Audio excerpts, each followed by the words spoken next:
Hello everyone, hope you're doing well. In our today's video, we're going to start building our Go From e-commerce application. And as you can see in the screen, we have two separate applications for that. One, it will be built using a React Native for the mobile application for both in iOS and Android. And another, it will be built using the Next.js for the website version.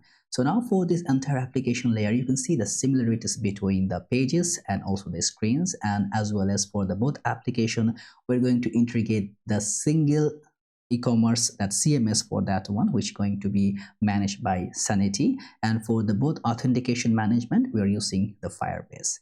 And for the home page, as you can see, we have the header, we have the search bar where it's gonna take us to our search page and others. Then we have the other icon for it, and you can see our banner which is saying the continue for the shop now. And we have the categories which you can slide it using that similar of that horizontal parameter. If you click any of the category, you can go to that category segment using or showing all the products. The similar parameter, if you go for the brand here, you can see the same directive as just happened to be there.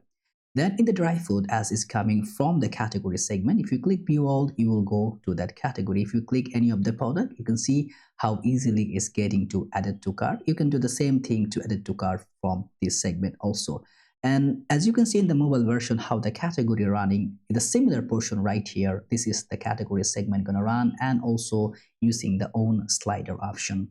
Now after that, if you go at the below layer, you can see there is the section where you can make that all available coupon segment and then all the products. If you just go down below of layer, you can see the pagination is right there. We're not loading all the products directly because we need to think about our network space as we are loading in the mobile. Even in our website also, we are trying to managing to entirely the pagination in proper way. And if you go below layer, the next page per page, we are keeping it at 10 products, so it depends on how the way we want to load it. And if you go at the bottom of the products, everything done, so we are good to go. That we have our shop segment. In the shop also, we have the filter segment. We can filter through the categories, and also we can filter through the brands is depend to us, and also you can filter through the rating. If we done the filter, you can see the filter product is right here, and also you can clear the entire product just a click.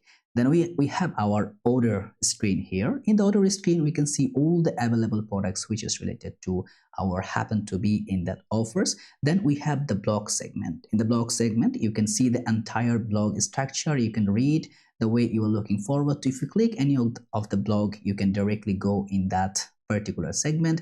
You can share it, you can do it all the way. And in the profile, you can see that sign in and as well as the sign up option maintained by using that similar of that Firebase, the Google authentication. If you go directly to continue with the Google, what it can do, it will open the pop-up to start building or logging in using that OAuth scenario. And after login, click on continue. Then as you can see, it's gonna bring back our login credential. As you can see, I'm logged in. And also if we go in the card right now, as you can see, I have previous test here. So the address is right there. I can click on the network request field. I think I need to open my terminal here as I'm running it locally. I need to go make sure that my server is running. So I changed my port. Previously it was because it hosted the port in localhost 3001, but I reroute is in 8000. So now if I click on the placed order, as you can see, it's placing the order, and whenever it's gonna placing the order, it's gonna synchronize within my data layer right here, which is gonna be if you directly go in the brands, I think we need to go in the user orders and subscription. In the all orders, it's gonna follow through the orders directly here. So it's gonna propagate right here after we did all the things. I'm gonna hide it because so many people, if people are trying to placing the orders, so it will not be a good option to show everyone's data here. Now I can go on cash and delivery, or I can pay online. If I proceed to payment, I have two options. One is this Stripe, another is the SSL e-commerce. If we go in this Stripe, what it's gonna do, it's gonna automatically render the Stripe payment mechanism. And if I go, because I didn't pay, so it just dropping me right here. But you can see I can also make pay now right here. Also, if I go in SSL e-commerce, it's gonna also make the payment the way, because it's only the mobile versioning for in the Bangladesh system. So for local local client who are going to use that one, that I think for you. And if you want to pay with this Stripe, simple, similar parameter, click on Stripe and it will open the pop-up with the actual value parameter and others. Sometimes it gonna, I think it's locked in the network. And now open the pop-up, because some as locally you're gonna have some kind of error, but it will work perfectly in especially when you are in going in the production. So I'm gonna go with the default value of the product card and 1234 and 123, and provide here. Instead of that, you can put any of the country one. I will just go default value as USA. I can pay. After the payment, it's going to automatically update the payment mechanism. As you can see, it's updated. If I go in the single order placed, payments received and others is going perfectly fine. So this is how we are building the mobile application. Everything in the mobile, in the client part, as you can see, if I sign in from here, I should be able to go and use that admin portion here. So I'll just log in right here as an admin, because all the admin part, even a client has or admin part, we are keeping admin panels separately for the web. We're not keeping the admin part in the client side, in the mobile application, because we don't want our mobile application to be accelerated. We don't want to make it congested. So only the client part option, whatever the client gonna access those business purposes, we're keeping everything here. And for all the other parameter, as you can see, for the admin dashboard, for the analytics, for the users, vendor request, products and others, everything we are keeping in the web. And we are going to build every single structure. Whatever you were seeing right here, we're going to build up right there. Also, we have the vendor management, because if we go, and especially right here, if you go in the web, you can see there is a start selling on go from, you can become a vendor, right? So we have the vendor segment where you can go and experience all the vendor segment. So this is the details. If you just pass the details, so there would be another circulation from the vendor management where this will appear, and then vendor can make the product and vendor can do all the formalities. They can see the vendor list, you can go the vendor, everything you can do, all the vendor functionality. It can trigger up after uploading the product. It will wait for the admin approval. After got approved, it will just visualize to show your product right here. That's how we're gonna make up. And as you can see, if you want to grab this application, like if you want both source coded, you can just click on the buy production code. You will be good to go to directly trigger up within the link right here, which is for the web products. So entire web code is right here. You can either get it, and trust me, all are in production grade code. You just need to provide the credentials, and to set up, you just need to follow that readme.md or setup.md file. And if you follow step by step everything, you are good to go. And also for the mobile application, that's the similar parameter. You can get it and then you can start using it. And if you're following me too on this channel for finishing the video, trust me, after the end of these videos, all of those, you're gonna get everything. Whatever is right here, we're gonna build right now together. You and I, we're gonna finish it all together. So now after that, there would be another repository link here in the server repository, where we're gonna get all the schema types and also the seed file, which is gonna help you to populate all the data. We're gonna populate entire data using that seed file and using this entire schema and structure, which we're gonna grab it from that layer. I'm going to grab it like whenever we are building, I'm going to grab it directly with you so that you can understand how to grab it and how to use it. So that will be fine. And also the live link, it will be in the description, so you can start using it to build our entire structure proposition. So right now, as you can see in the web, we have those segments, all the product, all the projects. You can see entire thing is right here. So you can either go and read and make it the way you are preferably want it to. So that's up to you, how the way you explore, because I'm going to provide the link. And here also you can make it like the way you want to see it. That's very simple and legit.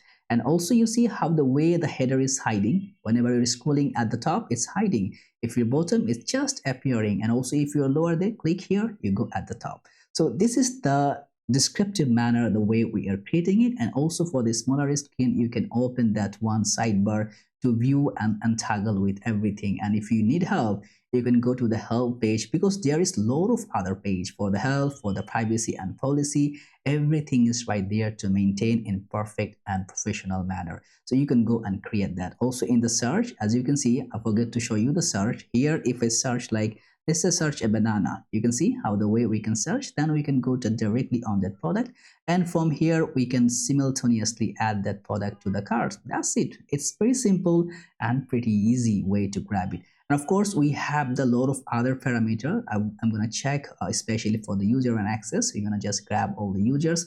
I'm going to see if we have any particular parameter. Okay, right now we doesn't have in the live, because right now what I'm going to do, I'm going to create an user here. So let's say I'm going to remove it, and for that particular user I want to make the user as an employee. So I'm going to make an let's say, just to show you how we're going to modify that one, let's say I'm going to make a packer, right, who can pack our product. So that should be packer@gmail.com. I'm going to just create that, and okay, I think I mismanaged the password. Maybe it will. Okay, good. There was nothing mismanaged. So let's just log in, and after sign in, this user, it may not be as an admin yet. So I'm going to just go log out, and here I'm going to sign in according to the admin again. So that is the admin who I am. So let's see, create an admin. And as I am an admin, now I can assign a user to make an employee. So let's go in the admin portal. And on that admin portal, I'm going to go grab the users. And from here, you can see there is 2026 in the Sanity. So let's go in the admin, and also where is this is the packer. So I can click it. I can make it as an assigned to a role. So let's say I'm going to make it role as a packer. So that's the role is combined here. And after providing the role, so we can see we have the pack is now an admin, and also as an employee. So now if I just go to remove, like sign out from my account, and let's try to sign in within that packer. So packer, and let's using the password.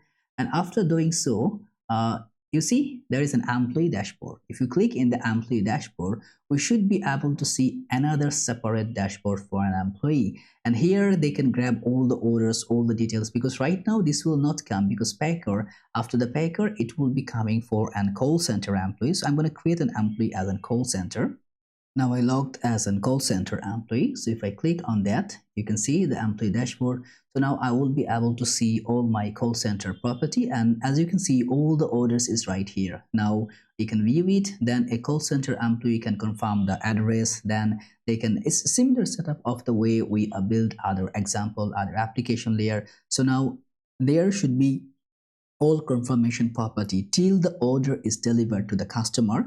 Like the call center, they will confirm, packer will pack, warehouse will assign to the delivery man will go out to ship the order to the customer. And after customer is, if it's in a cash delivery, then the customer, then if it's in cash delivery, the delivery man will take the payment from the customer and will update, and that custom over that the cash overflow need to be also provide to the accounts, and accountant they will receive from that delivery man, and then they will add it to the accounts. That's the way all cycle will go by. And you can check in the product preview, you can now check in the dashboard, everything gonna be up to date accordingly in both that scenario. So this is not a complex scenario, this is just a similar fashion how the way e-commerce application run, and how the way we are building the modern day e-commerce. So we'll try to fetch everything, whatever we have, we're gonna modeling to build our entire web structure. And again, you can see the local store here, how many store you have, all the segment, the way it's forecasting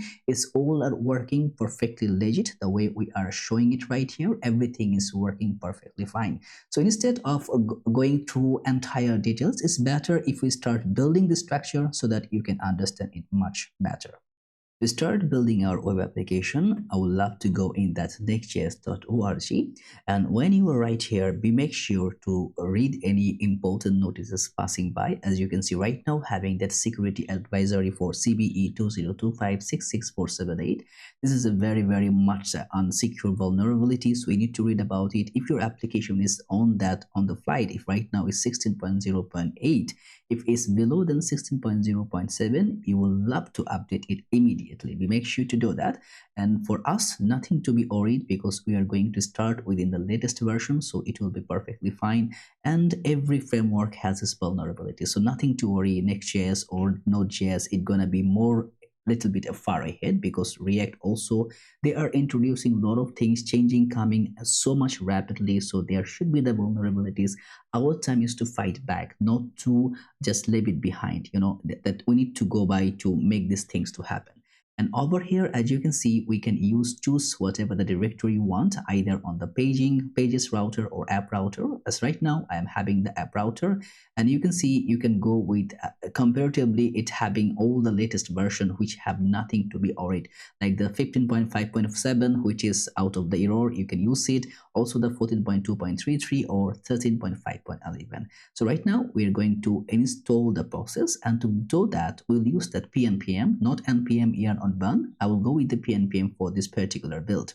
Now I will just copy that command, which is going to be npm create next app at latest, and it has a directory over here, which is that go from -yt, and I'm going to open the directory within my Visual Studio Code. Now you can use any kind of code editor which is feel suit for you, but for me, I love to use the Visual Studio Code. I tried previously for that Google, I think it's the anti-gravity. That's also a very good one. Normally I'm using that one, but as in this project, this is nothing much about the AI, so I think better will go and combine with that. So using the command J, I will open the terminal, or you can open the terminal from here. It's very simple to use it. And if you're using any kind of other system like Linux or Windows, you can find that this could be a pretty much simple and normal add-on on that. Now, right now, before creating the actual project, I want to showcase something to you. Here, we're going to have the web, and also we're going to have the server, and the server for our application layer, we're going to have our app, and also we're going to have our, so this is the app, our Sanity dataset. So this 4 application layer, it will be coming for this application, as we're having to be our mobile application. We will have our independent Sanity dataset, which is going to feed both our like the mobile application and web application. And then we're going to have into server, because for the payment, authentication, and some other serialization, we need to depend on the server, and also web, which we're going to create right now. So I'm going to remove that right now, which is not required. And here I want to create that npm create next app latest, and the app name, it should be web and --yes. So now create the application, and of course it's gonna ask something. You can see, because previously it's already taking my previous node, which I am independently making lots of other command. Like you can go over here, and for the getting started, you can just pay for how you will make the preferences. So whenever you're gonna create that npm next app at latest, you will go some of the combination here. You can go with the TypeScript. You will choose the ESLint and the React compiler for yes, Tailwind CSS yes, source directory yes, and other parameter as such. So we make sure whatever the combination you're looking forward to. And right now for my combination, what I prefer to choose the source directory, which I love to use. I also prefer to choose the have to the Tailwind CSS, which we're going to build our entire application to go and passing by. And also we are happen to have the other parameter. So now if I put ls, you can see we have a web directory. I'm going to go click cd web, and here I'm going to make that pnpmi already installed, and pnpm dev to run that within our localhost 3000. If we just open it, and as you can see our application up and running. Feel free to read the entire documentation, and this is the best source to do anything. So especially in the web development or in the software development, I think 99% material you're going to find in the web. There is 1%, which is the experience coming by. You're going to find an error, you're going to find a solution, you're going to come into certain kind of looking forward, some of the mentor and others. But if you are a geek like me who love to read the documentation, you're going to find all the resources here in the documentation. So make sure that you have a habit to use and read the documentation properly and understand it in a very good fashion. So everything is right here, all the things right here. No need to read any books and others. You just feel free to read the documentation and you are good to go. And one thing is more is that you need to have that repository, because remember in that server directory over here, we have that schema types. That's all the schema types which you're going to use. I just prefer to provide that to you. We have that seed.tar.jz, which you're going to having the entire project, like the product structure. And when provide the code, you just run the command and entire data will be populated within your arsenal. And also we need to provide that structure by which you're going to have a better structure procedure within your Sanity project. So either you share it, save it, or download it, whatever you did, do it, because later on all the update I'm going to push it through in this repository. So we make sure you are saving it right now, which going to be direct. The link, it will be in the description, and also I'm going to provide all the other, there would be a proper readme to go through it. So right now, as we have that our Next.js application, we are going to clean it to make it look nice and neat and clean. Okay, and to do that, first of all, we need to initialize some other parameter also. I'm going to go in my pages. I'm going to remove everything from here. So let's say I'm going to make a div here, put an h1 tag, welcome to our website. You can see that's done. And also in the global CSS, I'm going to remove that additional CSS. And in our project, we're going to have to use our Shadchan UI for our better, like the comfortable UI functionality and the responsive manner. Click on Get Started, click on Next.js, and just need to run that command pnpm dls next Shadchan at latest init. So I'm going to copy that command over here. I'm going to open the terminal, and from there I'm going to open another terminal to go by, and over here we make sure to cd into web. Otherwise, you may install in the root which have nothing to access by this project. This will be the last project structure kind of like that, because later on we are not going to moving like that, because we're going to use the Turbopack to build our another application, which is going to be a huge build up. You remember that baby mart which we created already. So that would be not the baby shop, should be baby mart.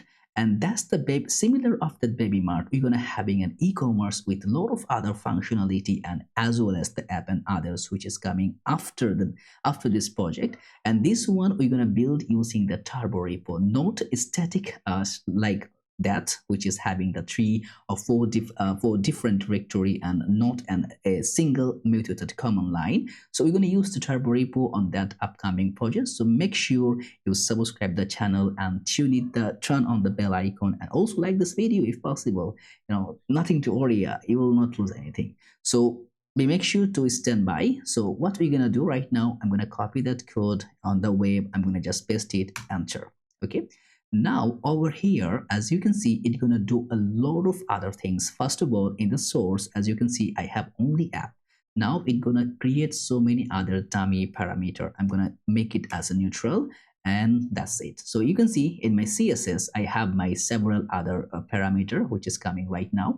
And also in the source, I have my lib directory where I have the utils and the Tailwind merge and CLSX, which is installed right now. So you can see the populated one is the Tailwind merge, Zustand React icon, CLSX, class variant authority, variance authority. So almost all the things which is required to run to combine to create the Tailwind components, I'm having right here.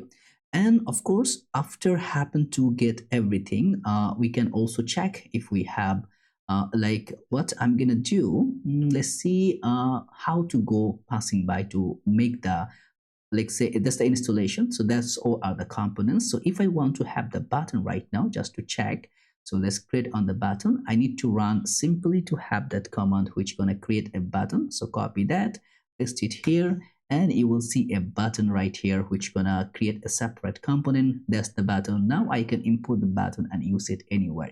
That is so simple as such. And now if I go here, let's say I'm looking for a button, and the button hello world. Okay, let's go here, and I'm going to remove that. And as you can see, global CSS, what's this value here? Tailwind CSS cannot get Turbopack, something we are missing. So right now, if we go, button is not a client component yet because we didn't create any function over here.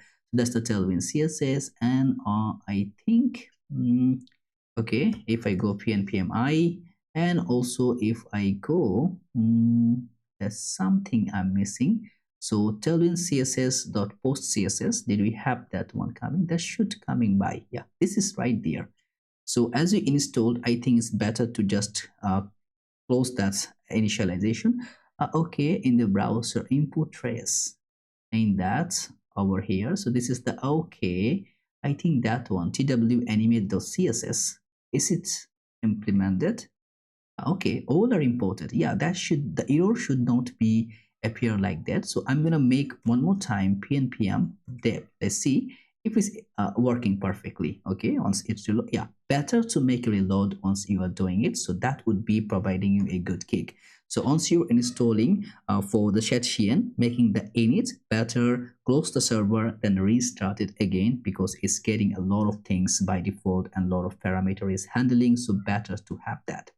Now for the fonts, I want to use a separate font structure, which gonna give me a very good parameter. So I'm gonna remove this kind of font structure. So right now, as you can see, the font, which if I go directly over for font details, is the UI sans serif. I don't want to use that. I want to use the font called as Gist. So I'm gonna just remove this one, this two, which is not required, and I'm gonna use that Jost.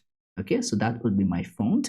And over here, I'm going to just make that completion, which is going to be coming as the Jost, not like that, Jost, and on that function, going to passing an object and the subset, not the sub, should be coming that subset as Latin, and the variable going to be that fonts gist, not the gist. I think the fonts should be, let's say, Jost.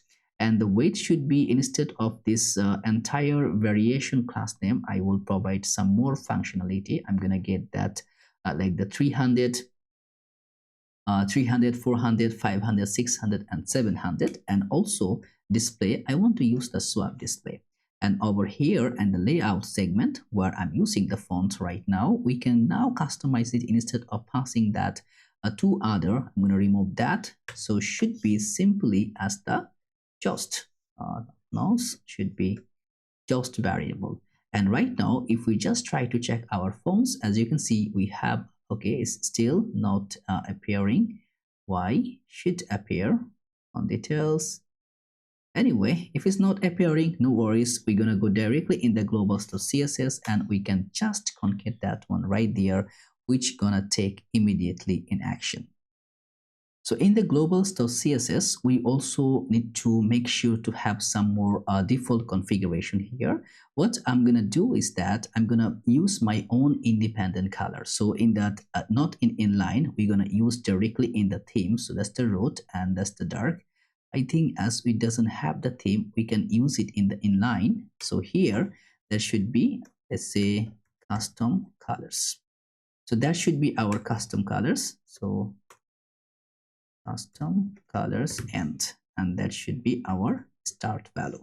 So we have that custom colors, which is that go from white, go from black, go from gray, go from light green, orange, light orange, green, light gray. So that would be the combination for our color pattern. Now you can use any kind of color rectifier if you're looking forward to. Now I don't know why the pattern is coming in theme, in line. That should be coming as the code as theme, right? So I think in theme inline, okay, that's just coming as theme inline. But anyway, that will work. If it's working, we have nothing to combine. And actually, I don't want that dark and light because our application would follow only a single method. So what I'm going to do, you see the dark and root, I'm going to remove that. And instead of inline, I'm going to just pass the theme because our application gonna follow through a certain kind of commotion, which is going to be make a base parameter. So instead of that happen to all the inline parameter, we can just simply passing the theme and the theme gonna take all other layer and all other perspective manner. So right now, as you can see, we have that. This is gonna be, this work perfectly fine later on, but right now we're gonna just make this sort of things combined together. And also we're going to use some kind of animation here. As you can see, that would be hard coded because we're going to use a lot of other parameter. The animation that will be the spin slow because we are modifying the Tailwind base animation. How you can do that? So you need to hard code it. Now you can use that Tailwind animate spin, accordion down, accordion up, plus slow, scaling, fading, slide in bottom. These all are available in Tailwind CSS, so you can directly just combine it. And if you doesn't know how to combine that, go through directly in the tailwindcss.com, and here you can find all other parameter. Like I'm having that spin like animation, so you can just click on animation and you find all the animation right there. So you can use that legit animation if you're looking forward to it, but I love to make it customized, so I'm gonna provide that animate spin slow, accordion down, up. I'm making my own is in parameter parameter, and you can see that's spin slow, pulse slow, scale in, scale fade in, and scale in bottom, accordion down, accordion up. So that's how you can combine it all together. And also we will now, instead of looking forward to make that, we can also, you see the layer base, I'm going to remove that. I'm going to having my own layer base setup.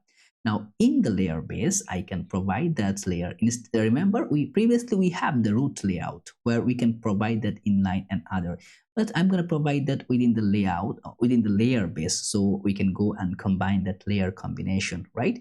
But as you remember, we doesn't have any kind of combination, so the dark theming and others, so that should be only one rule, which going to be that root. And also what I'm going to do here, you see the dark variance, I'm going to remove that. Nothing to worry, we doesn't have any dark variance. It will be a single capitulate to go by. Okay, so that's working perfectly fine. And some more parameter which are going to be there. So that's the layer base, we have the root, and also we're going to happen to be another layer which is going to be the layer utilities. So I'm going to provide that, so that would be our utilities. And the utilities, we're going to directly call the Jost, and also the Helvetica Nano, which can be Helvetica Arial or sans serif, and the font poppins can use the poppins. So right now, if you just combine, you can see you're going to have in the Jost is in your arsenal, because right now in the utilities can access my entire root. So entire body is getting that font Jost. Now, if I want to provide that font poppins, it will also take that font poppins. So font poppins, and you can see directly is changing. Now this CSS, now this is going to load faster. You will not get any minor error that your CSS loading later. No, whenever your application is right there, font will automatically preload it as the server is loading, like so. So right now I'm going to keep it that much. I think nothing to worry for the other parameter. I'm going to keep it right now. So whatever the class name we are requiring, because we need to have a lot of other class name which we're going to keep and bring it later on one by one wherever we are going to use it. Okay. So right now I'm going to close that one. I'm going to close this one, and I will just keep that one alive. So here we need to start building our prophecy, building our entire application structure. But before building that, I want you to go in the sanity.io, and here if it doesn't have an account, you can just simply log in. And if you're having a Google account, you are good to go. You can go and combine and create simply an account. And whenever you're having the account, I want you to go in the dashboard, and over here from the dashboard, you just click on that menu and click on the manage. And once you click on the manage, you can see you're going to having your entire application structure. I already having in GoMart YT, but I will create it a new application so that I can make sure that you understand it. So new project, click on it, and here let's say I'm going to make that go from, let's say it will be a go from, and that would be test. Later on I will just rename pass the same configuration over there. So you can see that's the same organization. If it doesn't have an organization, you can simply click create it from there. That would be perfectly fine. And here you just create a project, and now as you're gonna see, it will create a single project right there. So there one more thing you need to get that, like install Sanity CLI globally. So you need to go through in your command line, and if you're using the npm, you need to install it, or yarn or pnpm, you need to install Sanity globally. So what you're gonna get once you have that in globally, you can directly come here and you can say Sanity, let's say login. Once you click in the login, so remember, whatever the Google account you use to create combine your application, as I'm using that one, you need to log in with the same account, otherwise you will have a minor problem. So as you can see, login successful, and I can just come back to my terminal. You can see I'm good to go. Right now what we need to do is to create a Sanity application. And how we can do that? To implement that, let's directly go on that Sanity docs. Okay, Sanity docs. And on the Sanity docs, we will find all the answer, whatever the answer we are looking forward to. As you can see, we'll go with the Next.js. And as we click on that Next.js, we have that combination. We can go with that npm create Sanity at latest. We're using the pnpm. and you can see the Sanity dataset production. So we no need to have all the other parameter. I'm gonna just go with that pnpm create a Sanity at latest, because later on all the commands it will available in our terminal. So I'm gonna come here, I'm gonna just enter it, right?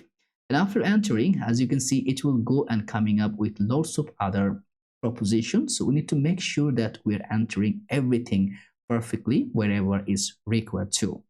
In the command line, it asking that create a new project. Now I will not create a new project because you see the go from test is right there. Remember the way we created this one before. So this is our application. We have the project ID, we have the organization ID, everything is right there to set it. So what I'm gonna do, I'm gonna choose that application, that go from test. And as we are having that production data set, I will create this production data set to go by. And of course, this you need to put it yes. Would you like to add configuration files for a Sanity project in the Next.js folder? Okay, good to go. And of course, we want to use the TypeScript and also embedded Sanity Studio. Yes.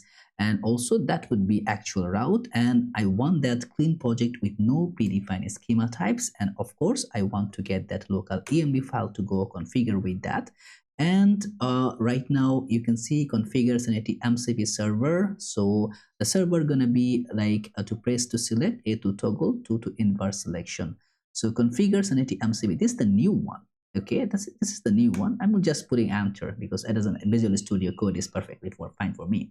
So right now what's gonna happen, it's gonna embed my Sanity within my Next.js application. As you can see, I have a studio, I have that studio gonna be my actual studio.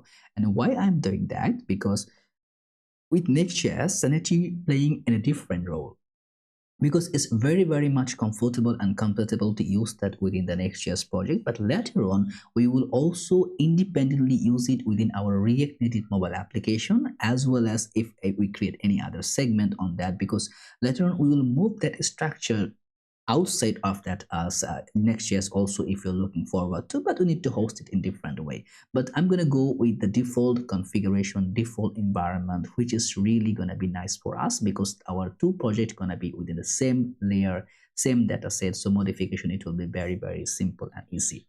So right now I will provide a little bit of time to when all the things are gonna be, I think it's installed. Okay, it's pretty fast. So right now, as you can see, I'm gonna close everything, and again I'm gonna make that pnpm I to install all the dependency and pnpm dev. And over here in the localhost, we're running everything. I'm gonna take the localhost again, and over here /studio. So once we click on the studio, now our Sanity dataset gonna open. You can see. So you need to use the same account which you used to create your application. So the same account should be aligned it, otherwise you will find the error and you may not access those. So right now, as you can see, we have nothing, no data set, nothing. Our entire application layer is in empty. Right now in the schema types, we have no schema types. So remember what I told you to download all of this. As you can see in the schema types, we have a lot of schemas. So what I'm gonna do, as I'm having that entire schema, I already cloned it. So what I'm gonna bring that schema for you. So you need to do the same thing to work with that. So to do that, let me grab all the schema. So I'm gonna remove the default value from here, and I'm gonna just pass that the predefined schema right here. So now you can see all the schemas is right there. If we go in the default, okay, we doesn't have that icons because in the schema types we use that icons parameter, which is not coming by default. So I'm gonna go in the web and pnpm add, which gonna be adding my Sanity icons. So that's gonna install all the icons dependency.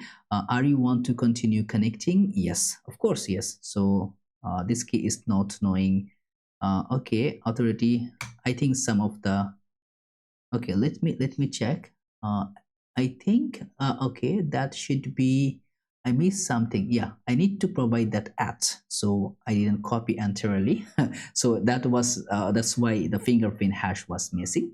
So right now, once I install the icons, you can see all the categories, all the products, all the product variant, everything is coming here, but not properly aligned. And to align that one perfectly, as I'm going to go directly with the schema tab later on, as you can see there, another file called the structure. As you can see, this is the structure ratio. You need to get entire things from the structure and remove it and replace it like that. And after doing so, you're going to see a very combined structure overall the application. So I can see my products, I can see all the products, and also the product variants, all the banners, everything working perfectly fine, and make sure it's gonna be linear to go and passing by. And I'm going to provide you one more setup, is that even if it doesn't have that, because in that repository there is another file called that c.tar.jz, which gonna having the entire product seeding. So you can grab that seeding product and then you can use it. But what I'm gonna do here right now to embed everything, I'm gonna also provide you all the images. If you're looking forward to, you can see those images, I'm gonna keep it like in the source. So here those all images going to be there, and also I'm going to provide that, I'm going to pass that here in another repository, like another branch where the image will be added on the server.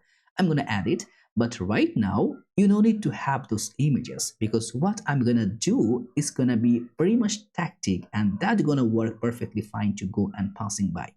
Now as you can see, I have no products at all, right? Here empty. Now I can upload a product if I wanted to. You can just simply go and copy those product and it will automatically upload. But before getting the things done, I'm going to go a little bit with this schema to make you understand what all is about. So in the index, where is the entry point, we are having all the schema parameter. As you can see, we are just importing every schema. Right now I'm going to go to explain all the schema in proper way. And first one is that address type. I'll just go by serialize because there should be interlinked with all the schema parameter. Now you can take your time to go one by one because all the schema gonna provide it to you. But just if anyone is missing, so you can also get combined with that particular explanation. Now over here, as you can see, the address type. What kind of address type it gonna combine? In the name should be the address, title gonna be addresses, and the type should be as an document. Now, how the address gonna be consist of? So it's gonna define within the fields parameter. On the define field, as you can see, a address need to have a name, need to have the full name. The key should be the name value. The title gonna be showing over here. As you can see, if we go in the user and access, so we have the addresses. So user addresses, and whenever you're gonna adding the addresses, the key is coming here that you see the full name. So this is the title for that Sanity Studio title, and the key should be the name. So this is the name. Always the name should be the actual key by which we're gonna grab it later on using the grab queries. Now, similar way, you can see the description, full name for this address, validation, address, the name is required. Then we have the email, and the email gonna be the unique email which gonna be passing by, and also the user. Remember, the user is a reference. So whenever a type gonna be a reference, it mean it has a binding reference. Means whenever you are using the SQL database, you have the relation. It work with the same relation pattern. The reference is working as a relation. So whenever we are setting an addresses, that address having an user, and that user is reference to our user schema. So that user should have the all available fields what a user requests, right? And the description is showing reference to the user this address belongs to, just to having a comfortably good valid answer. And then we're gonna have that phone number, and then also you see that where you're gonna have in that validation rule not require, that is not the mandatory. And then we're gonna have the phone number. We are having to have the street address. We have the city name, state, zip code, country code, state code, sub area. Then the types of address, which gonna be home, office, or you can add as much as possible. Then the initial value going to be as home. We're gonna have the default address. We're gonna have the created at. Then we are going to showcasing any preview messages for that particular instances. In the auth type, we're gonna like it's not actually the auth type. I'm gonna make sure to have that should be author type, not the auth type. So that's happened to be making the problem. Also we need to import the similar conception here. So it's implementing the auto type, not the auth type. Yeah, now we're good to go. So in the auto type, because remember a block should have, like whenever we are having the block, there should be an author. Again, I'm going here like that way. All the reference and others you can find it later on, so that you can having a better thorough understanding. The author can have the name, can have the Slack, a particular Slack for the author, and the image, the bio. And I'm not making anything as required here. You can combine it. You can make the rules and others if you're looking forward to have it. Then a proper preview here. Then you're going to have the banner type. What's the banner? Because if you are looking forward to our Go Farm here, everything we are using that is coming directly from the database, because that banner, we can change the banner, we can update the banner the way we are looking forward to. All the details and others all are coming from the database. So here you can update, use the banner. The banner should have the image and also the title, button href, and here showing a preview. That in the blog content, remember, whenever you're gonna have a single blog, there should be a blog content where you're gonna generate all the blog, and this all are gonna be generating from the Sanity. We can remove that so that you can have a better understanding what it means. I'm gonna just remove that like the default comments here so that it could be easy to understand. It's pretty small parameter. Now you can customize it if you're looking forward to. Here the blog content, the name is the blog content, type is the array, and the auth is coming within a blog property, and style is going to be normal h1. This is, you can see here, especially if you go for the users, and I think where is our blog? That's the blog. And whenever you're going to have the blog post, and this is the for the rich editor, you can see we have the normal parameter, we have the bold text and others. So this is the one which is handling. Now we're providing the dummy style. Then we are also actually combining this style, how it can structure through it. You can see the normal h1, h2, and then the title and the other code. Then in the list we have also the bullet point, we have the marks decoration, we have the annotation for URL and others. And after that we have the define array member, which is going to coming from the image, because we can enter the image. And here also we're going to have in the hotspot and others and about.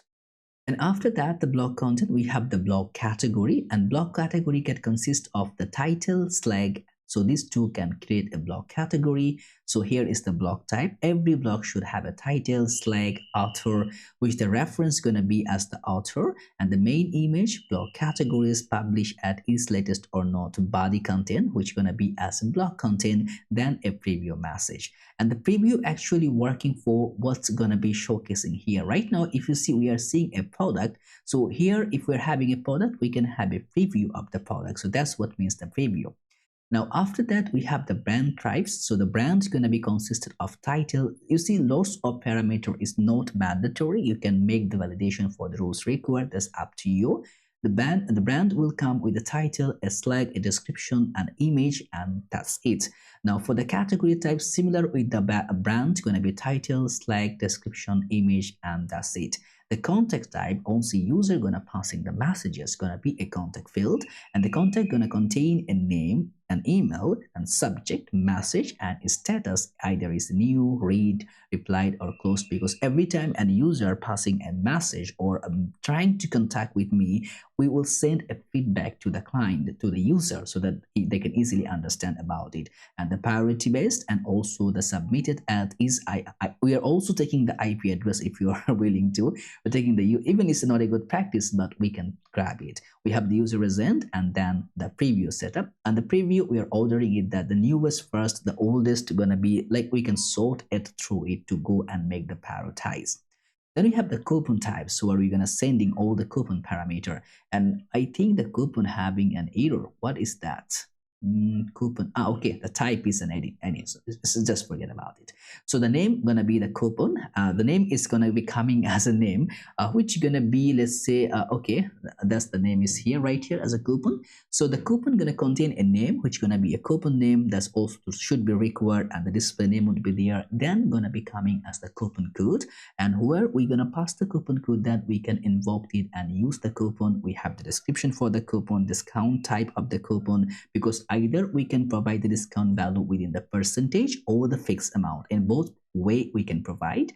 And then we have the discount value, how the discount value can combine even the percentage and the number, how it's gonna be calculated over 2. We have the minimum order amount for the discount. We have like for the coupon, we have the maximum discount amount for the coupon. You just limit, and you just limit per user, and also the times you started, expiry date, is active or not, is public or not, like I will show in the public in the website or not. That depends. Like I will just show only for the some user, not all the user. Then I will not make it as public, it will be a private, and then I will share it personally. But if it's public, anybody can watch in the website and then they can use it as by default. And also you have the applicable products. We can choose whatever the products we want to apply it or not. We have the applicable categories, excluded products. Now I created a coupon for all the products, but I want to exclude some of the particular products, then I can exclude it from there. First order only, the coupon which can only usable for the first order. User restrictions, I can limit users who cannot use the coupons. Like I don't want my employee can use any coupons. I can restrict entire employee set so that no employee can use the coupon. So this is how we can combine it. Created ad, then we have the preview setup and also the orderings on the preview.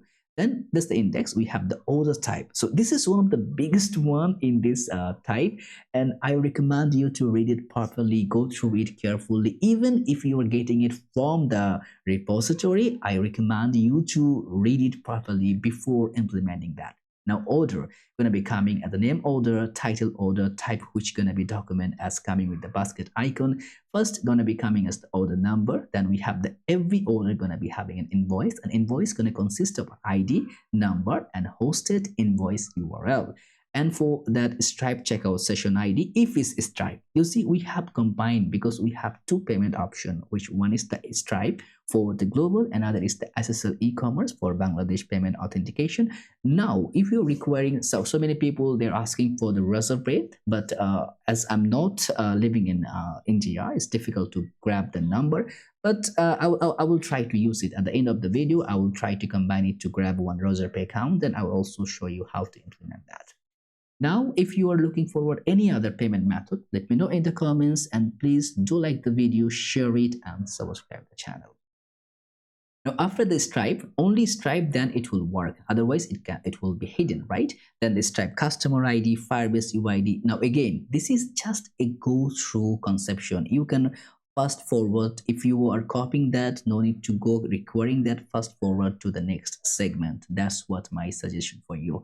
And there we have the Firebase UID, Clerk payment ID. Whenever if you're using the Clerk, that we have the Clerk payment status whenever we are using the card. Customer name, email, Stripe payment index, SSL, that's the SSL e-commerce session transaction ID, session key, validation key, and there is SSL having the loads of parameter to combine it. Then if the order is paid or not, to go comfortable with that. If the products, so whatever the products the order consists of, we are showcasing the entire product data. We have the subtotal, tax value, shipping parameter, total price parameter. We have the currency rate, we have the amount discount, like a order getting a discount value. So here it's gonna be combined through. We have the product discount, we have the business discount, we have the coupon. So that's the coupon field, because every order, so if we apply the coupon in a particular order, we need to deduct the value from the entire amount. So we need to save the coupon, like applied one, and what's the coupon code, what's the discount type, so that what is also the discount value within the percentage or fixed amount, right? And then the discount amount, so we can go and make that properly aligned, and the coupon reference gonna be within a reference. Now we are putting a lot of things in quotients because we're making that combination in a very structurable way so that you can use within your production code. Now we also having that coupon applied to this order with discount details. So that's the coupon discount parameter. Then we have the user address, and here we are not referencing, but we are keeping the address parameter. Here, this is your chance to go a little bit more creative. Instead of hard coding that state, zip, city, address, name, you can reference to your address. Try it if you can. Then we have the defined field for the status, the order status. Now in the order status, we have a lot of status to combine.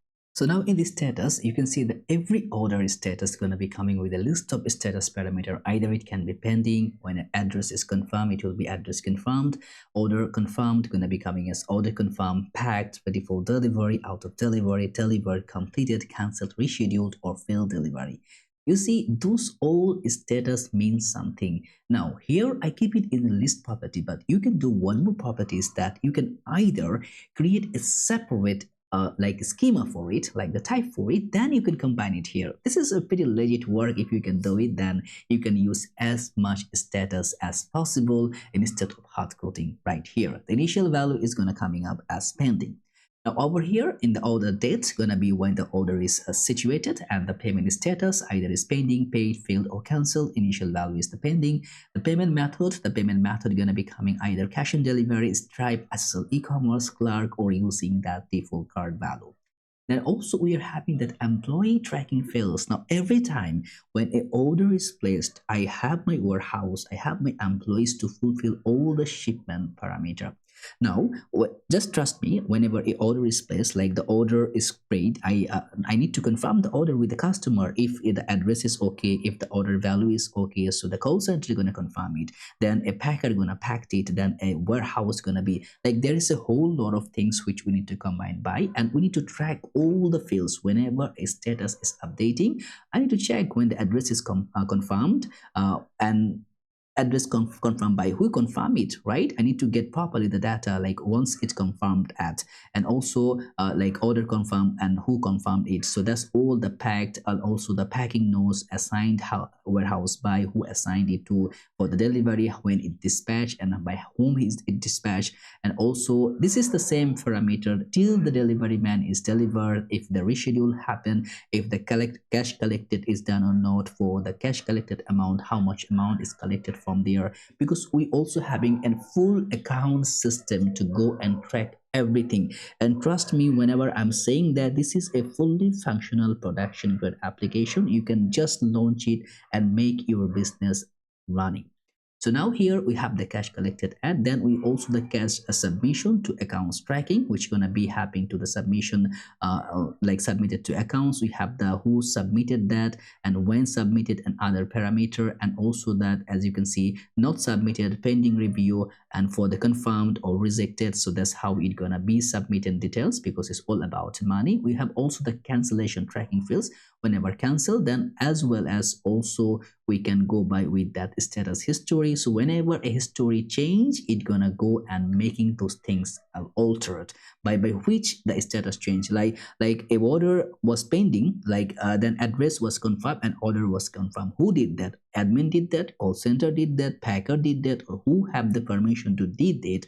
Of course, then we can track actual employee to have or find any mismatch or anything is missing or any misbehavior happened. And this is the preview gonna be combined by. Then also you have preview for the customer name, total price, just to go provide by. We have the status mapping to visualize the order in properly. We have that status display, and this is the actual preview for that. Then we have the product color type. Now every product, because in this combination here, this combination whenever we are going to directly for on the go from. Now here you can see we have the sizes, we have the colors, all are properly aligned. If you go in the cabbages, as you can see, we have all the sizes. The color, if the color is applicable, it will come here, but this color is not applicable, so you can't see the color. I think the color is not mandatory, only the sizes. You can see we have the sizes, we have the weight and others. So this is where actually those things gonna be making true. Now from here we can now figure out the value.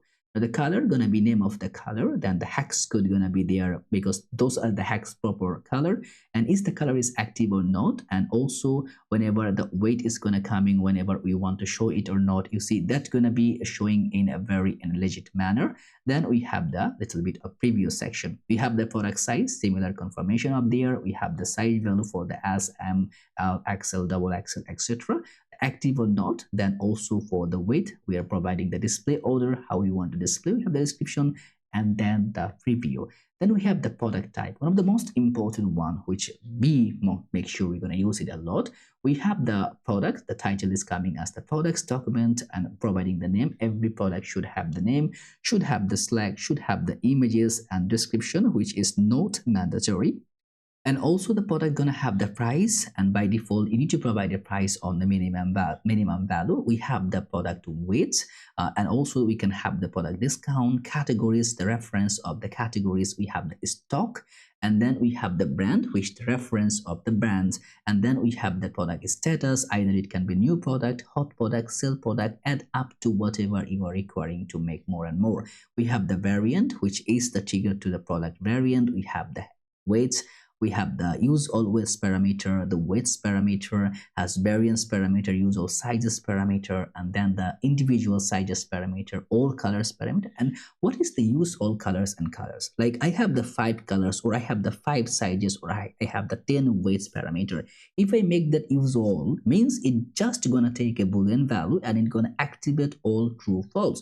But if I want, like I have only 2 colors, black and white, then I will just choose the black and white. No need to make all the colors available. That's how it's gonna be combined. We have the is featured or not, enable ratings management or not, average rating, total reviews, and you see the rating. Whenever you are seeing the rating, this is legit, because this rating, whenever we are implementing, I think the user, it got deleted, so the rating is going to be hotspot. But I'm gonna see if any rating is passing by, anybody is showing any rating or not. No, right now we doesn't have any rating, because I need to I need to approve the rating. Maybe people are submitting the rating, but I didn't approve it yet. Just now I approved some of it. As you can see in the onion, I have rating, and some of the other which gonna appear. I think some rating, it will just appear, because there is some of that revalidation for the 10 minutes, because I don't want to directly jump over here. We can find the ratings later on. Now that's the rating distribution and others, which cannot be, you see in the ratings is just gonna be coming as that to provide a very good preview, and that's the rating only, the read preview, because whenever I'm approving a ratings, I am not manually adapting it according to the user actual rating gonna happen. Right now, if a user provide is like for the providing as a 5-star rating, right? So this rating gonna be combined by together according to the user. And after that, we have the name, images for the preview and others. Then we have also the product variants, which gonna be providing a either is a vegetables, delicious, nuts, which category, which variants the products can be. So that's the actual details for the product variant. And then we have the product weight to provide the weight parameter, because that's the numeric value gonna be combined, because every single time, like this one, if we go in the cabbages, as you can see, the cabbage actual value is 1 kilo. By default, it's gonna be base layer is the 1 kilo, but we can select the first one. If we click 1 kilo, you see the price how is changing. So it depends on actual the base layer value. So this is the very good parameter to understand how the weight can work. So feel free to study it a bit. Then we have the review section to provide a full review of the product, how it can go by, helpful by, because every time we have that like a comment, a review, we can like it, share it, or something over there which can be coming by here.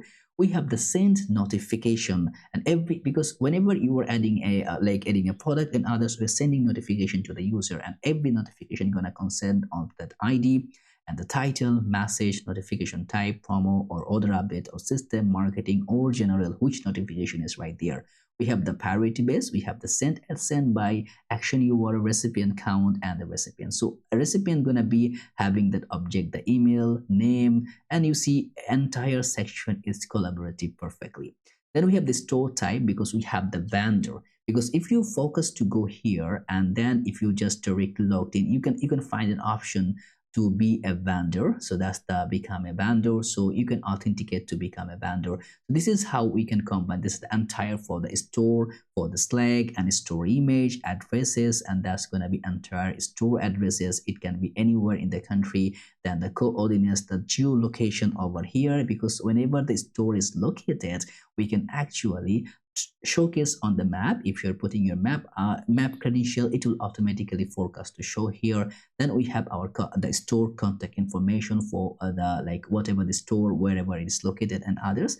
This is how you can combine the store parameter. A vendor can have a store, or we have the store directly here. Then we have the subscription model. Either within the email, we can subscribe the status, then we're going to get a status when we subscribe and unsubscribe also, and the source of subscription, because we are showing that in the footer, in the pop-up, in the checkout, and on other parameter. So this is the value which need to be combined. We have the user access request. Now this gonna be coming the user which having the access to have particular request parameter. From here we can add or reject those instances. Now this is one of the most important here, which is the user type. The user, because we're not using the clerk for the user authenticated parameter, we are using especially for that Firebase, which giving us much more flexibility to have more users in a very particular manner. And to implement that, whenever a Firebase user login session is done, we're grabbing that Firebase ID. Every user should have a Firebase user ID. And the email, first name, last name, phone number, date of birth, profile image URL, address for the user, reference with the addresses, and the preferences like the newsletter, email notification, SMS notification, preferred currencies is there. Then also the preferred language is there, reward point is there, wish list, and this one you can be more combined. You see, you can use the localization to update the language according to the user. You can do that if you're looking forward to. We have the user wish list, because whenever we are adding something in the card, you can see this is my local. But once I'm gonna sign in, that it's gonna be connoted with according to my actual user basis value. Similar with the wish list and cart, both are gonna be updated in the real time, gonna be synced together in Sanity and local storage. The orders, which gonna be referenced to the orders, and then also the loyalty points, total spend amount, wallet balance, and wallet transactions. All the transaction ID and others gonna be right here, which is gonna be combined in amount, balance before, balance after, description, order ID, withdrawal request ID, processed by, and then the created at, also the status, and then having the proper transaction preview. We have the withdraw request. Now I paid for a particular order, then I can sell the order, then the account should be reimbursed, and then I can also make the withdraw request here, which is going to be coming to the request ID, amount, the method of the payment, bank details, and others if he's having like the email account and others, and for sure to have that amount parameter. Then we have the last user can access we can get the last login if user is active or not. Then we have the vendor account system, because we're going to have the vendor management. A user can be vendor after applying, is vendor or not, which can be a boolean value. We can have the vendor status, we can have the vendor applied at, approved by, approved at, vendor if it's rejected, or also the rejection reason. We have the vendor suspended and other parameter also, and the vendor business name, vendor description, vendor business logo and others, vendor commission rate and others, vendor performance, how the performance is happening, how much products is selling, what kind of things is there, total sales, total revenue, everything vendor does, we are tracking it for the performance ratio. Then also for the employee, like after vendor, we have the employee field, because a user can be an employee also. If is employee or not, and is admin or not. If the employee, then what role is setting, call center, packer, warehouse, deliveryman, insurance, or accounts. Then for the employee status, either is employee is active or inactive or suspended. Then also for the employee assigned by, who assign on this employee assigned at, if we assign any tax on that. This is the employee performance, like how many orders they processed, if the order confirmed. So all the transaction property for making a proper user confirmation of like the employee tracking system for the working threshold, we can do on that parameter. And then we have the created, updated notification, because every user have a proper notification parameter, which going to be stored in the user parameter here. Then we have the notification preview. We have the preview for the user data and others. So this is the whole entire segment for our user, which is the one of the most important one. Then we have the vendor application. So where with the referencing a user, because the vendor similar type of the user, we have the user ID, user email, business name, business type, and here in the business type, we're taking the property value, what kind of corporation it is, and also the business description, business address, business phone number, email, tax ID, website URL, and also what kind of categories they're selling with us. Now I'm keeping stacked only a single category. A vendor can sell a single category product, but you can enable multi-category if you are requiring to. Then we have the estimated monthly revenue for the vendor. We have that status application. When they applied, either the application can be pending, reviewing, approved, or rejected. Then when applied, when reviewed, and other application manner, then having a perfect preview. Then we have the vendor product type. Now here I'm manually providing the vendor product data layer. You can either directly just reference to the product so it can approve the similar product structure. Now providing here, a vendor can have the slang of product, images, description, price, base weight, discount, categories, stock, brand, and the variant over here has weights or not, user or weight. So this is the similar of the product variants which we have our actual product. The similar mirror product property is coming by. I'm so tired for explaining a lot of things. Again, if you are, feel free to switch to the next level if you doesn't need to have those ideas. Now, this is the index which is applying everything. And here we are having all the parameters right now. So now what we need to do, remember the seed file which I was talking about before. I'm going to grab that seed file to you, which we can use it right now. So let's just bring the seed file. So I'm going to keep it at the root of our application. So that's the source, that's the root. I'm going to keep it here, right? Okay, env local going to contain. I'm going to later on, instead of local, we can simply put the name of that actual env. No need to have the local. Now over here, you see we have the seed target.zz. So this is the file which going to combining everything. So I need to run a simple command, which I'm going to make that one, which going to be, we need to need to enable that one. So npx sanity at latest. So then the data sanity at latest, and okay, sorry, that's a wrong command. So clear, that should be npx sanity at latest. The dataset import seedtar.zz, and if we enter, it's gonna populate our entire data structure within our application. I will say yes to proceed. And remember, before enabling that, you need to make sure to log in within the terminal. Otherwise, maybe it will fail to regenerate. So make sure to have that. It would be a better communication skill for that. Even without login, also you can't access the default, the first one parameter. So right now, let's see, it's gonna take a bit of time to populate entire data structure within our application layer. Okay, there is some of the property problem here, which requires an CLI, communicate with the CLI, does not contain a project identifier. Okay, CLI, not see the project.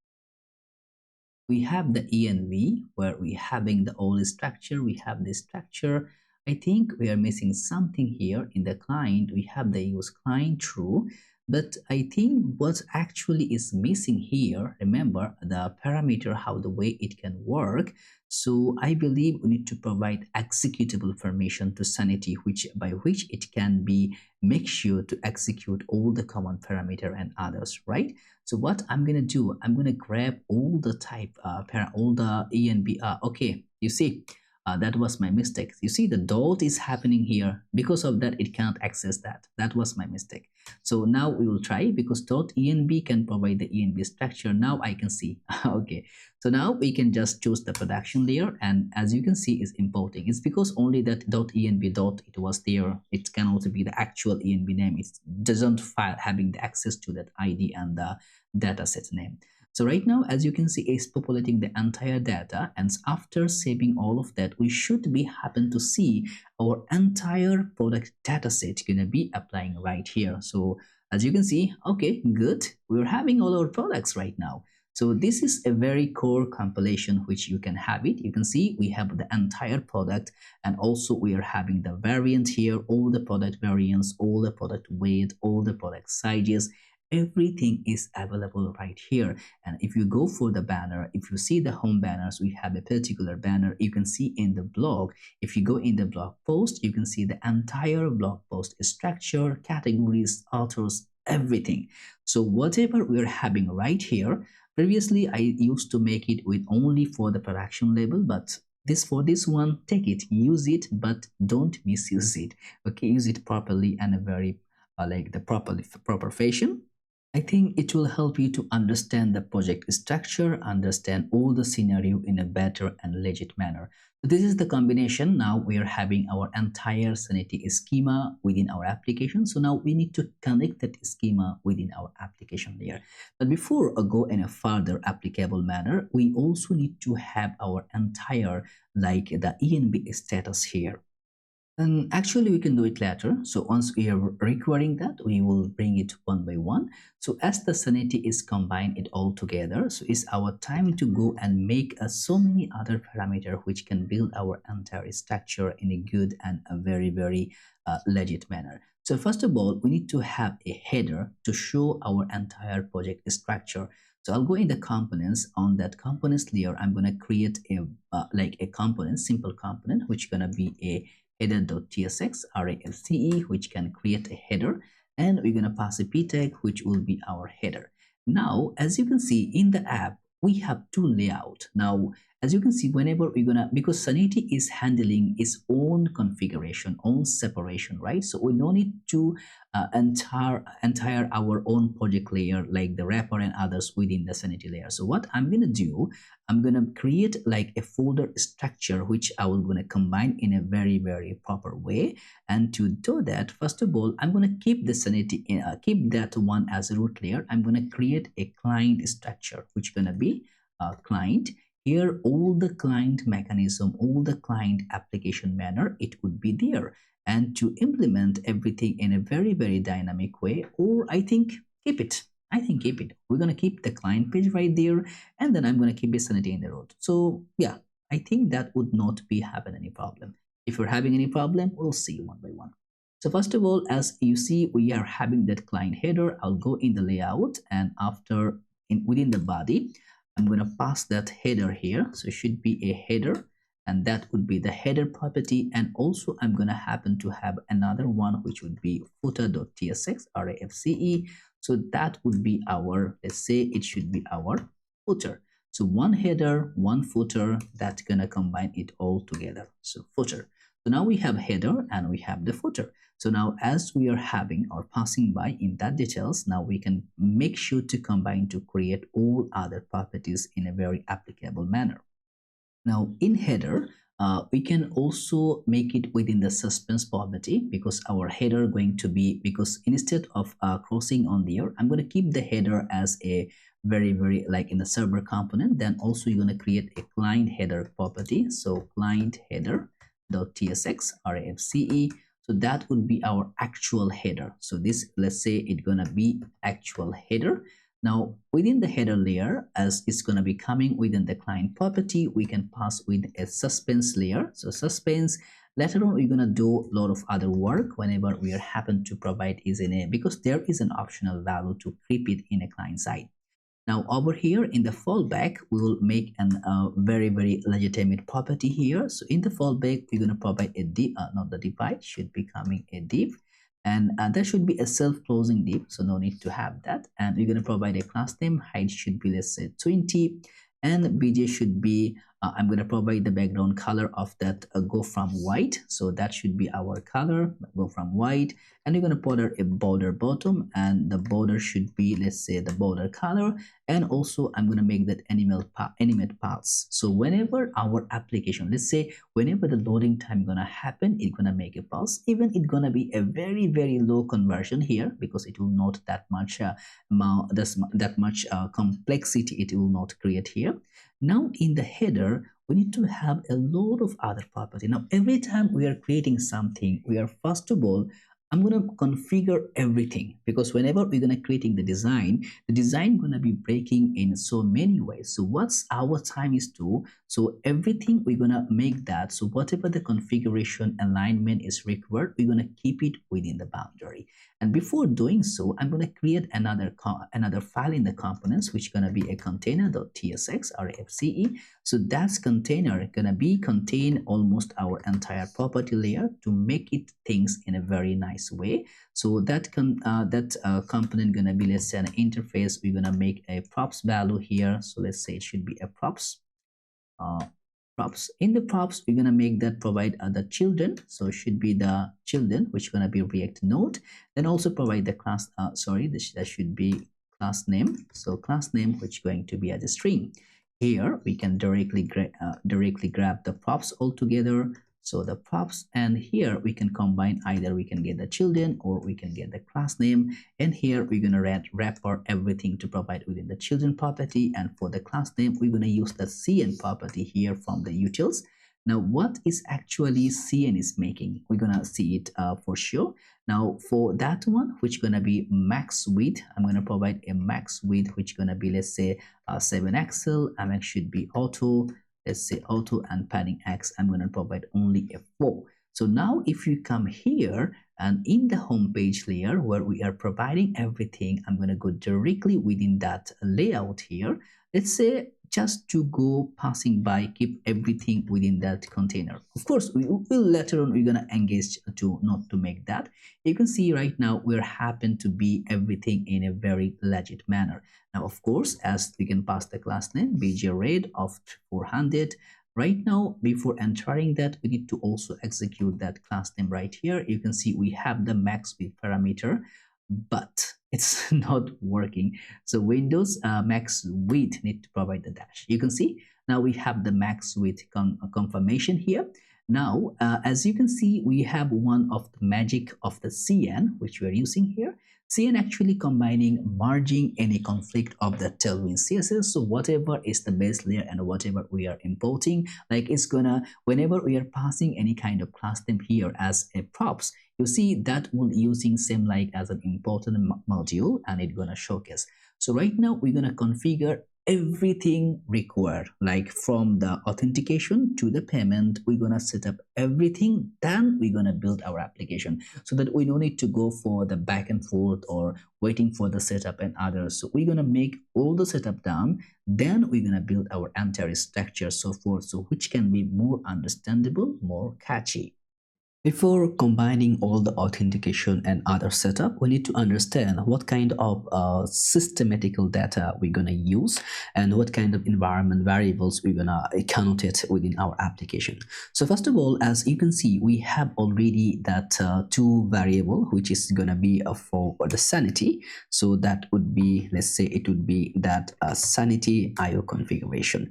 Now, this is the one setup, and there is another portion which we forget, is that which is required, by the way, that sanity version, and you can just toggle through the updated version one. I can initially use that one, or we can directly go with, there is another version which is from that 9 of November 2024. But if it doesn't have that, you can just search for the latest sanity version. So latest sanity API version. Click here, and I think Gemini will provide you the latest one, which is that 19.2 and coming in February. So we can just replace that API version over here. That's it. And another portion also is gonna be coming by that one we're gonna take for the Sanity API token, which we're gonna replace the token. Of course, we're gonna fetch it from Sanity, and then also we are going to impose one more token, which are going to be, like, say that would be probably the Sanity token of that right, the read token. So that only be available whenever we're gonna just read any data, like not any publishable data, but to read the specific data from the Sanity dataset. Like we can, it will make the fetch call, but not the post call, any other call where the execution can happen. So this kind of data layer, we can use that API read token. But in our application, we are not going to using that, but also I'm going to show you how you can implement and initialize that one. Then, of course, for our payment method, we're going to use that Stripe configuration, which we are requiring for that. And for the Stripe particularly, we need to have two separate keys, especially. One, it will be the Stripe secret key, by which we will access the Stripe variable, and within the secret key we will access the backend data structure, because we're going to make the payment using not directly over right here. We're going to use directly the API formula here to create the checkout route. As we're using the Next.js, we have the backend compatibility using the API, so we'll directly hit the API to execute the payment method. If you are like, whenever we're going to building our mobile app for with the React Native, we need to create create a separate server, Node.js server, which you're going to build using the TypeScript to make the payment as well. Then, of course, we need to also create another webhook, which will be responsible to generate when our payment method, like the checkout, is done or any other action is just happened. So we're gonna like create an webhook like a watcher, which gonna watch every single action initiated by Stripe, and then we can read that, and within the webhook we can actually get the data, and when the payment is successful we can redirect user to that particular success screen. Now, why I'm explaining this right now, because you need to understand what kind of things we're going to build right now. And after that, also we like that will be Stripe, and there is another payment method which that would be like SSL commerce. So that is based on Bangladesh payment method mechanism.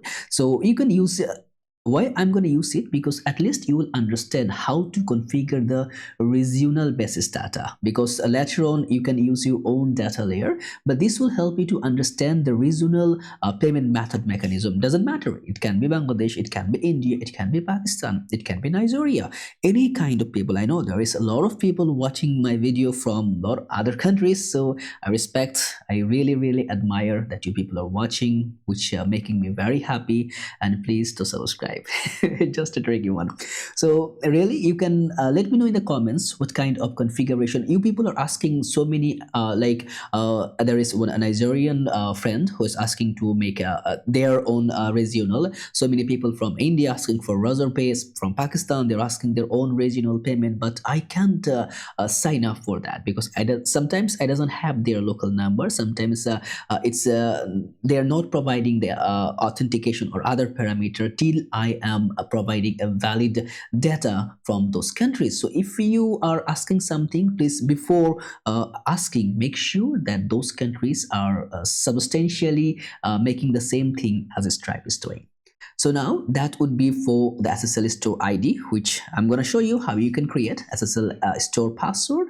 And of course, we will not make it live, because we're going to make it as false for this. It will be not live. And then we're going to also configure some contact information. That would be depend on you, right? So that should be contact information. The contact information gonna come in similarly like some of the information which you can like. If we make it static, that is not good. But you can also create an endpoint. Remember, we have a Sanity dataset, right? You can create a dataset. You can fetch from the API. That would be one thing. And as like next public company name, it will not change, right? Company email, it will not change. So we can put in that environment variable, and we can just drag it to the production. Like limited changeable data, we can keep it here, which would be a very good practice. Like if the data is changing frequently, then we can keep it an API, because we need to call the API, right? Even it's Sanity, we're calling the API, right? So to limit it, those things, as you see, company phone number, it will not change frequently. Company address, that also company city and others, you can just keep it in the environment variable file. Then the business hours, holiday, business hours, weekend, support email, sales email, response time, and other public response hours. So this is just an static data for the contact information, so that you can just pass it like that. Also, I will provide some of the data which would be that social media. You can also change, like keep your own media. I'm just providing my YouTube channel link, that just go on by. So you can replace your own link here, because we're gonna directly access those things. Like wherever we're gonna add those social icons, we can easily access from here. Now, this is the good point. And there is another very crucial, but one of the most important, like who can be having that admin accessories, right? So admin credentials. Now we have two separate layer. One is that to have the admin access by the Sanity Studio, right?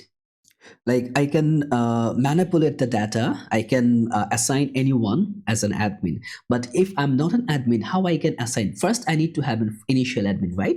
So that what we can do, we can pass an environment variable to make anyone as an admin. Like I can pass the next public admin email, so now I can add as much admin data here as possible. Now I'm adding only a single email, but I can add any email, like a bunch of email.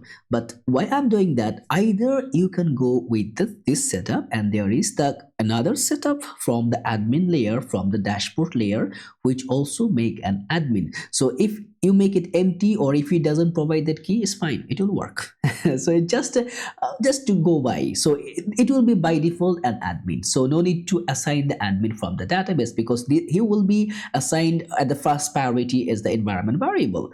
And then also we're gonna provide so many other parameter like the reward points or other, or we can just go I will just provide that. So there, that which will be grab the text amount. You can just take your time to rewrite those things. You just need to write either you want to add, you doesn't want to add, that's up to you. So for the text amount, I'm going to keep it 0.00. Of course Trump will not be happy because the tariff. So I'm going to keep that text amount as 0.00. Reward points is 3000. So if the threshold is 3000, if anyone purchase more than $3,000, then they will get the reward points, and the reward points amount is 5. Loyalty points also there, threshold is 5 and amount is 100. And after that, we need to have a certain kind of parameter, which is the Firebase configuration. Okay, this is one of the most important configuration here. And the Firebase configuration, it will capture the next public Firebase API key, and then also it will get that next public Firebase auth domain key. And after that, it will grab that next public Firebase project ID, and of course it's providing autocomplete, which gonna keeping my video time really smoother, because it will, if I type, I'm very bad at typing.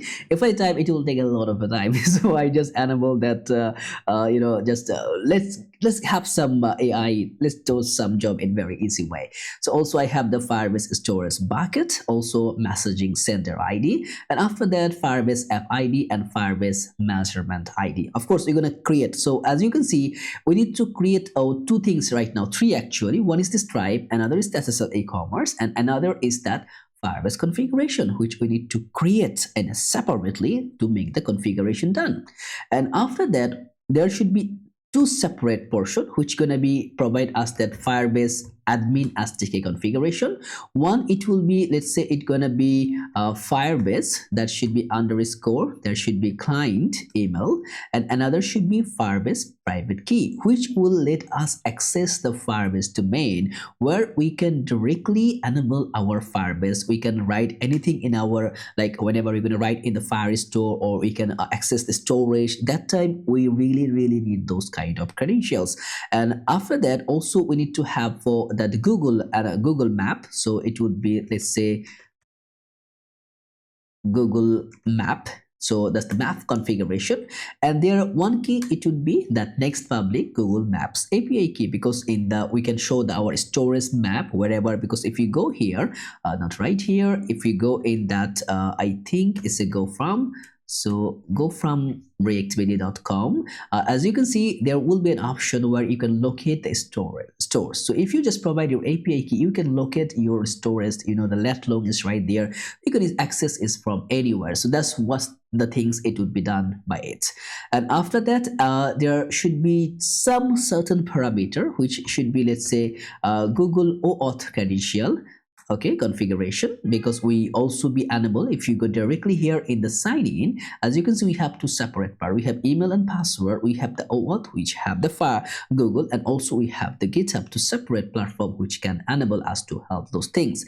So first of all, we will go with that Google client ID, and also you're gonna go Google client secret, and then also there should be another one which is gonna be, let's say it gonna be should be for that refresh token, right?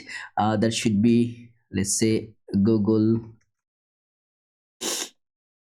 Sorry, I have some cold issue, so if I'm just taking some breathing or some noise, please forgive me. So that's some refresh token. So that should be that Google refresh underscore token, which we're gonna create the token, because whenever our order is confirmed, you're gonna send the email to the user. So also the authentication layer, after a certain point, it can grab the refresh token itself. And also we're gonna have that, let's say it will be a sender email IDs address. So sender underscore email underscore address, we're going to send from which address we're going to send our mail. And after that also it should be, let's say there should be last one, which is the node environment, and the node env we're going to keep it as for development. And then also let's say that's it. I think that would be enough. So first of all, as you can see, this is pretty much all the environment variables we are requiring to start our application to make things done in a pretty decent way. So first of all, we're going to go to create our authentication. And why I'm saying that, because as you see, if we go directly within our header and others, everywhere the login mechanism is going to work, everywhere the store is going to work. So if we start building everything, we're going to come and make it back and forth, because we cannot finish the header without the user, because after signing there should be the button for the user, there should be a dashboard setup for user. So we don't want to go back and forth. So first we're going to set up our configuration using the login as sign in and sign up. We're going to fix entire auth setup, we're going to fix entire our store setup, then we're going to go and build like it will take a bit of time right now, but later on it's going to give you a very quick gig when you're going to build our entire application layer. And to start within our auth parameter, we will just visualize what we're going to build. For the sign up, we're going to have some kind of like the data layer, which we're going to have the left side, we have the data, and right side, the icon. If you just remove that, you see we're showing it like in responsive way. And after that, the similar parameter we're holding for the sign in here button. So where we're going to also have the sign in register. So you're going to start creating those things. So you're going to go within our application layer where we're going to start processing all those materials. So first of all, we're going to go in our app. You can see we are here right now in the client, but we'll not head back to the client. We're going to create another directory, which it will be handling our entire auth setup. So that would be the setup where you're going to maximize our auth. Now we're going to use that sign in and sign up parameter right here, and that would be starts booming our application layer in a very decent manner. And to start with, first we need to create a Firebase application. So I'll go in that firebasegoogle.com, which is gonna provide that. So first of all, I'm gonna go and initialize one of my account, which I'm gonna use that BPI marm. That would be fine for me. And I'm gonna go in my console. And again, I'm requesting don't try to use whatever the credential I'm gonna show you right here, because I'm gonna grab all the credential right here. So you can see all the credential. This only the last time where you're gonna show, because I need to show you from where you can copy, where you can paste, and how you can enable.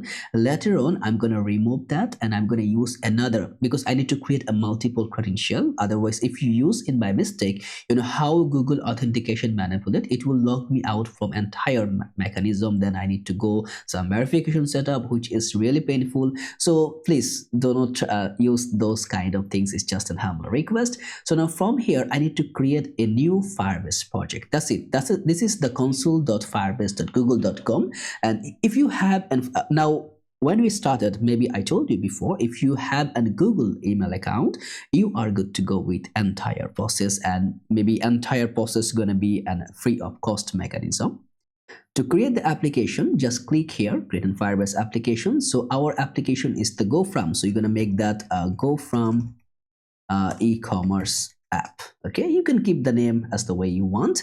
And after that, let's continue with that. And I enable the Gemini and Firebase. You can do it. Okay, we want to enable Google Analytics. You can keep it. I'm going to show you, if you are requesting in the comments, I'm going to show you how you can enable the entire Google Analytics process within your application layer. So default account, okay, create the project. Now it will start creating the project. And of course, also I'm going to go another portion for that. Let's say Google Google Cloud Console. From here, we can also do the similar parameter. So I'm going to go here and I will choose the same email which I use right here to log in. Let's go choose that email.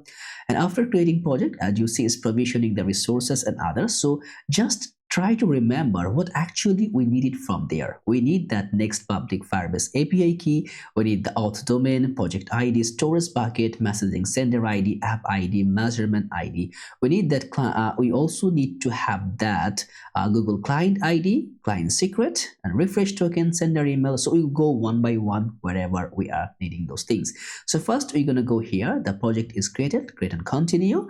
And after continue, you can see we are automatically within our application. Okay.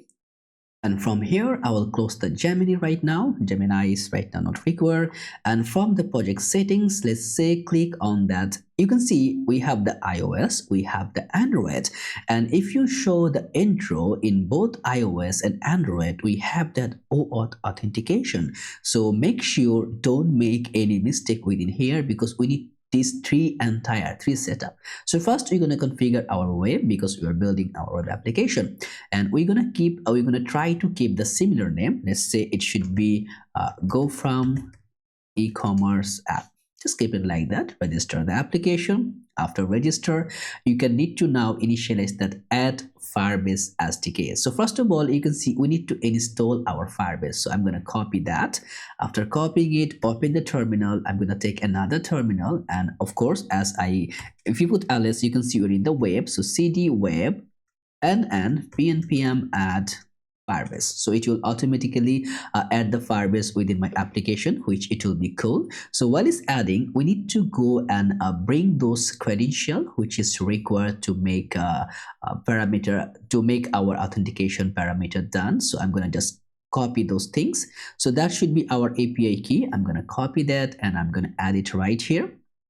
And of course, you can also add it within your, the string file method. So of course, you can just choose enter string. So that would be Firebase API key, now the domain. And then we also need to grab that project ID. Be careful that you are not messing around with anything while installing.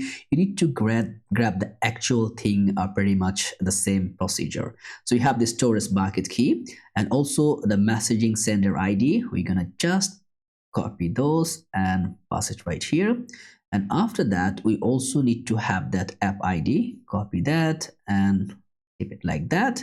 Then we are going to have that measurement ID. Copy this and we are done. So this is the things which we need to have the value. Still, it's just installing. And after that, continue to console. And what actually we are looking forward it right now, we should have to enable to separate parameter for the build. We need to have to make that authentication layer because that's the where we are looking forward. We have the OAuth and others.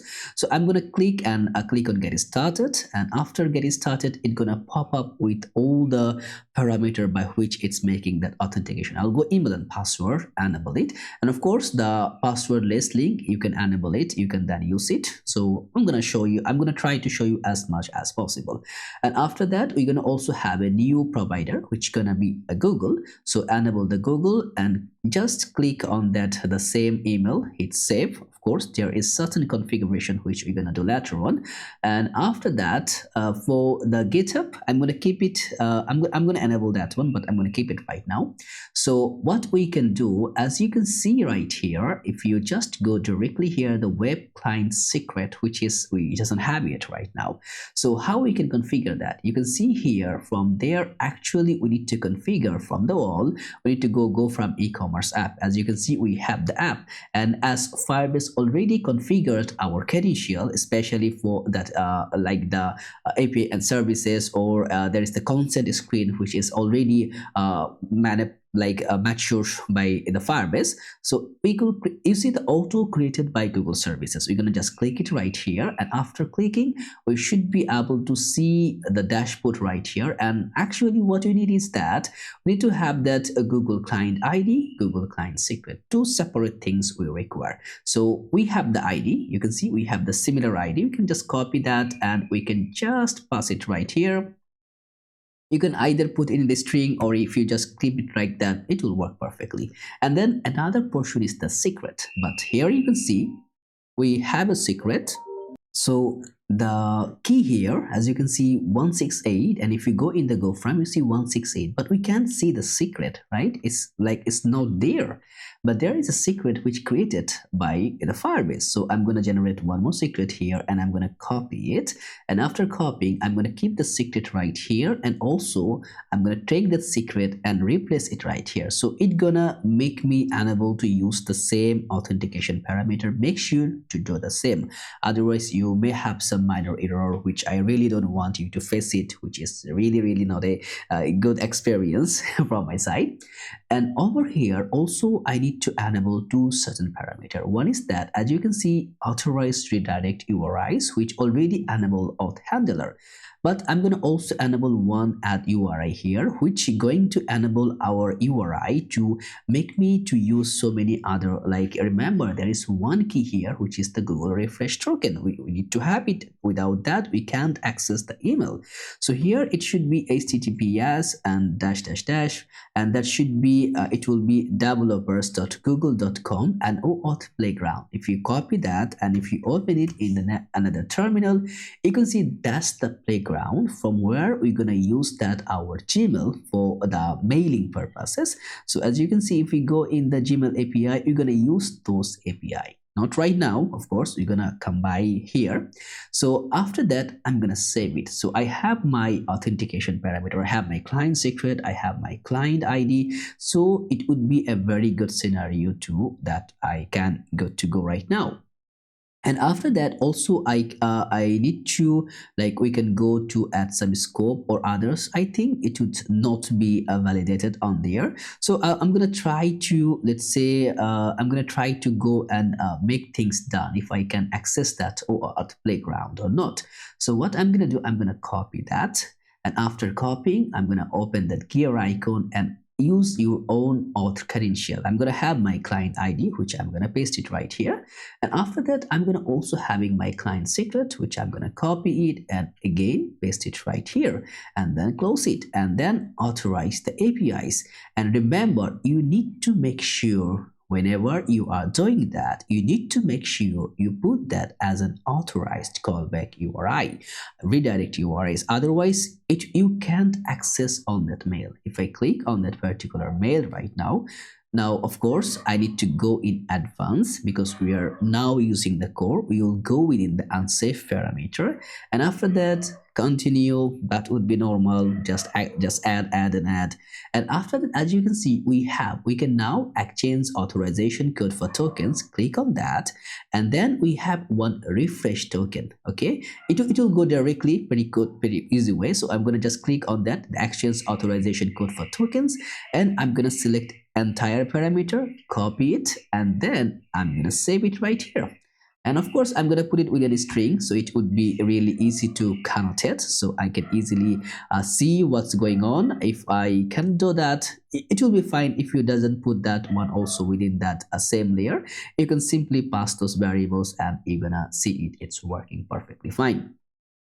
Now, as we did that, it's everything gonna be perfectly all right? So you can see all are okay. We have the, and of course we're gonna use the same email here by which we created that. You can see I'm gonna copy those bpimar@gmail.com, which will be my email. So from this email, I will access to send the email for my customer. So that would be the base email. Now you can modify any email, your business email or others. And also again, you can see my Firebase is installed.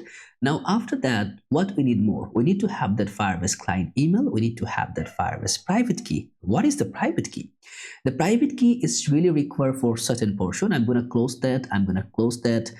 Because we are already having that. For the private key, I'm going to go in the project settings, and from the settings, you can see is the service accounts. Click on the service accounts. If I make bigger, you can see that this is the service account tab, which is you need to click, right? So from the service account, you see the generate new private key. You can just click it and generate, and it will generate, and automatically it will be downloaded within your download folder. And for your understanding purposes, what I'm gonna do, I'm gonna bring the file from my downloads. Let me find it, which gonna be go from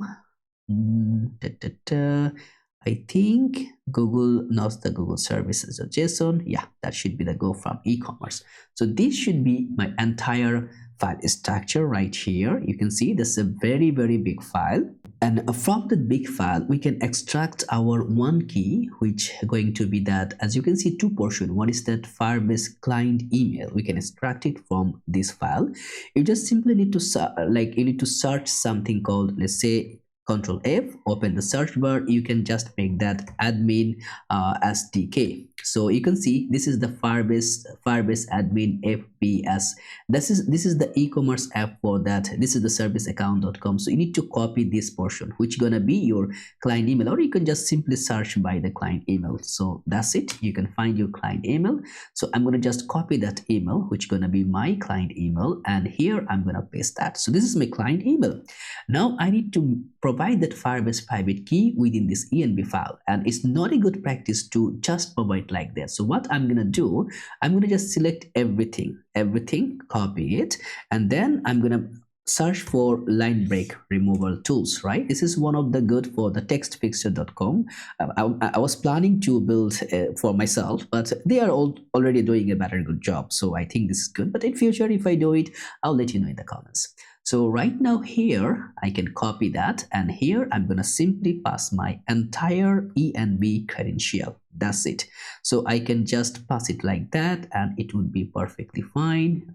Okay, I think, did I make a mistake? Maybe it's get properly Firebase private key.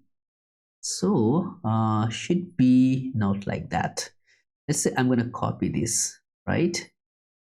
And copy like that, copy it, and here let's remove it and remove the line break, right? So this should be the line break which gonna be removed. But or as we just only need that private key, we can also similarly, you can see that's the private key portion here. So either we can also go from here and we can just enable. You can see this is already like coming with the line break remover parameter. You can copy that and also you can pass it. That will also work. Or if you go directly to just remove the entire line break and then you are passing that, those things also work. So it is up to you, but I'm going to keep everything so that you will easily, it will be helpful for you. So now this is the enter type service account key or begin private. You can go with that begin private key, which can directly just remove it here and put all entire private key till here. Okay, so we're gonna try and testify in both way, and after you are having that key within your .env file, what I recommend you to remove that, because if your application, especially even in private repo, that will flag an important email processing that you have some existential threat, which is not a good practice to import that certificate JSON and then just passing it. So we make sure deleting that and just keeping that key here, which is could be the good one. So right now, as you can see, we have our entire procedure. One thing is pending for this Stripe, and for those things we're going to grab it whenever we're going to making the payment. So now we're going to keep it. Now here in the source, we're going to take another directory called lib. Okay, lib already enabled because we have the utils.ts in the lib. So now as we have the lib, we can now go and make sure to have all the credential parameter to let us go by. So first of all, what's going to be in the lib? First one we're going to create is the Firebase configuration. So it should be a firebase.ts. Okay, as we're using the TypeScript, and we make sure to remember our entire stack build gonna be using the TypeScript, our admin, our app, our API, even our Sanity Studio. We are using TypeScript everywhere, which gonna make our e-commerce application much more easy to understand. So first thing first, to enable and initialize that, we need to import a certain kind of configuration, and I'm going to import that, and all the input going to be coming up from, it should be that Firebase/app. And from the app, what we're gonna, I'm gonna make it a little bit bigger so you can see it much more easy way. And here we're gonna use that initialize app, which we're going to initialize the application here. We're going to use the get apps method, and also we're going to use that Firebase app. So that's the import. We're going to import it from the Firebase app, and after that also we're going to import a certain kind of things, and that should be from, and there could be Firebase analytics, because we're going to use the analytics from there. What I told you, we will provide some data, but if you want some more, let me know in the comments. And then here it's going to pass that get analytics, and also it's going to pass that is supported, and also it's going to pass analytics. And there is a quick shout out which going to be, if you are really want to purchase the premium code, you are good to go. This code have the entire things is done. You can see, you can be my member, which will be really helpful. You can join in our member parameter, which is gonna provide you the $5 discount. And also if you go directly, especially go in the shop here, and over here there is the app, which is the separately deployed. And this app, one person was asking how we're going to connect this together, because in the app, in the web, we're using the same configuration, Sanity, same Firebase configuration. So both are synced together, and after finishing the build, you're going to see entire structure built in that similar manner, which is really cool, and you can access everything in a very, very simple and easy way. So you can, this both are in production ready code. It's ready to launch. You can just grab it if you're looking forward to deploy your e-commerce application right now, or if you are a learner, just go with me. It's fine. You can just carry on that. And make sure whenever you are coming, if you're really supporting my work, want to help me while we're doing everything, try to support me or buy some coffee. That's up to you, but it will be much more helpful if you can do that. And please do like the video and subscribe the channel, because this entire code probably be a free later on. Of course, you know how the way I do it. So first of all, as it's happened, so that's the Google Analytics, and here another portion gonna be coming, which gonna be import, and here it should be from Firebase auth, and from there we're gonna use that get auth, and also we're gonna use the auth. Okay, so now this is the 3 parameter which we're gonna use, and we're gonna create a Firebase config, right? Firebase config, and that config gonna contain all the configuration, the API keys, which gonna be API key, and then the API key gonna be for, like, say it gonna be from the process.env dot, which gonna be next public Firebase API key. So basically whatever the parameter we access or keep provide the name there, you just need to replace entire name segment. That's it. Okay, so as you can see, I'm going to make it bigger side by side so you can easily understand what actually you're going through. You can just go directly within your env variable, and you can see we have 1 2 3 4 5 6 7 parameter, and here the similar parameter 1 2 3 4 5 6 7 parameter. So in the config we have the API key, we have the auth domain, project ID, storage bucket, messaging sender ID, app ID, masterman ID. So now after having those parameters, we need to declare an app, right? We need to create a Firebase app. So as the instance gonna be changing later on, so you're gonna create a Firebase app, and that would be the app. This is the type for the app, which gonna be the Firebase app. Now whenever we are like creating the application, maybe one app is running, and then I created another instances, if you want to log in, I already logged in within the Firebase. Again, I click on logged in, again creating the Firebase. That's creating a much more instances, not one, multiple. But to avoid those things, we can now measure, we can now, let's say we will put a condition here. Let's say if there is no get apps, right? No get apps, which is going to help us to grab the apps from the instances. So no apps dot length, like we doesn't have any app running right now. What we can do, you see, we put the let, because now we can assign the app again and again. If we put the const variable, you can't access, like if we put like as a const variable, which is not changeable, if now you want to access those things, let's say I'm going to make that app equal to, you can see it will make a flag. You can't use those, you can't assign app, because you need to use the let if you are assigning again those parameter. Now to do that, app equal to, like we doesn't have the app length, means no Firebase app is running. That what we can do, we can initialize app, and the app gonna be contained using the Firebase config, the Firebase configuration. So there the app is there, and else if our app is running, so the app instance is going to be getting the get apps, and it will, because as the instance is multiple as an array of parameter, so it's going to get the get apps, and from there it will just grab the first value of that. It can run multiple. You see, we provide the length, so it will be an array of app.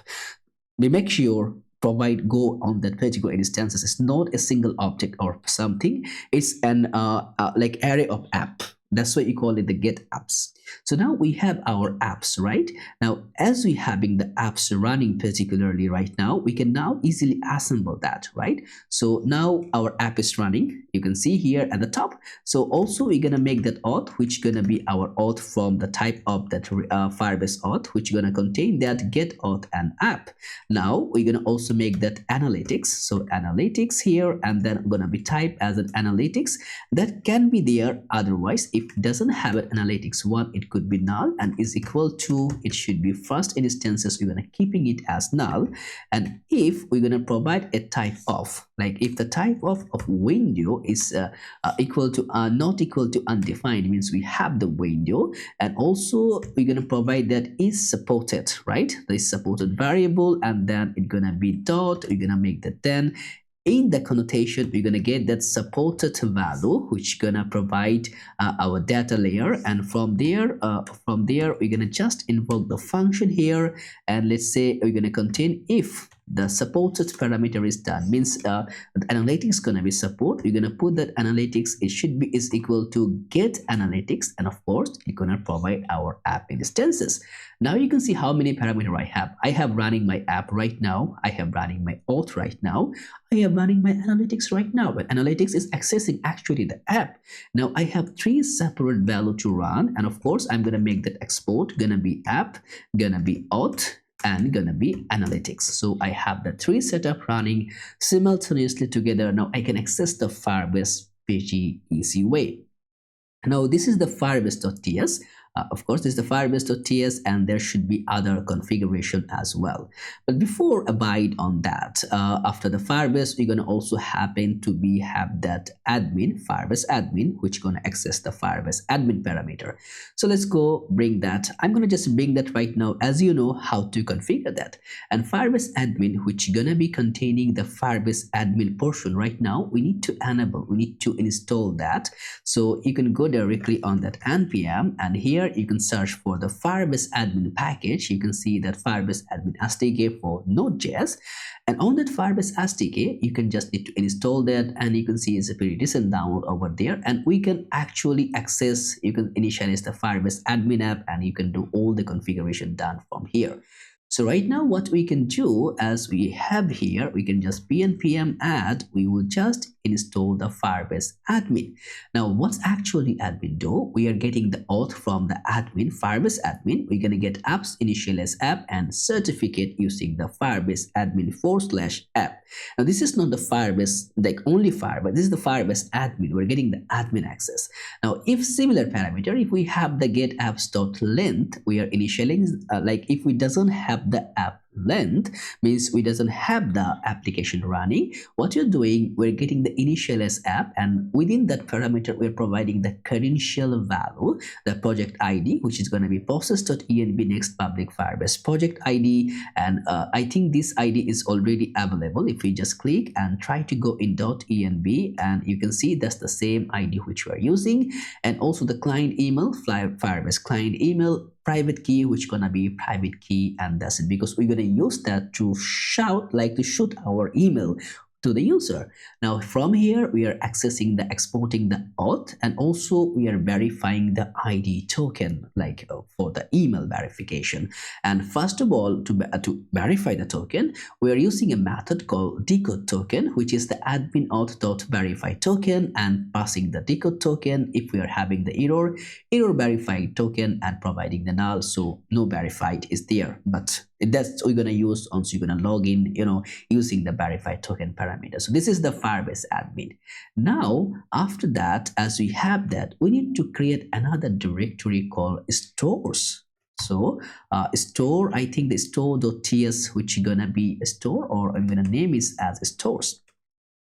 Because from the stores, remember, once we're going to create a sign up, we need to create an auth store to enable our sign up configuration, because we're not going to using like initially what we do, we are using especially the endpoint parameter, but today we are going to accessing everything in our lower layer. So first of all, you need to go in the Zustand we're using for our state management. Again, I'm saying because all the configuration I'm doing at the beginning, so later on we can go an entire flow. We're going to finish our header is done because all the configuration is done. We're going to go entire endpoint, starting build the cart, our configuration done, so we can finish the entire cart process, so we don't need to go back and forth one and on. So for to in enabling that one, you can see, you can go through their documentation how these things actually work, and pretty much I like Justin to use it. That you can just read their entire documentation, which can provide you a better understanding like how to create a store, and then how you can bind your components, and can go on how you can use the persist. If you can type for that, let's say persist or persist, you can see how you can use the persist by so far. Now what I'm going to do, I'm going to directly open my terminal, npm add, and it will enable Justin right here, and there is no wrapper required to run that one. So let's go in the stores. What I'm going to do, I'm going to create a store called auth store, which will handle my entire auth parameter store.ts, and instead of putting in like a single file which gonna be a congested, we're gonna create a separate file for separate authentication, a separate storage parameter. Auth storage is gonna enable or handle my entire auth flow, login, logout, or managing the profile. Then there will be that user data store where we're gonna fetch or get entire user data. You're gonna have the compare store, you're gonna have the share store. So those things you're gonna create one by one. So the auth store is going to combine what actually it can have directly. And auth store gonna, first of all, we will import our Justin from the Justin, right? So import, there should be a method which we're gonna import from the Justin, and that method name is that create method. Okay. So this would be the method which we're going to use to create our parameter. And then we're going to also import some of the parameter which are going to be from, which will be Firebase / and that should be the auth. And from that method, what actually you're going to use, you're going to use that user which going to be coming from the Firebase. We can make that on auth state change and so on and on. So we're going to use around those methods which going to be, first of all, you can see we have user, we have on auth state change, we have sign in with email and password, we have the create user with email and password. And there will be good things you're going to see. We will not use the persist because we're going to manage our user according to the local storage token. So we're not going to persist that user in real-time data. We have the sign out, sign in with pop-up, Google Auth provider, GitHub Auth provider, update profile, send password, receipt email, and send a sign in link to email. Is sign in with email link, sign in with email link, user credential. So conversational way, we are accessing almost entire authentication flow which is gonna handling for our parameter using that Firebase. So after that, we also gonna use certain kind of things which gonna be, let's say, import, gonna be get the from, and that should be, let's say, at live Firebase, right? Yeah, I think that we can access, or we can't access. Why? Okay, let me try in a different approach. So if we go in import, gonna be, let's say, auth, and that should be from. Okay, anyway, if the at is not supported, we can directly use that. So that lib. And of course, we also gonna use the toast to show the toast message. So whenever the error is coming, and for the toast message, we're gonna use a sonar to provide our toast message. How we can use the sonar? Go the Shellchain UI, and that's the way it's gonna show the message. And to show and to use that, we need to install that one. Let's say npm add should be sonar, and after adding that, to make that one, let's say. We need to provide in a certain motion. So I'm going to go in my layout, and this is the layout where we're going to inject the entire diameter to make things work. So we're going to just import the entire toaster flag. So that should be toaster, and that should be from, and that should be from the sonar. And to enable the toaster, you see the body, and after the body within the container parameter, we can just pass that. So this is the children and footer. After that, we can pass that, and that should be the toaster. That's it. And we can now modify the toaster the way you want to show it. We can just make the position, which it will be a bottom right. I want to show it in that cases, and that should be rich colors, which is would be good. And the close button, it would be there because by default it will not be there. And then of course we're gonna pass some toast options. You can now modify that according the way you want. So I'm gonna keep it in very simple. The background color, which will be white color, we're gonna provide some of the primary color. We're gonna providing a border radius, font size, and also the class name Sona Toast. So wherever you're gonna use the class name, it will reflect. If you want to customize the like the Sona Toast, we can use that class name, but for typically I'm going to skip that part, or I can just comment that part wherever you're using, then we can use it, otherwise keep it like that. So now there's the similar conception we can use as you're having that our Sona Toast. So you can simply use that toast from the Sona, which going to be import, and that would be toast, and the toast from a Sonar. So now we have our old parameter. Now all the imports we are just did it right here. So what we can do right now, we can start a fetching or building our auth store parameter, which can be really cool once we are going to build it. So first thing first, we're gonna use that sync user app to Sanity and do the other things. So this will be like the entire connotation. It will be simply a function. First of all, I'm gonna make that an interface, which gonna be, let's say, auth state. Okay, that would be an object of interface what actually we are building, right? What kind of parameter or the type you're gonna hold using that auth store. So for the auth store, first of all, we're gonna use that the type of that we're gonna have the user in the auth. So that user gonna be an user, or it can be a null. Now, what could be a user? We doesn't have a user. User should be coming as a Firebase user. So that's the type which we're gonna exceptionally passing by. Then also it's gonna use that loading. Okay, that should not be like that. That should be simply that.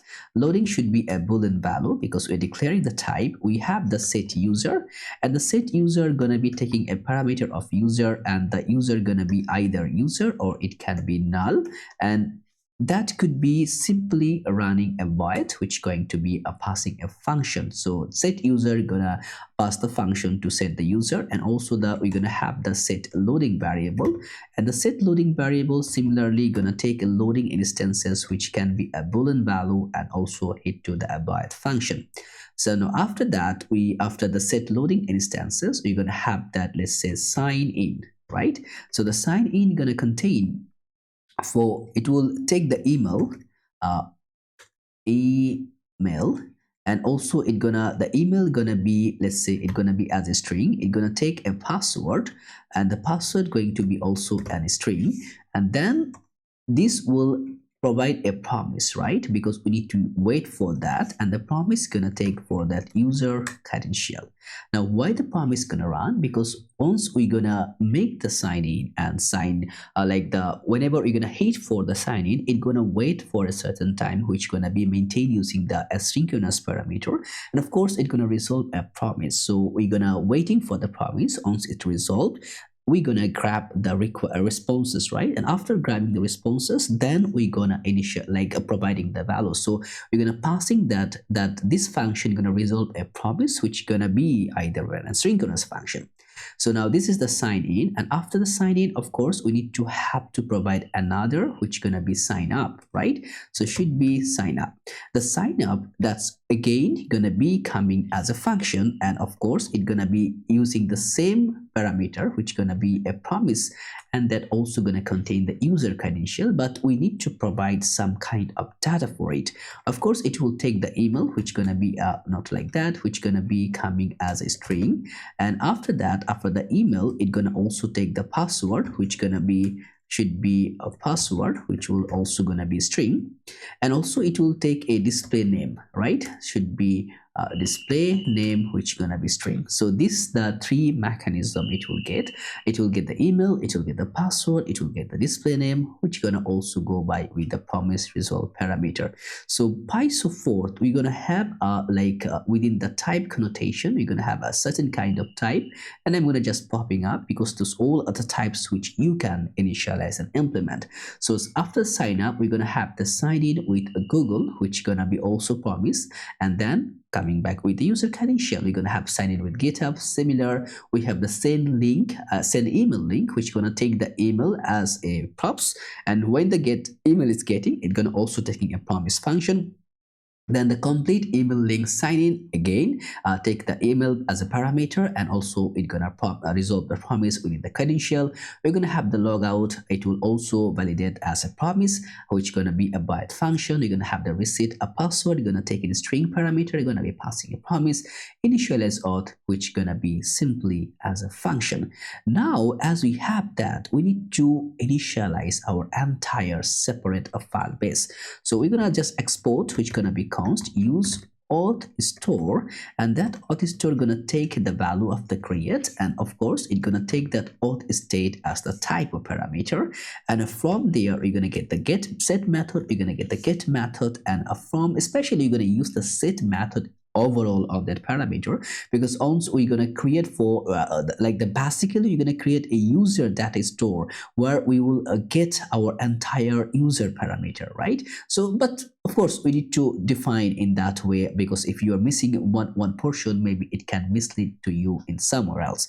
So of course from the to method, we're going to just invoke the function here, and within there we're going to inline return, we're going to return simply an object. And what kind of object is going to be there? You're going to be get a user, which going to be null by default. We're going to have the loading value, which going to be true instances, and we're going to have the set user. And by the way, it's gonna take the parameter, like it's gonna just initialize, it's gonna take the user and the connotation on that, and what it's gonna do, it's gonna set the user. That's it. So that's what it's gonna do. It's gonna take the user and it will set the user directly. And also for the set loading instances, it's gonna take the parameter of the loading, and after that what it's gonna do, it's gonna set the parameter as the loading. That's it. So that's what it's gonna do. It's wherever you're gonna passing in instances, it will just do the same.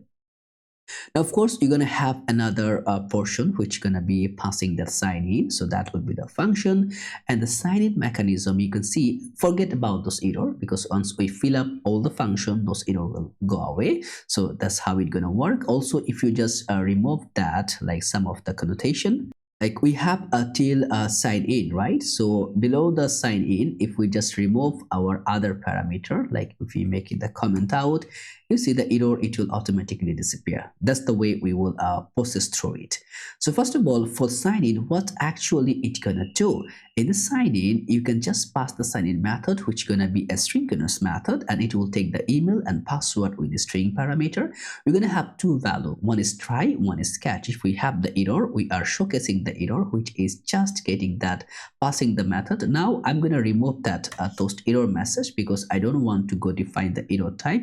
Now this is your task. You can type the error, right? Or I'm going to keep it any. You can just go through to display that one. So that will just measure the things how we are going to lead by that. So if we have the error, it will show the toast.error, the error message, and fail to sign in, so on. So and then it will show the error. And if we have the email and password, sync will happen in auth state change, because now auth state change gonna run clearly like all the instances. So whenever we logged in, that will handle us that if we sign in or not. So this is the sign-in mechanism which we did so far. And after the sign-in mechanism here, so that's in here. Then of course also we're going to have the sign up mechanism, which will let us to go by to create the sign up. And what it will do, similar sign up, which going to be a synchronous function taking the email, password, and display name as a props parameter, and we are directly calling that to get that await create user with email and password. If you just expand that, you can see we are actually getting that auth public, which is handled by Firebase. Now over here, we are passing within that function, we are providing the auth, email, and a password. Now, of course, so many people would like to love to have, I'm typing and I'm very bad at typing, but you can directly go, you can pause the video or you can go with that. So it will just consume a bit of timing for you. So you can have your own time to conserve it. Once you're typing, you can also read it properly. If you go along with me, sometimes you are misleading without reading those parts.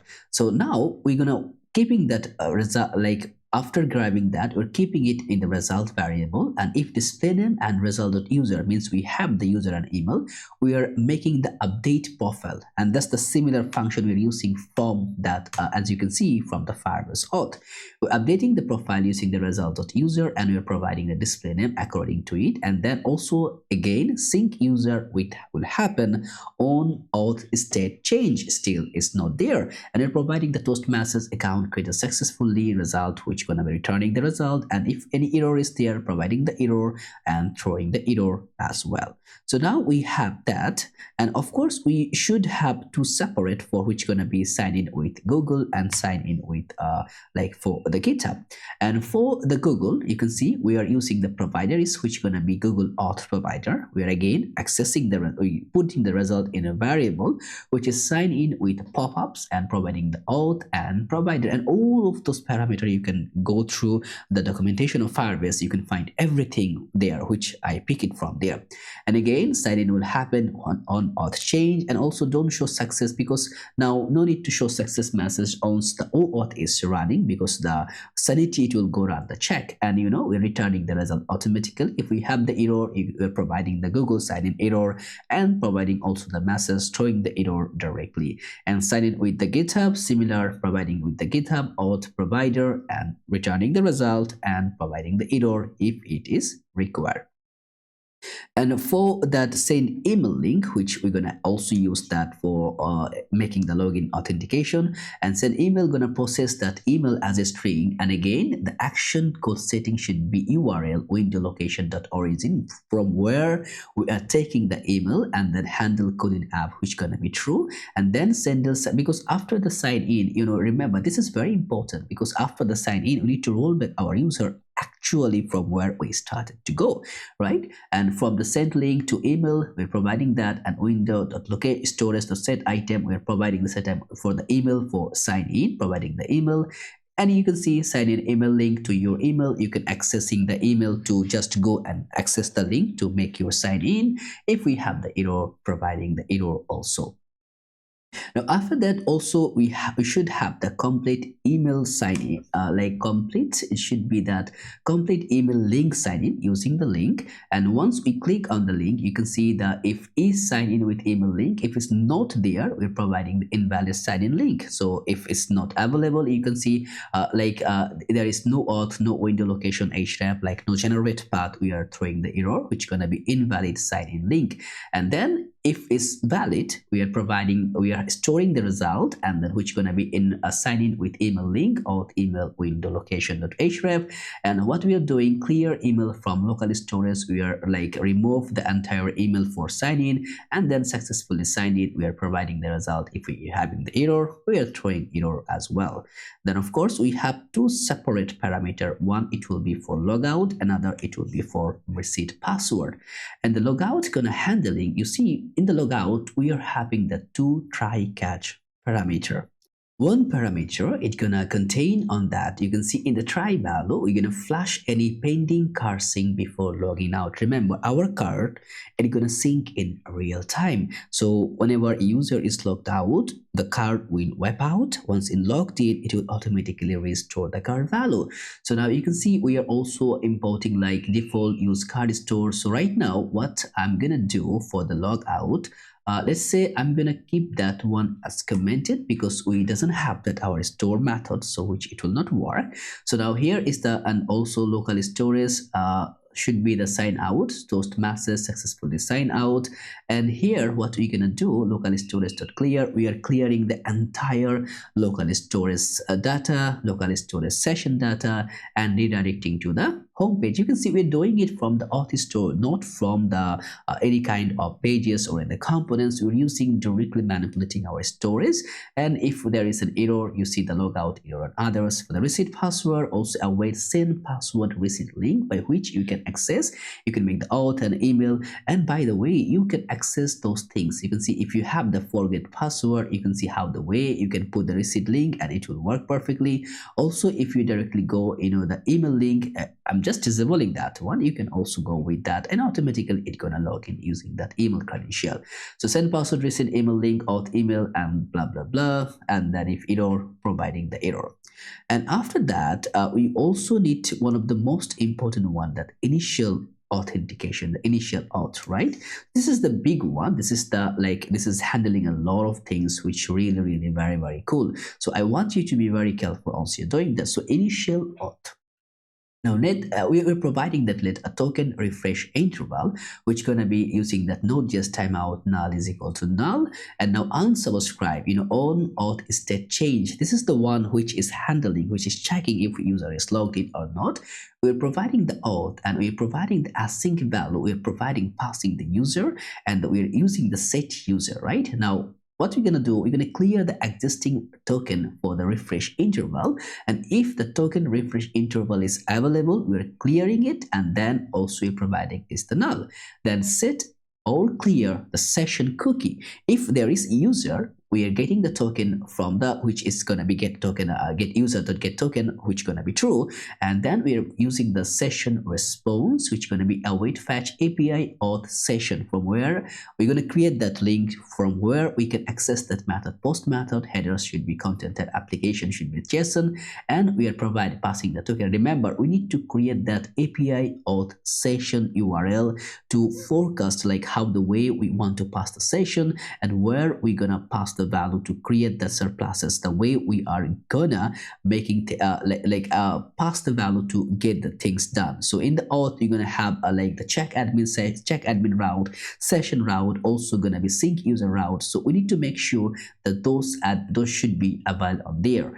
And then if the session response is okay, so after hitting on that particular API, if the response is okay, not okay, we're using the failed to set session cookie. And if it's success, await new promise, you're gonna resolving it. Set timeout should be a 100 millisecond. Then it's okay. Setup token refresh interval, refresh every 50 minutes. Firebase tokens expire after 1 hour, so we refresh before that. Firebase normal tokens refreshing every 1 hour, and before 1 hour we are just getting our refresh token back before it expired. Now token refresh interval, with also again set interval, which going to be a synchronous value. We are having two values, one is the try, one is the catch. If in the catch we are having that, we're providing the error, and you can see 50 minutes interval, okay, because it's getting the 1 hour. Firebase is expiring in 1 hour and we're getting the 50 minutes, so before 10 minutes we are refreshing our token. Now in the try value, we're gonna make that const current user should be the auth.current user, and if the current user is available, you see there is again two value. If not available, we're throwing the error, which gonna be getting the catch value. So now if we have the current user, we're getting the refresh token. From the fresh token, await current user dot get token ID, which gonna be true. And then again we are using that API auth session. Where's the post method? Again content type, which gonna be application JSON. We are providing the body, and then we are passing that fresh token right there. And if we're having error, you see we are failing that error, and await sync user to Sanity API. So now this is still pending because we need to create that functionality which gonna be sync user with API, and that I'm gonna just provide popping up with the top here before at the top layer. I think okay, auth state, I think you can just put in the root layer here. Not good. After the type, we can just initialize that one. And here what actually we are doing, you can see sync user to Sanity API, which gonna be taking a parameter of user and promise as void. So it gonna providing the ID token, which gonna be user.get token, and we are using that auth, which gonna be API auth sync user, also providing the method of post. Headers should be content type application JSON, and providing the ID token. And from there, if the response is not okay, providing error, and if also providing the catch value. So this is the response which you're gonna be handling to see if my user is available in Sanity or not. That's what it's gonna do. And also the card store, I'm gonna just make that one right now is in commented, because my card store is still not there yet. Okay, so that's what I'm gonna let wish list and card store, I'm gonna keep it like that. So right now it will help, it will show if the user is providing Insanity or not, and also it will fetch the user from auth session, and method should be delayed if we are having to that unsubscriber to delete method. So this is the initial parameter on there. So we are syncing user to Sanity API, and also loading is false and else. This is the two parameter. What's the if we have user, we are doing that. If we doesn't have user, we're making that await fetch API auth session. We are using the delete method, means it doesn't have the user yet. And set loading gonna be false. And from the return value, if the token refresh interval is there, clear interval, which providing the token refresh interval, and then we are providing that unsubscribe method. I know it's a very long, but this is gonna make you how the way you build the structure, how the way you know how to build the structure. Now there you're gonna find a certain kind of error which gonna be actually coming from the any. Now try to recirculate, because only this is the file where I'm gonna keep that error for you. Later on we're gonna also handle those things in a very decent manner. Right now, as you see, we used one auth here, which is going to be auth session. So I'm going to go in my API here, API, create a directory, which is going to be auth, and within the directory going to be another of directory file, which is going to be, let's say it would be session-route.ts. So that would be API auth session route. Make sure the name should be similar the way we are providing right here. Now this one is going to have two methods. One should be the post method, another should be the delete method. Two connotations should work properly and align together. Now here we're going to import two value here, which is going to be import, and that two value going to be coming from should be next and /server. Okay, the two value going to be coming from that next request, and another should be next response. Now after that, what we're gonna do right here is that we're gonna make that export async, should be export async a function, which gonna be just a post method, and over here we're gonna take the request parameter, which is going to coming from the next request, that's just passing and handle the value. We're gonna use a try catch parameter, right? Now in a catch value, if you're having the error, of course we want to showcase the error as well. If we have error, we're going to just simply provide that console.error, which is going to be error setting out cookie error, and the next response is going to provide the failed to set out cookie. Now if it doesn't have the error, so means we're gonna destructure our token, and that should be await, and that should be request.json. Remember the way we are passing the token, especially if you go here, we are providing the token somehow somewhere over here. Where is the link we used? Let's say sign in email link, sign in with the session. Of course you can search session, yeah, not here. You see API auth session for the session response, and we are providing that body session just stringify, where we are destructuring and passing the token, and here we are restructured and get back our token by from that request.json. And now if there is no token, of course we want to show a value, we're going to return that next response dot, we're going to provide a JSON, and that JSON gonna handle of course we will provide an object here, and we're going to provide the error which gonna be no token provided or token required or something like that, and the status is gonna be for 400 right now. Okay, I think, and for the status, so let's say a status gonna be 400. Okay, should be injecting, right? Gonna be okay. I'm gonna just decently adapt that one. Okay, I'm gonna go again to make that. So this is the value here. So the error which gonna be no token provided. Okay, I think I'm mismanipulating here. Should be error.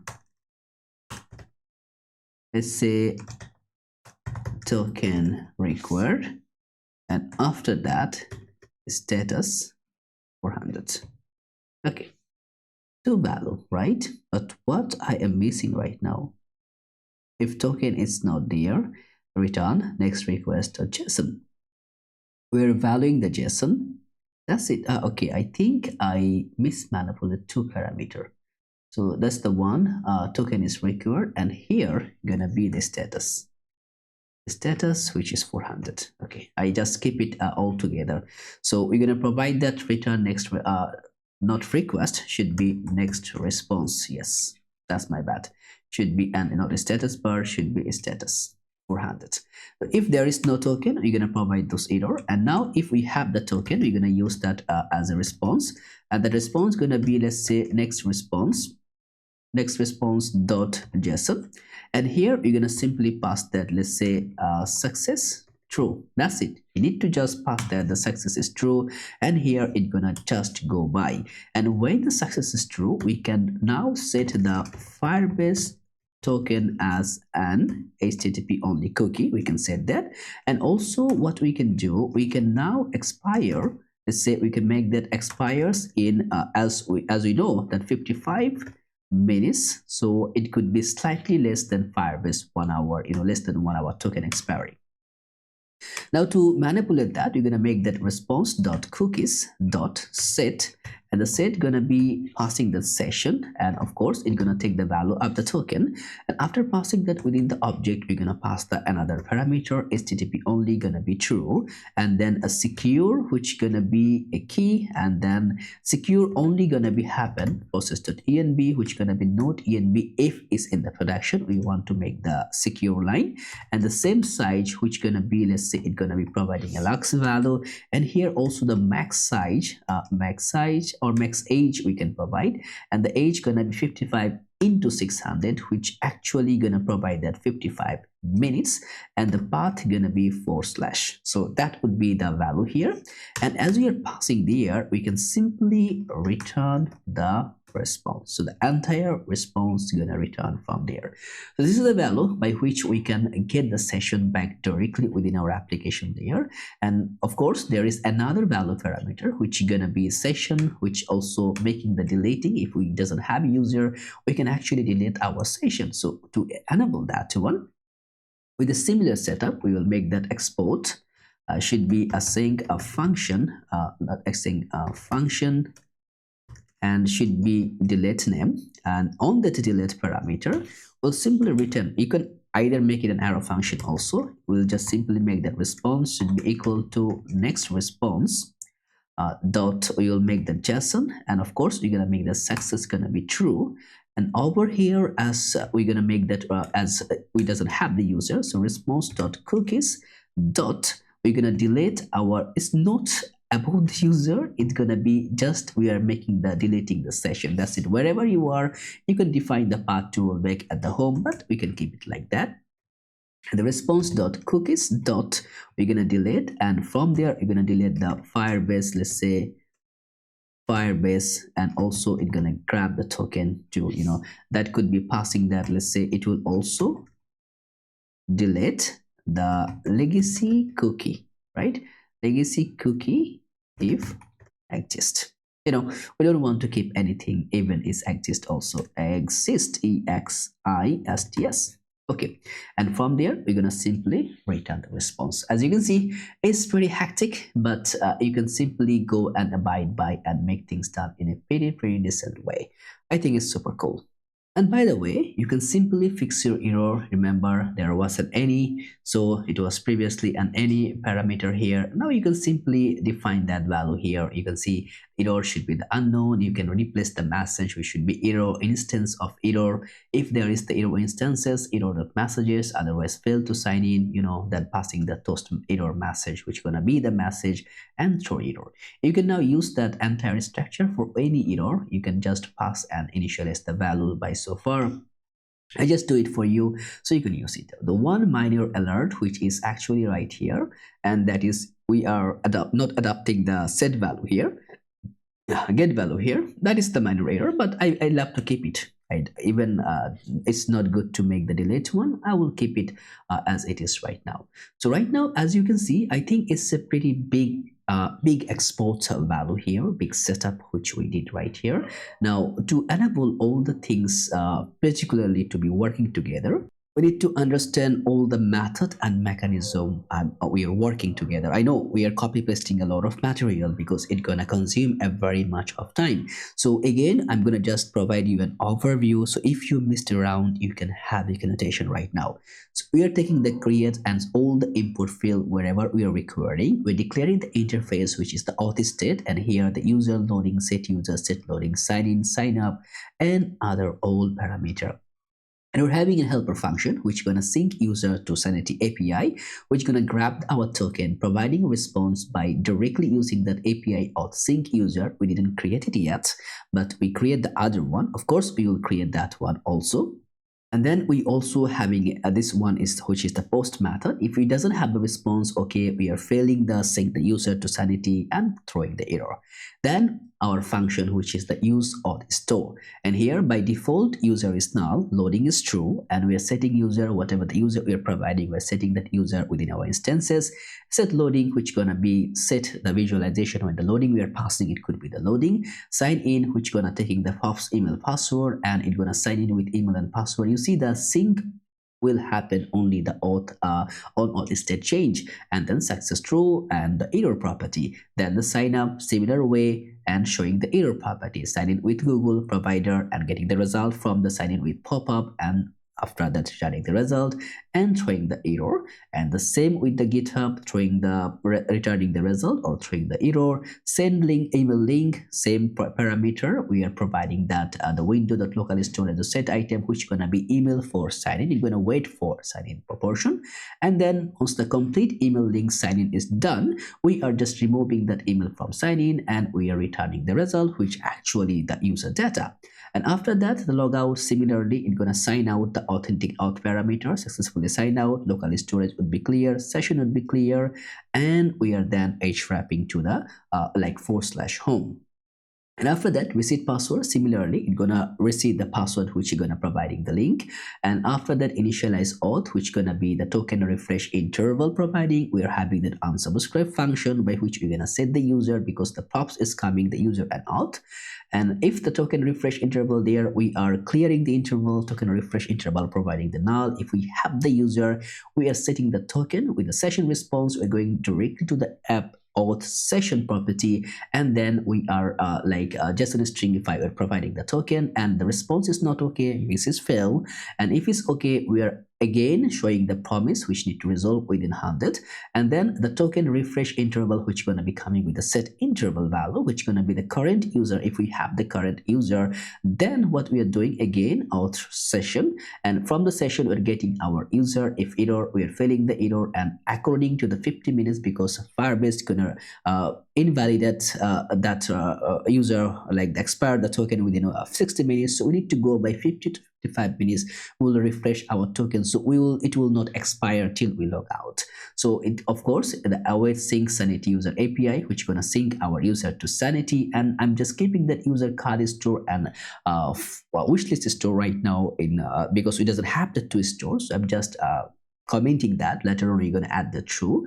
And also then we have the delete method for the session. Then from there we're returning the token refresh interval available, then clear interval, and then the unsubscribe.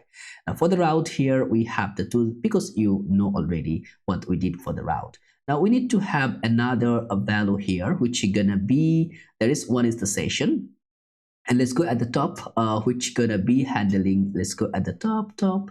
I think it is very top here, and that should be the sync user. You see in the auth, we need to grab that file here. So what we will do, the similar parameter, the way we provide the data here, I'm going to go directly here, over here in the session. We have the session. So in the auth, we're going to create another folder, which is going to be that a sync user. And from there, we're going to create that route.ts, which going to be happen to be our function here.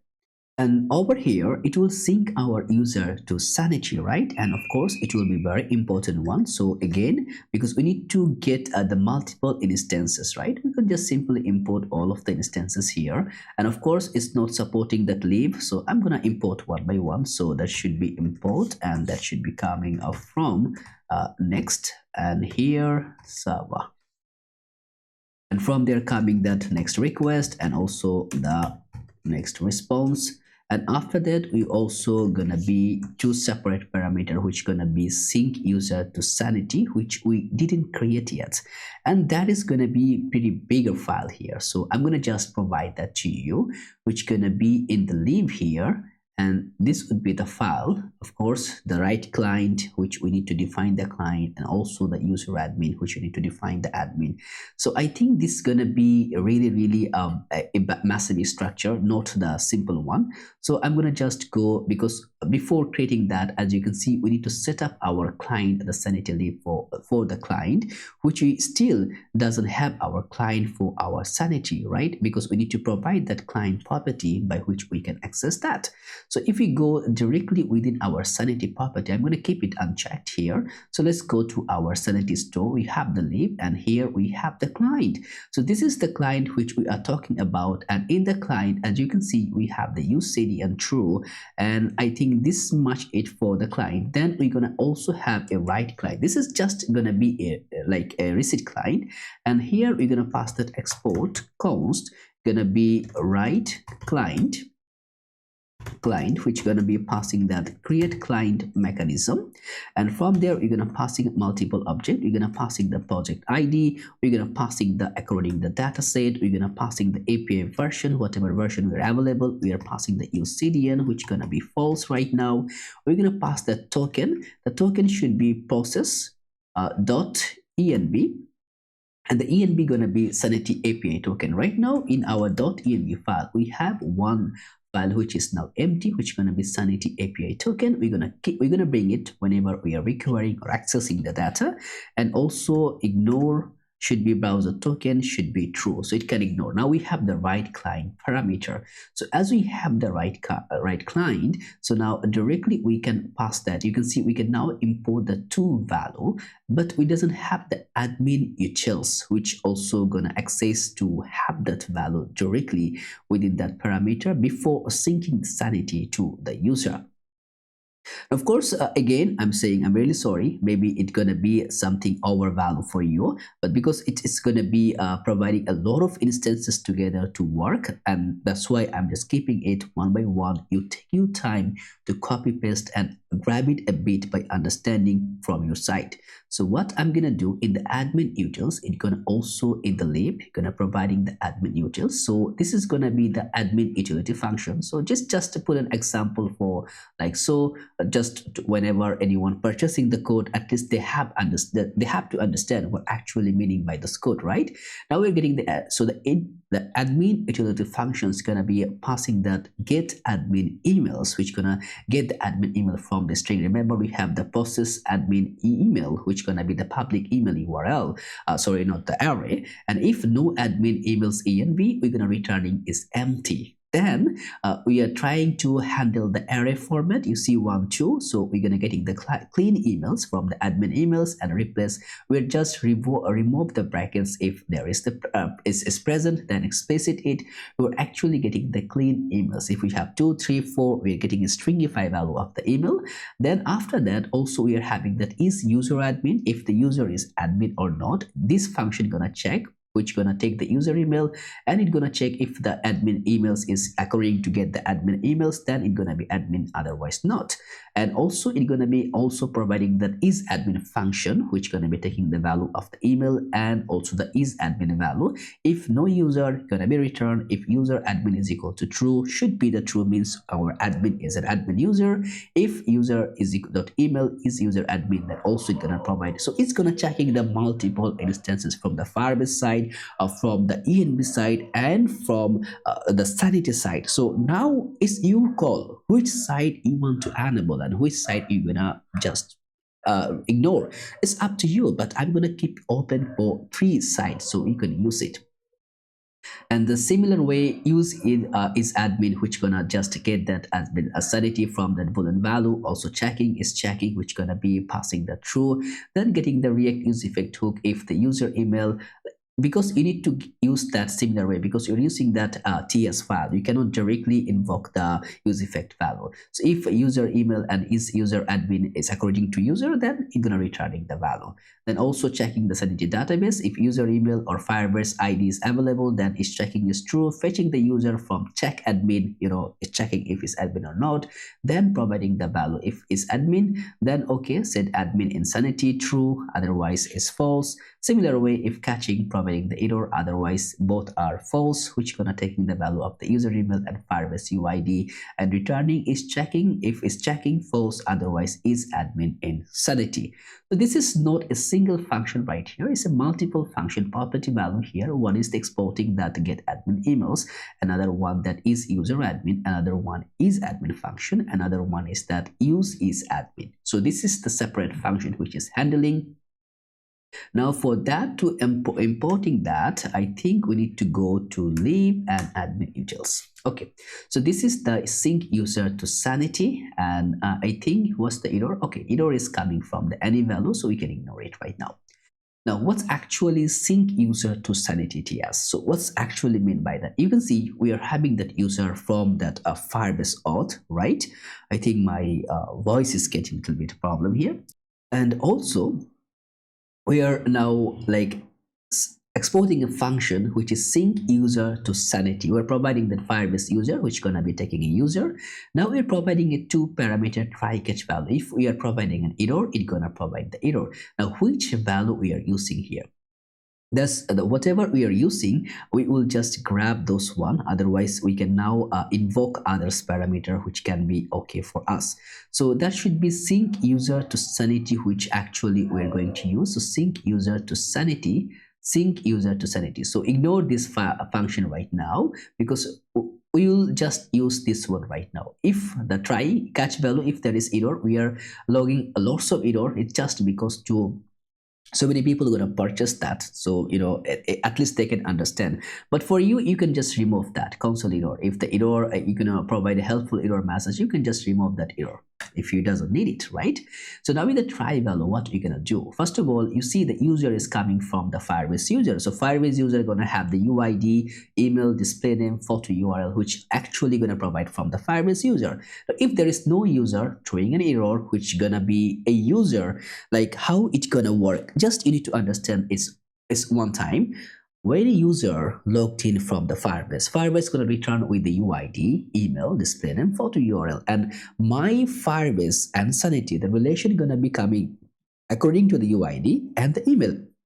The email is unique. So what I'm checking, if it doesn't have the email, we're throwing error. The email is required for Sanity sync, and Google will not log in without email. But for my measurement, I'm taking the precaution. And also, I will check if the user already exists. I got the email. Then I will check if existing user email, existing user await client.fetch, because now I will just check that it's just in read mode.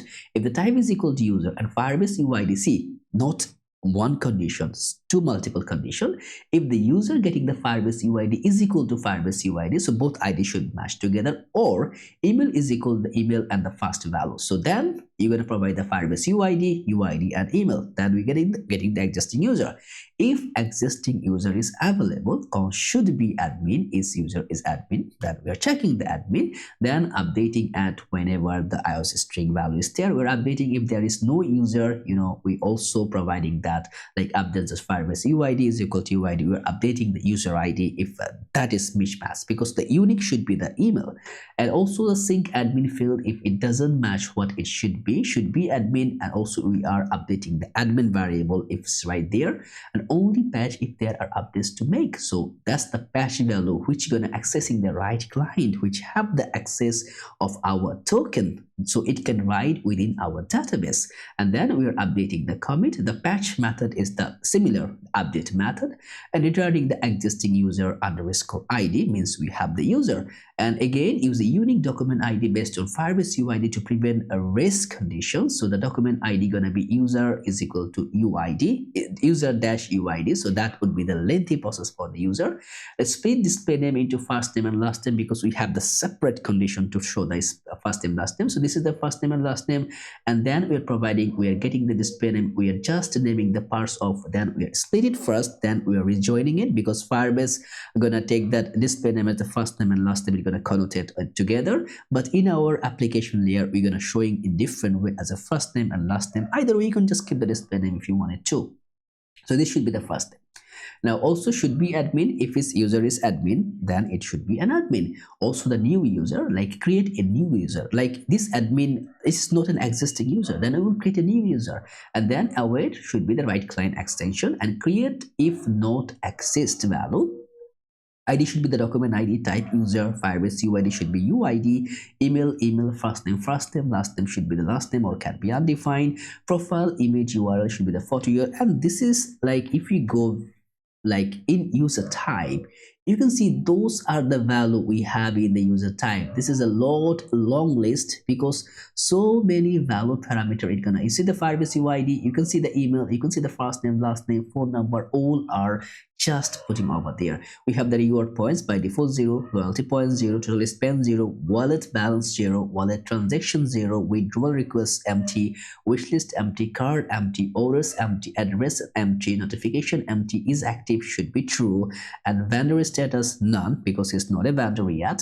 Is vendor is false, is employee false, is admin should be admin. So automatically it's gonna set if we have that admin email in the .env, if he is an admin on the Firebase, so it's gonna check together. Preferences, newsletter false, email notifications should be true, set notification should be false, prefer currency USD, prefer language EN, created and updated. You see, that's the entire connotation data to create a new user. So user should be having those value by default, and if we have, we are providing the new user.id. If we doesn't have the user, we are throwing the error. So this is a value which we're gonna really use it. Now we're gonna just ignore that get sanity user by Firebase UID. So we're gonna need later on, also we're gonna try to explore, but right now we need this one, sync user to sanity. This is a lot of things. See, I'm explaining and I'm getting tired. Once also you're writing it, I know it's gonna be just a lot of value right there. So import should be, and this is why it's getting bigger, because we are trying to capture as much scenario as possible. So from should be, let's say, should be okay, I think, oh my god, it's leave, and that should be coming sync user. Yeah, that's a very long file. I need to enable the add rate of parameters, so sync user to sanity. And after that, we need to get that get out from Firebase admin, and also import that should be, let's say, it's gonna be initialize app or something. Yeah, initialize app, then get apps, and also search should be Firebase admin /app. So this is the value which you require to run that. And of course, we're going to initialize the application layer right here as we are writing within our root here. So first instances, it's going to be, this already we provide the length. You can directly import that Firebase admin, right? So that's already we did that. That's for step keeping, you just to show you that you can already enable that one, whatever we did for the admin utils. Now over here, we're gonna happen to be providing only a single method, should be async, and then it's gonna be a function, and that should be a post function which gonna be taking that request, and that should be next request. And over here, it's gonna get that two parameter, the try catch value, and in the catch value, you're gonna provide whatever the catchy method we are taking. For the catch value right now, you're gonna simply provide the error, and right now you can provide the error message the way you want. You can see the similar parameter it's gonna handle. If you see right now, I think, did we handle it here? No, we didn't handle it here. I think there is somewhere which if we in the Auth store we handle it properly. You can see the response, the error. I think here is the unknown, and then let's say you could use the simple parameter response, which gonna be as unknown, and here after that error message, which we can simply pass the over value here. So let's say I'm going to remove those things. So Auth store, and I think this is the error message which is actually connotating here. So this is gonna be similar like that. Now here instead of error, we can simply pass the message. That's it. We're having the error value properly done. Now after that, we will destructurize, because every post method, whenever it's gonna call that function, what it's gonna do, it's gonna make that token, which gonna be coming as an ID token from the await request.json. And if there is a no ID token, if we have a no ID token, we're gonna simply return that response. Let's say return should be next response dot json, and from there we're gonna have the value, let's say error, and the error should be, let's say ID token is required, and its status should be 400. Now if we have the token, what is gonna happen? If we have the token, we're gonna first verify. So that should be, let's say verify the ID token using Firebase admin SDK. So you're gonna verify the token. So it should be, let's say const decode token should be await get auth, and get not apps should be get auth dot verify token, and in that variation we're gonna provide our ID token. And now if we have that, so we're gonna make that get the full user record from Firebase.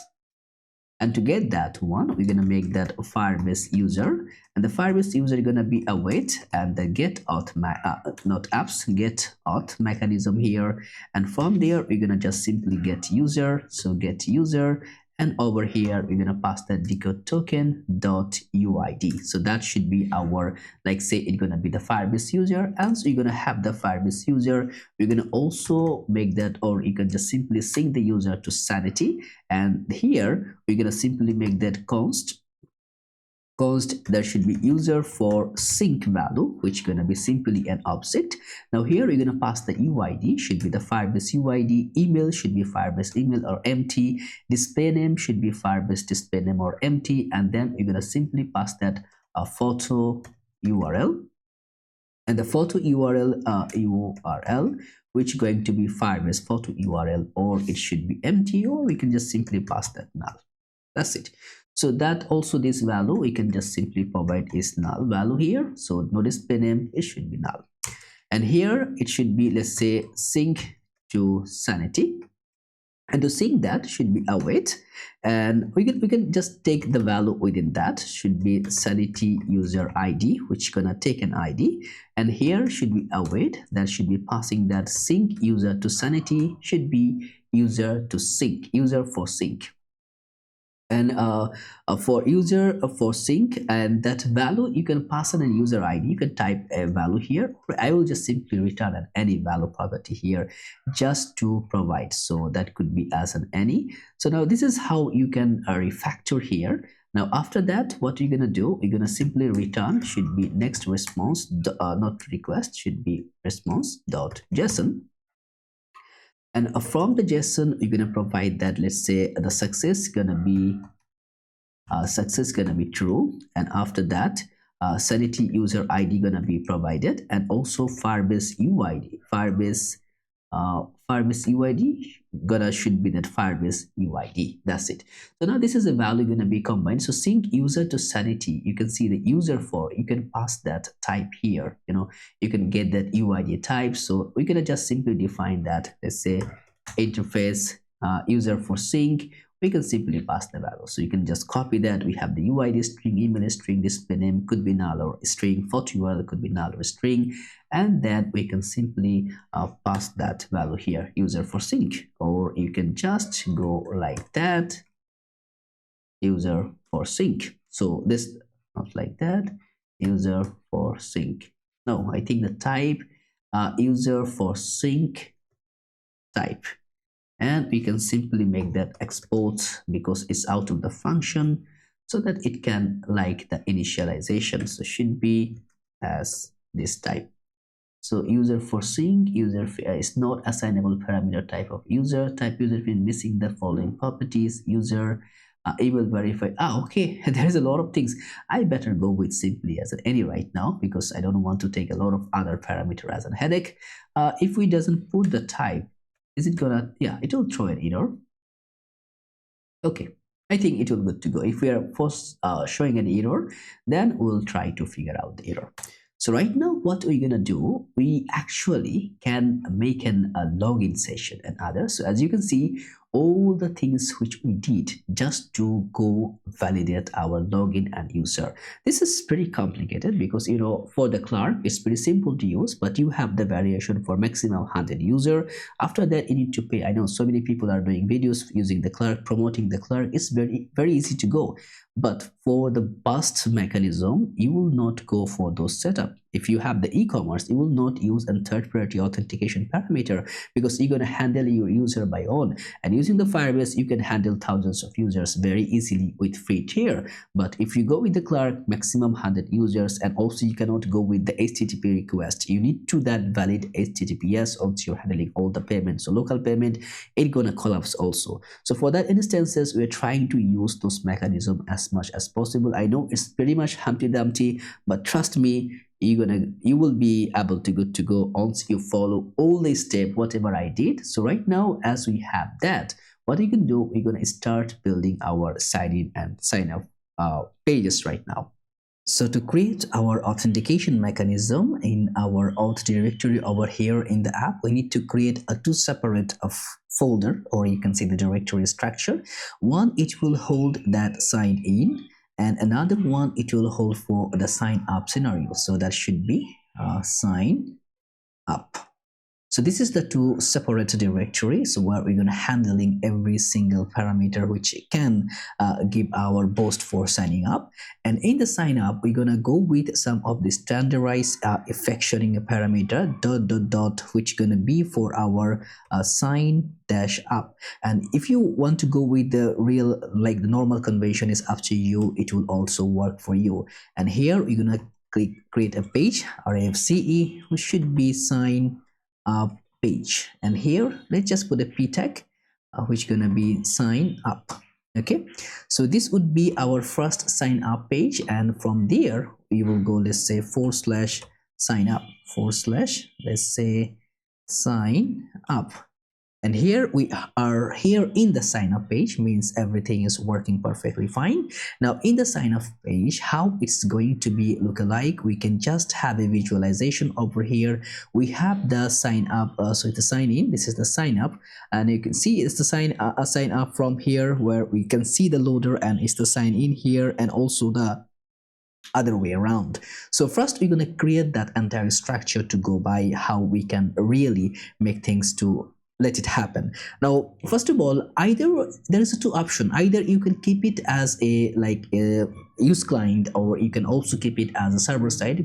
But just check over here what actually we're doing. We can know from where we are redirected to the sign in. If we just go in our home page, let's go, I'll go in the cart, right, and I'll go in the sign up from the cart, and you can see I'm now sign up from the cart. So after sign up or sign in, whatever the mechanism I'm gonna do right now, I need to roll back to my cart page. So that's what's actually for. And to do that things to work, I will make it as a use client flag, because I need to read which pages I'm in and what kind of structurized data I'm doing. So, and first of all, in this statement, I need to have a several state, and first one is that I need to get the params. So I'm going to make that search of params.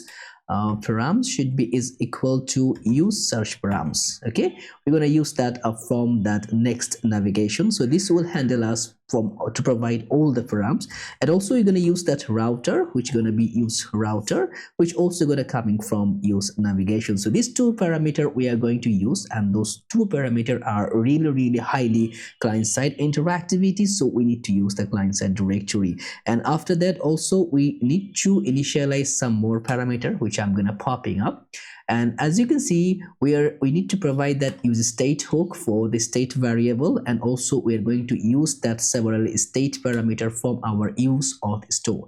What actually we are using to the const redirect to, and we're getting the search params value, and from there whatever the value is we are providing here redirect to, we're getting that value according to the redirect to key here. And then we are having that three functionality for sign up, sign in with a Google, sign in with GitHub to parameter. Then we have the name, set name, email, set email, password, set password, and the confirm password and show password. this is just a combination here. If I type something, either I will show it or not. Those kind of mechanism is gonna work. And then also agree to terms and set agree to terms, loading, set loading, error, set error. So this is the handling mechanism to go by to build up our entire structurable data structure. First of all, as you can see here, the div right here, we should be having two several combination here. So I'm gonna having one div which is gonna be, and then I'm gonna have another div going to be, let's say this will be the form, and after that, after this particular instances, another div which will not this one. So this the div here, I think we need to cut it, and I'm gonna install within that. Then I have a div which going to be image. So these two separate div which are going to be work for me. So I'm gonna just push it that class name. Min height, I'm gonna provide a screen height, and then a flex should be as a column proportion, and item should be center, justify should be center, and I'm gonna provide a padding of 4, and bj, let's say go from white. So this will be the color, and as you can see, everything within in the center value, footer and header and footer is stretched at the both side. So we can now we know how to do those things. But first of all, if especially in the sign in and sign up, you can see there is no header, right? So we also need to align that together directly here, that no header should be shown like that. So what we need to do, you can see we have the client side directory here where actually our client gonna live. So I'm gonna copy that. I'm gonna just roll back this 2 within my client side directory here. As you can see, I move it to my client side, and okay, let's say yes. And here in the client side, I think it's gonna popping up the error. No worries, as we are just moving to directly there. So now this is our entire layout. I'm gonna copy that layout, and I want that layout to stay in the middle, right? So that it can really like in the layout, I'm gonna remove that header, and also I'm gonna remove that footer. And let's say I'm going to skip the toaster. Also, I want to remove the container here, which is not mandatorily required. Now I need to remove this 3 parameter. Done, removed, and also meta. Keep the meta. Okay. Okay, we're not using the meta yet. Okay, this is the layout for the, so in the client side, I'm passing another layout which needs to be clarified for some kind of data here. You see the body, which not required because I already have a body there. So I can just use an empty parenthesis here, and let's say kinda, okay, should be kinda like that, and here like this. Okay, so this is kind of things which we are using right now. So from there, we can now remove the meta. You can use it later on whenever you are recurring. Okay, like that. So also that global CSS, which is not required from here. As you can see, now I have from an image, and also if I roll back to my home, you can see I having my header and footer. So whenever I'm go in my sign up, so let's say sign for dash up, you can see I'm here in the sign up. So now my header and footer is not capturing there, and also I need to work a bit here. Okay, I'll remove the error right now. So validator, I'm gonna just save it, or just save, or just don't save. It's just coming from the next it's coming from this file over here. So it will not be having any headache for you. So right now, as we did that, we have a like a global pattern. So in the auth segment, we doesn't have any kind of parameter to handle our header or footer. So right now we can manage according to it, right? And also we can manage another, like say in the auth, we can now create another layout.tsx for the auth, where we can actually passing that auth loading instances. So like this will handle our auth loading instances. And also I'm gonna provide an let's say I'm gonna provide an layout here, which is going to handle our layout parameters. So let's say this one, we're going to just get the config later on. Right now, I don't want to put any metadata. I'm going to just keep it as simple as possible. Also get current user. Also, I think I'm going to keep it like that right now. So as we are not handling any user and others, so just providing a real time. Let's say I'm gonna remove those things so that it will be easy to understand for you also. So now let's see, just a simple like also the auth layout here. I'm gonna remove that class name, so not recording the class name. I'm gonna just keep it as simple as possible, just providing a, or you can also remove that one, keep it in empty basis, just a layout and also a loading state. Also, if the loading, it will not rendering any data, so loading it will be very minimal. So in the loading, what it's gonna do is that just providing a loader 2 here, providing that loading authentication. Please wait while we prepare your sign-in experience. This is gonna be a very minimal loading experience by so far. So I'm gonna just go over here as we now can start building the procedure. So for the image, we can just pass the image to render, which is going to be very simple. So what I'm gonna do over here, let's say just grab the image here from the next image, and on that image the source should be sign in image. I think that yeah, we have the image here. And also for the class name, I'm going to provide that width. I'm going to provide the full width, and it should be expect. I think the expect I'm going to provide in square expect, and object should be contain. Okay, so this is just a combination there. Also need to provide the alternative tag, which going to be sign up image. So this is gonna to be our image, and also we can render it accordingly. With height is not required, but we can also manually provide that, like 500 by 500 we want to render it. So right now you can see there is an image we have. Now we need to make both sides to work in a very proper manner. So instead of the div, we need to provide a max width here. We can similarly put our container here, which can be providing our actual value to max width proportion. For the class name, we will provide a grid view, and by default in MV screen, I want to make it a grid columns of 2. So we have 2 grid columns, especially here. As you can see, we have to separate div layer here to fulfill our entire mechanism. So you have the 2 div, and also I'm going to make it item should be center. I'm going to provide a gap of 4. So this would be the scenario, and you can see this is a little bit smaller, but it's getting more bigger because the max width is 7 XL here, and we can manually put a max width of 6 XL here, and as you know that MX Auto is by default. So let's say, and we can let's say, yeah, I think that would be fine. Width should be full and padding should be 4. So this is kind of contemplation we are making. So right now we are having that our image. So this is our form, which need to be provided in a very good shape. For the class name MD, we're going to provide a max width of MD, so the maximum width, and width should be full, padding X should be 4, and instead of padding X or padding Y, I will just provide a padding of 4. You can put the border. You can see this is the border combination. So this is the entire crafting mechanism. We're going to build it right here from this form. So now we're going to start our form setup. So first we are need to providing the data layer. So instead of that, now of course we're gonna use the Chain UI, but here we're gonna use some normal mechanism because we are going to use so many things within that application. So first, let's say I'm gonna use a simple form context instead of chain. We're gonna use just a similar and simple form combination here, and on submit here we're gonna put that handle email should be sign up. So this would be our function which will help us to make our sign in mechanism there. So let's say in the top, so that would be here right now. I'm gonna just keep it as it is right now because we need to provide the and pulling the data. Later on we're gonna bring it back. So in the div we're gonna put a link here in the next link, and over in the link we should be having one image again, and that image gonna be our, let's say the source should be, let's say /logo.svg. so in the logo, as you can see, we have a logo in our let's say in the public directory here. So not available. Okay, if it's not available we need to keep it. So let's just let me just bring that our logo, which we're gonna keep it in the public. So that should be so this would be our two logo here, copy, and from the public here I'm gonna remove all other links file which we are not using. So this will be our logo, right? So as also you will get that within the repository, you know, that logo and others, it will be there.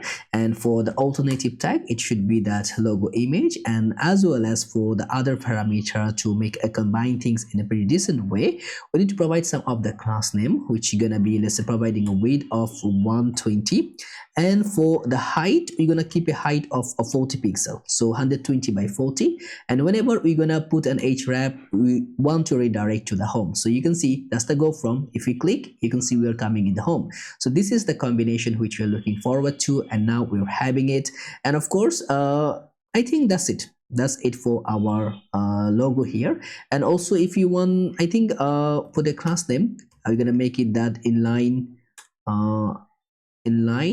block, and also MB should be 6. Just put a gapping proportion here.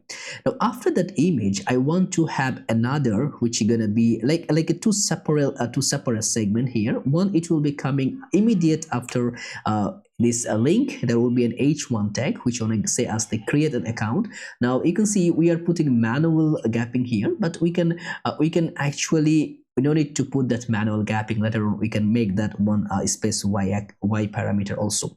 Now text should be there, go from black, text 3XL, and font is bold for the create account. And after the create account, we should be having a p tag, and here it will say already have an account, and then it's gonna provide another link, and that will be saying let's say it's gonna be sign in here.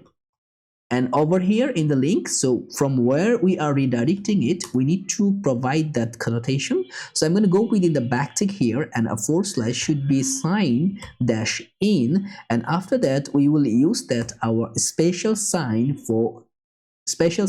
particularly here, which is going to be redirect to. And the redirect to method, if we have the redirect to, then it's going to be providing the value, otherwise empty. If we have the redirect to, we're going to just use another backtick format here, and after that put a question mark, should be redirect to, and over here is equal to, we need to provide our whatever the redirect mechanism we are here. So that could be encoded URI component, whatever the component basic parameter, and we will provide that our redirect to with the link. So this is gonna be something like that. If we click on sign in here, right now it's a sign in, but also we're passing the redirect to the home, right? So we are actually getting the value passing directly there. Now of course we need to make these things a bit of shiny and clean. Put a class name, and I'm gonna make it a text of, let's say it's gonna be base text, and after that, and I'm gonna make the text should be go from gray. Okay, so this would be our text. And also we're going to provide some of the very simple text for this our link parameter here. Put a class name which is going to be text go from green, font medium, and hover underline, margin left is 1, white space is no wrap. So this is the one which we are combining here. Now over here, instead of providing some manual interpolation, we can make that MB as 12, and we can make that space y should be 5. Let's say 5. So there is the gap we're having right now. Now we got our title and also the heading. So now we need to provide our data layer here. So as you can see, this is the top layer which you're going to containing all. So after that, here within the form, we need to provide our other parameter. So first of all, this is the div which you're gonna simply finish here. Now over here, we're gonna like combine all the error, whatever error we are going to rendering, right? So I'm going to provide a simple, let's say a simple div here. You can provide a div, and let's say you're going to make the some error messages, right? So this would be the error message compilation here. So now over here for that error message, we also going to provide a simple some of the custom here, which is going to be that margin bottom of 6, padding of 4, and bg rate of 50, border left of 4, border rate of 500, text rate 700, 200, LG text SM font MD. So this is gonna be providing all the messages which are requiring for that, and instead of keeping that one right here, you can simply keep that within a p tag, and that will render the same. So instead of that, we can simply pass whatever the error we're gonna happen to have here right now. It will also render within the condition. If we are having any error, so only then it's gonna render, so it will be disappearing right now. Later on, once we're gonna having our error, it's gonna be perfectly aligned right here. After that, we're gonna now entering the actual parameter. So it will be the label, and HTML4 you can provide the data, but for me I'm gonna just skipping those things. It's minor things here. So that should be gonna providing a full name. So the full naming parameter gonna be consuming here. Put a class name, text should be, let's say go from gray, go from black, or go from black. And also I'm going to provide a text of that should be base text. I think base is how many pixel here is 16. So put an SM small text, which is gonna be a 14. I think that would be perfectly fine. And after that, we're gonna also make that font should be medium. And also, let's say I'm gonna provide a block, and margin bottom should be 2. So this is gonna be something like which are gonna be providing our full name. You can see right here, this is the similar conception which we are building right now. Okay, and after providing those things, we need to provide an input value. So I'm gonna just provide a div here. I'm gonna grab the input. So text should be the type of text, and also the name should be providing the name, so which gonna be containing the naming value, and we make it as a require, and value should be our naming value. And after that, for the class name, we're gonna provide some of the very simple class name which can make things better. And the class name which you're gonna contain here, as you can see, the width full text should be go from black text SM border B, so only the bottom side border is there. Border go from gray 30. Focus border, whenever you're gonna focus, you can see there should be the border is changing, so that's what's the combination which you're making. Focus border go from green, padding left 2, padding R8, padding Y3, outline none, transition colors, providing the colors. And also we need to provide a placeholder which gonna contain enter your full name. So now this is the combination which gonna take us our full name. So you can see enter our full name. I think we need to combine some of that creative measurement. If we go in the font details, we're having the just properly aligned, but over here, did you have the just? I think yeah, we maybe have something messed up. So let's go in our global layout here. Yeah, they're supposed to have be running a fonts here. Okay, global CSS should be running here, but why is not getting the fonts? So let's say I'm gonna provide the text. Why is not getting it? Let me check. It's because I was putting here and the fonts pop in, so we can now simply run the just and automatically it will get the just, because we are enabling to separate from in the utilities, so we can now combine it one. And now you can see our similar design structure is working right now. So this is the naming field for that. And also for the naming field here, we're going to provide a class name. We will make it as relative, and also I'm going to make it a flex. Flex item should be center aligned. So that's it. Now within that same layer, same combination here, we're gonna have so much other from parameter. Now over here, whenever you're gonna typing, you see there is one icon. So this icon, you can either grab it from directly using the parameter of that, like we said, icon and others, or you can just grab some SVG, as I'm doing it right here, just providing simple SVG, which gonna provide a very legit colors. So as you can get, this entire home parameter is done. And also we need to provide a function here whenever you're gonna changing the value, which gonna take an event value here, and from the event what we want to provide that set name, which gonna be e.target.not the validity message should be the value.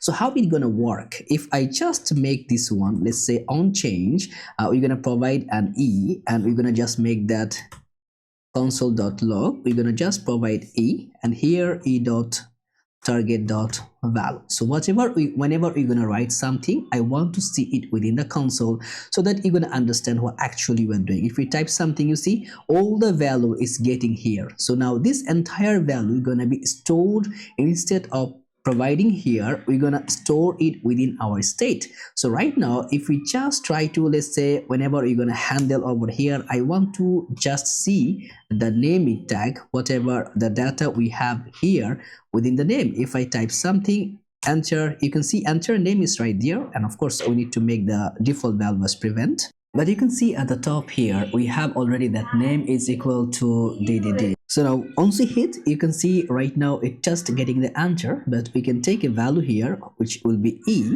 And here we can say that E dot prevent, let's say not like that, prevent default, and also you're gonna do that. Right now, if we try to write something here and hit enter, you can see we're getting the value here, and also in the route we can now get the value like that. So our like whatever the reconciliation which we are doing right now, I think that's perfectly aligned. So now you know why we are providing those things, right? How we are saving that data according to the even value here.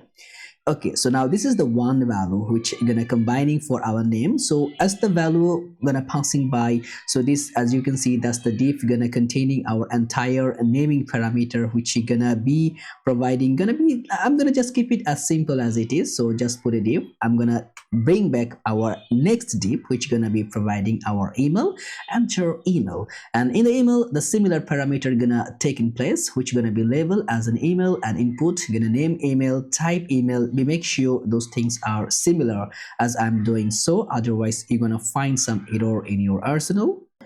And also the field is required, value is the email, and on change we are setting that email within the target value, putting the similar class name there, placeholder, and now SVG icon just to provide that our email icon right here. So you can see very much similar configuration, the same thing which we did. You can copy those link, and the similar conception is that margin top of 8 which you're putting extra.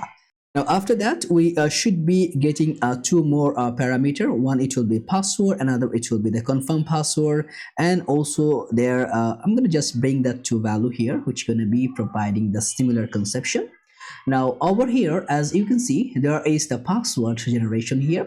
In the password, label is the password, putting the input value name as password, and the type is show password. Whenever the password, like you click here, now if you want to see, it's just redirecting the password to a text value, otherwise it's providing similar as password. So this is the type which is handling to showcase either we want to show the password or we want to show the actual word, like you are typing something for just you know, the same, it cannot be confirmed the similar password. If you're having an error, you can check whatever you type, and also you can check right here whatever you type, so you can have actual mismatch to find out. So now this also password is required, value is password. Whenever you're gonna on changing value, similar conception, and at least 6 characters, and putting the SVG icons for it. And then we are also happen to get that a confirm password value here. Now for the confirm password, similar level here, confirm password type, also the show text and or password require confirm password, which is the value on change should be set confirm password as the target value, and then providing this. So as you can see right here, for to just you can see over here, I think this is the same combination value which we are providing. Okay, it's good. So now whenever the changing value, how to showcase the password, you can see we have the SVG here. I'm going to show it once. So this is the function which actually showing the password. Either, you know, set password is not set password, you know, that could be putting an action to make things done in a pretty decent way.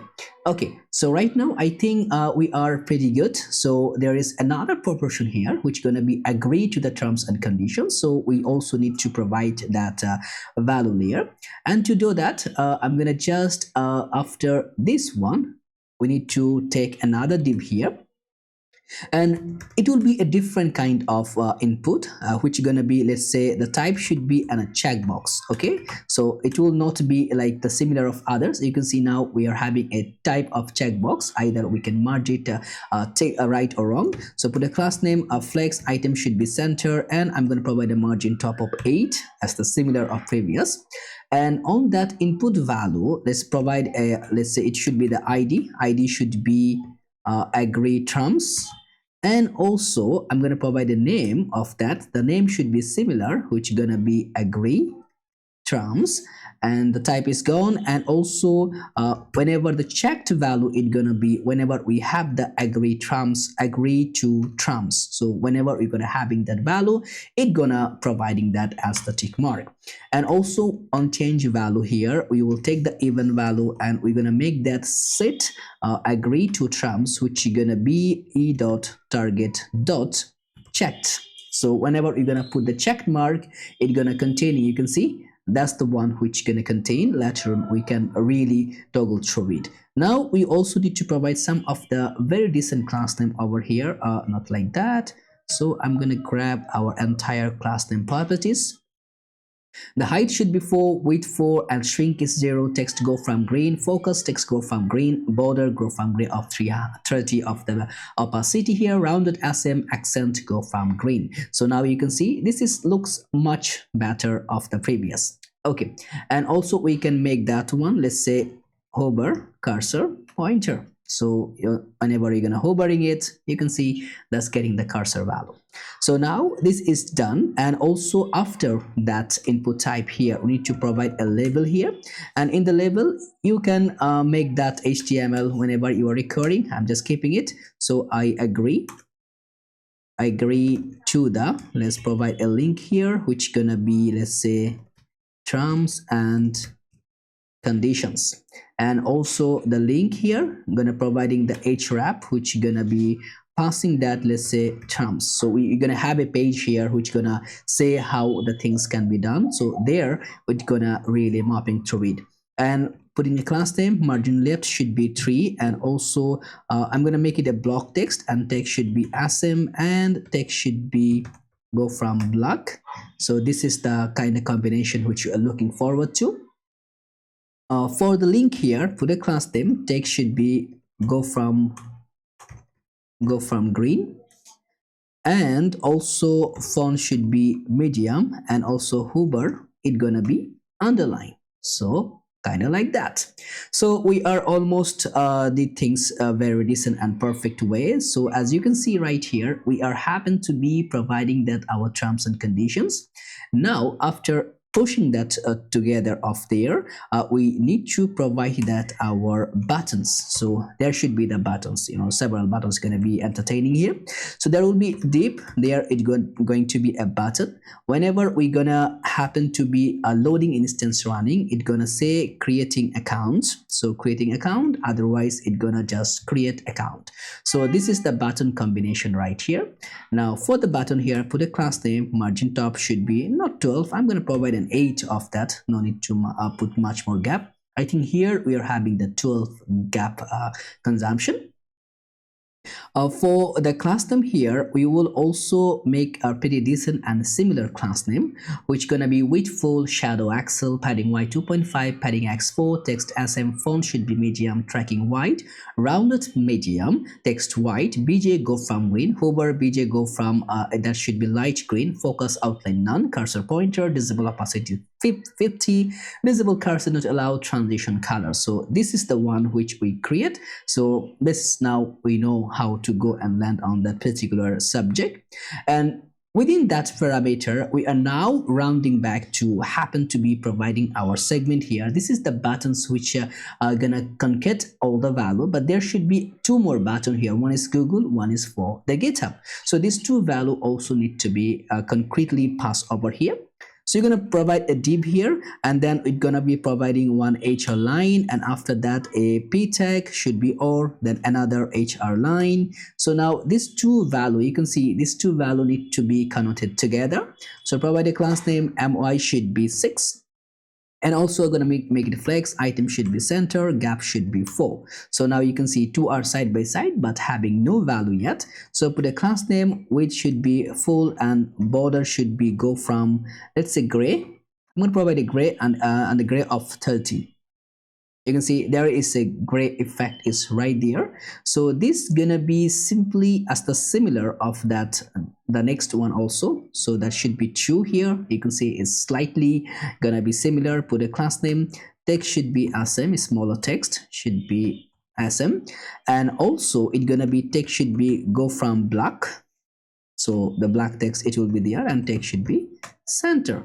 So now this the or button is right there, and after the or button we need to provide 2 separate button which you're gonna combining everything. One should be, let's say, Google, and another should be GitHub.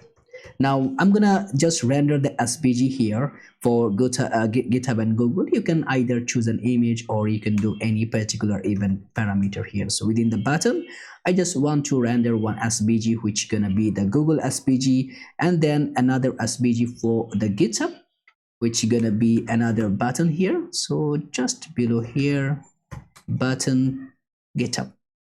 So this is the SVG button. You can simply find it in open source, all are free. You can grab it from there. So that's the SVG for that. And if you are looking forward to, let me know in the comments, then I'm going to add that SVG button here within any kind of parameter, like you see it in the public here, right? So as we did the logo here, we can now connotate entire SVG right here to so that you can use it. Like how I'm gonna do that, let's say I'm gonna grab a file, should be google.svg. So this is gonna be svg for the Google. So now if I'm gonna put that actual pricing value, actual separate layer of the value. Right now it's still not good to go because we need to go a certain kind of function and combination, then we can declare the svg in proper way.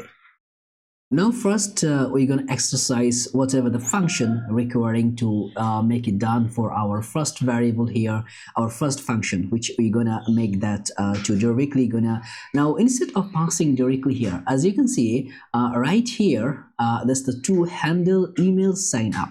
So this value is right there. So without even a sign in, whenever I'm gonna just click here, right, either click account, create account or something, it gonna like initially take the value space over there, right? So over here I think we can also mention one parameter. We can now provide the type, which gonna be submit. So this is the button which gonna submit our value here. And also once we're gonna provide some of the initial value property. So let's say we can also make that a disable configuration, so disable. And whenever we're gonna having let's say it gonna be also the loading is running, it would be disable, or it gonna be one more parameter is from valid.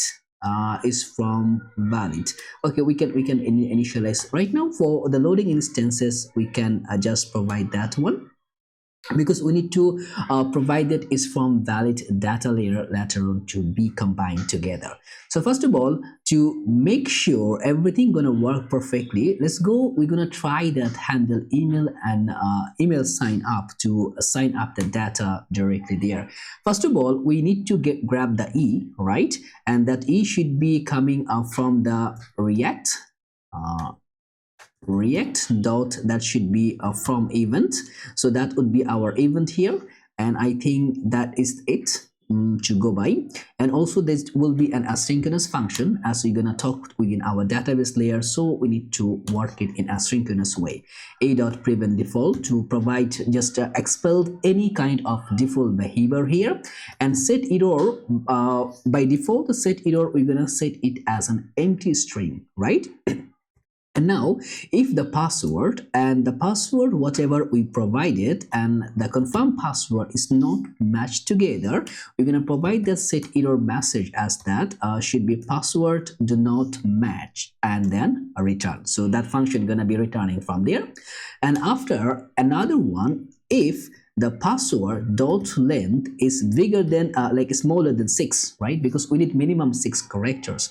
Then also we're gonna provide and set error, which gonna combine that password length, password must be at least 6 characters long, and then return. So we have to check within the function. So if password didn't match, it's gonna return, it will not execute the bottom task. If the length is bigger smaller than 6 length, it will also return, it will not do any other task there.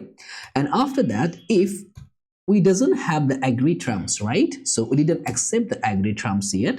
Also, we're going to happen to have the error. You must agree to the terms and conditions. So these 3 things should be together. And if everything working together, then our set loading should be coming as true. Because what we're going to do, we're going to start a try catch parameter here, which gonna make things work perfectly. And also in the try catch, we're going to have a finally block here, which gonna make us set loading should be false.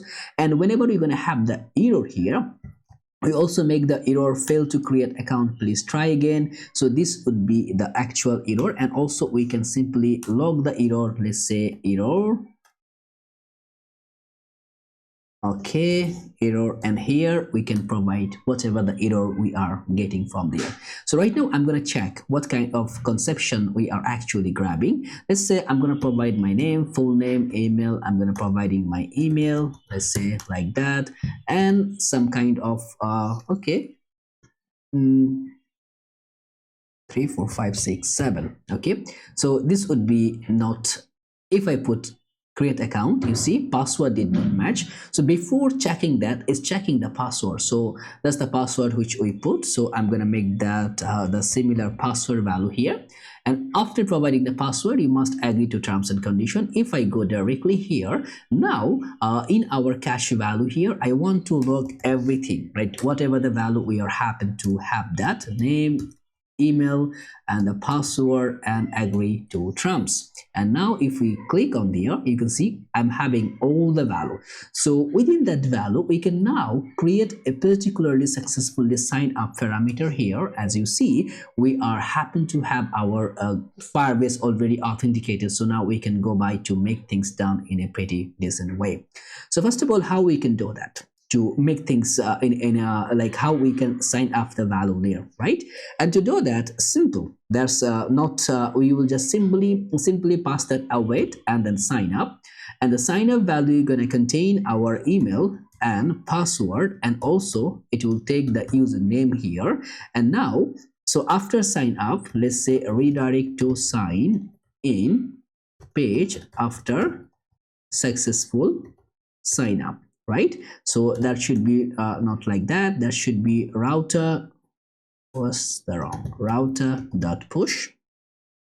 So in the router, we need to push that let's say / should be sign in, and over in the sign in, we need to provide, if we have the redirect to that, we need to provide the redirect to wherever we are need to passing there, otherwise it's gonna be empty. Okay, so this is just a simple configuration here. So instead, so in the sign in, we also need to combine that one. Let's say it should be sign in, and here let's say it's gonna be page.tsx rfce sign in page.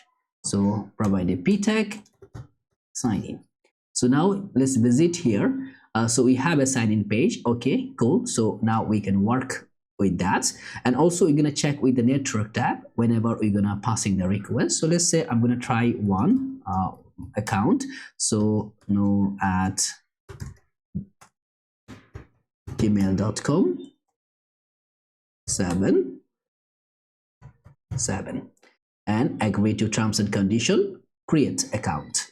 So right now, as you can see, we are going through the sign in parameter. Our account is okay, response is done, token is set up. I think we are good to go. So also we are now rounded up in our sign in parameter. If we just provide that, let's say localhost 3000 / studio. So let's see if you're having anything within that parameter, because we created the sign in parameter, right? So if you go in the user and access all users, we suppose it, no, we didn't have a user yet because we need to combine that together. So if we go in our sign up, what actually the sign up is doing, right? We need to go and make the confrontation, especially on the sign up. So let's go in the sign up. So this is our sign up. And here in the sign up, create user with email and password. And after like having the display and result, yeah, of course, there is one combination which requires right here. As you can see, the studio, it cannot save the data here after even you're passing that, because right now we are not passing that our token which need to be configured later on. Of course, we're gonna do it, but I'm gonna keep it just to let you know that why actually we can't do it yet. So this is the update profile result user. So this is making the update profile here and so on. Also, I'm gonna check one more thing. So display name, create user with email and password is creating on auth. Here is the on auth change. So I'm gonna go over here. So let's just go in on auth change here. So if the token, so it doesn't have the token, clear interval refresh token. So user API auth session. Okay, so whenever the session is created, right now it doesn't have a session. Okay. Sync user with Sanity. So this is not happening yet. It's because if we go sync user, let's say you're gonna go with the API and here session, so it doesn't have the sync user yet. Okay, so because of that, our user doesn't sync with especially with the Sanity. So we need to combine one more parameter here which can sync our user within the Sanity. So let's go to our API So on that session, so API and session here, so I think session sync user root. Okay, I think the problem is that we have the Firebase. Okay, we got the decoder token sync user to Sanity. If we go here, sync user to Sanity, we're providing if no email, okay, good. So it's supposedly passing that value to there. Okay, let me check. The main problem is that, as you can see, we have a write client. So this is the write client we use to sync user to Sanity. As you can see, we are path and we have the existing user, providing that existing user then updates. So this is the method which we use to in several places. So this is the new user by which we are syncing the user in Sanity. But that write client right here using the Sanity API token. So if you go in our env file, we doesn't have any token. So that's the problem here. It cannot read access to Sanity. So how you can generate that token? You just create an API, like create an add token. You can either come in, I think by default, you're going to come in here within your project, then click on API, and from there you need to just choose the developer, and then you need to create your token, then copy that token and paste it right here. It will be perfectly fine. So right now, as you can see, I already having a generated token, so I'm going to use that one. So I believe it will work perfectly right now as we use the token, and even if it's not working by so far, you can either create another in especially the UI. You can create an auth provider which can make initializing especially your auth setup. As you can see, that's the auth provider which can wrap everything, and I think we also need to wrapping it together. You can see in the layout which we are wrapping our entire segment here. This is the auth which is our global auth, and we are just wrapping it using the provider. So every time whatever happened, it gonna cross check if our auth is initialized or not. So upon initializing, it will get that use auth store from where we're gonna get the state, and after that you can log it and you can do all the things. So I'm gonna just remove this to log. And by the way, if you still facing any problem regarding this code here, feel free to just go back to the repo in another, like in a branch of auth. You're gonna find the entire code here for the initializing the auth and others, or you can go with the, I think it will be there by so far. So on that repository, as you can see the server there it will be another branch called auth, and all the code it will be there for you. Or I think I'll push to the main, yeah. Or I think it will be good for yeah, auth. It is better to provide within the auth, so all the code it will be there. So now as is going by so far, let's see, we're going to remove that user from here. As you can see, we have documented over here in our Firebase, and also as well as the user can be happen to be in Sanity. So now I'm going to try the new one with the similar parameter here, and let's say it's going to be okay. And I agreed, create the account. And now it will create a new account. And by the way, if we go in Firebase, if we just refresh, we should be able to see one user email. And also in the auth, you can see in our Sanity, we get the Firebase auth user ID, email, first name, last name, and other, which can be pending right now. But later on, once the data gonna pouring up, all the things gonna be implementing right here. So that's how we're gonna make that sign up. Okay, done. So we can now sign up.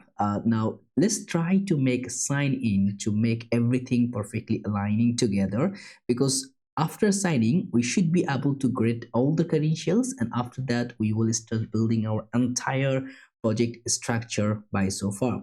So first of all, it could be following the similar conception, the way which we did here. And of course, first of all, we will make it as use client flag. And by the way, if you want to make in a server-side configuration, then redirect it, you are welcome. You can do it also. So we're going to bring it from the next navigation here, and that will be coming to bring our use auth store. And of course, we need to bring our use state too. So I think that's enough. Now after that, this so here what we're gonna do first, we're gonna bring back our skeleton the way which it's supposed to be. So that's the one div here, and then it's gonna popping up another div, not a div, it should be the container here. And after the container, we should have one div. So that should be our form, and there should be, or a first one, it could be, we're gonna provide the image here, then we're gonna be, it will be our form. Just remember, the sign up portion, from is here, image is here. For the sign in, we're gonna let's see how we make that here. So we will go with the similar formation here. So if we go back to sign in, yeah, like that. Also sign up like that, sign in like that. Okay, sign in here and sign up here. Okay, I think we just mismanage it. If we go sign up, okay, sign up should be rotating, so I'm gonna just replace it by so far. So this is the one which need to be moving a little bit top and lower, so I'm gonna just keep it here. Yeah, so this is the sign up. So I think this is also the sign up. Wow, this is confusing here. So this is the sign in, this is the sign up. Okay, sign in this side, sign up. Okay, same side. Okay, it's really making me confused here. I think the same side should be aligning. Okay, but there's no problem for that.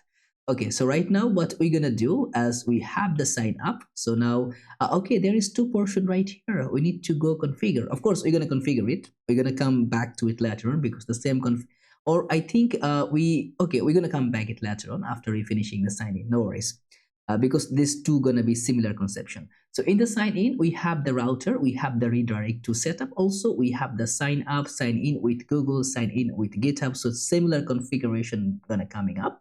We have the naming convention here for the name and set name, email, set email. I think why is requiring for the sign in, name, set name, email, set email. I'm really confused. Is it required for the sign in? Let me try one more. So this should not be required.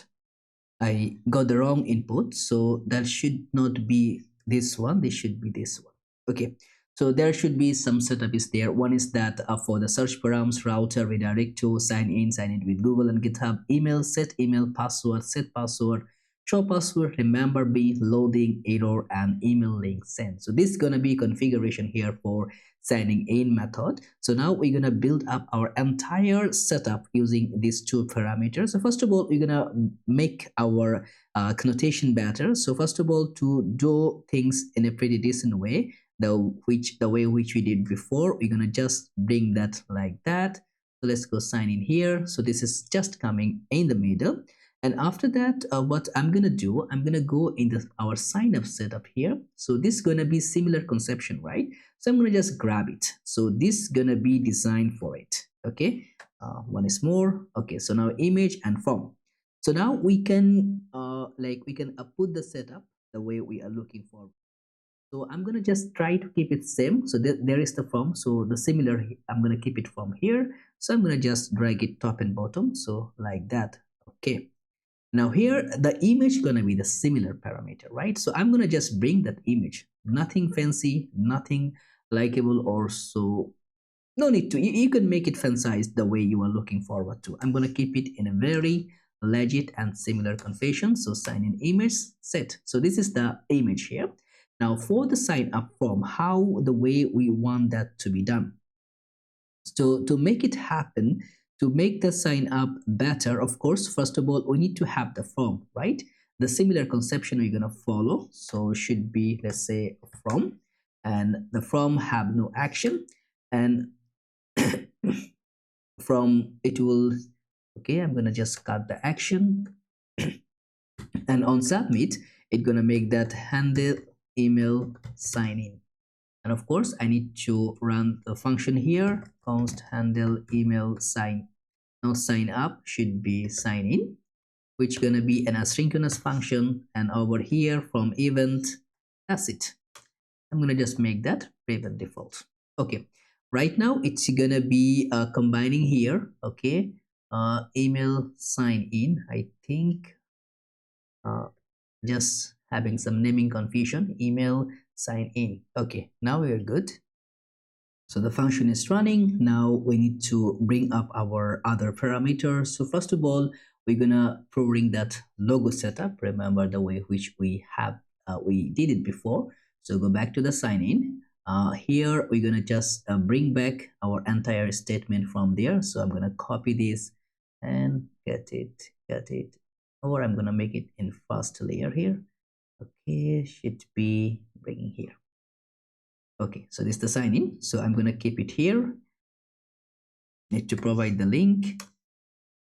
And also I think that's it. We have the logo and others. So now this is the logo. Go from create account. So here we need to change the text here the way which we are looking forward to.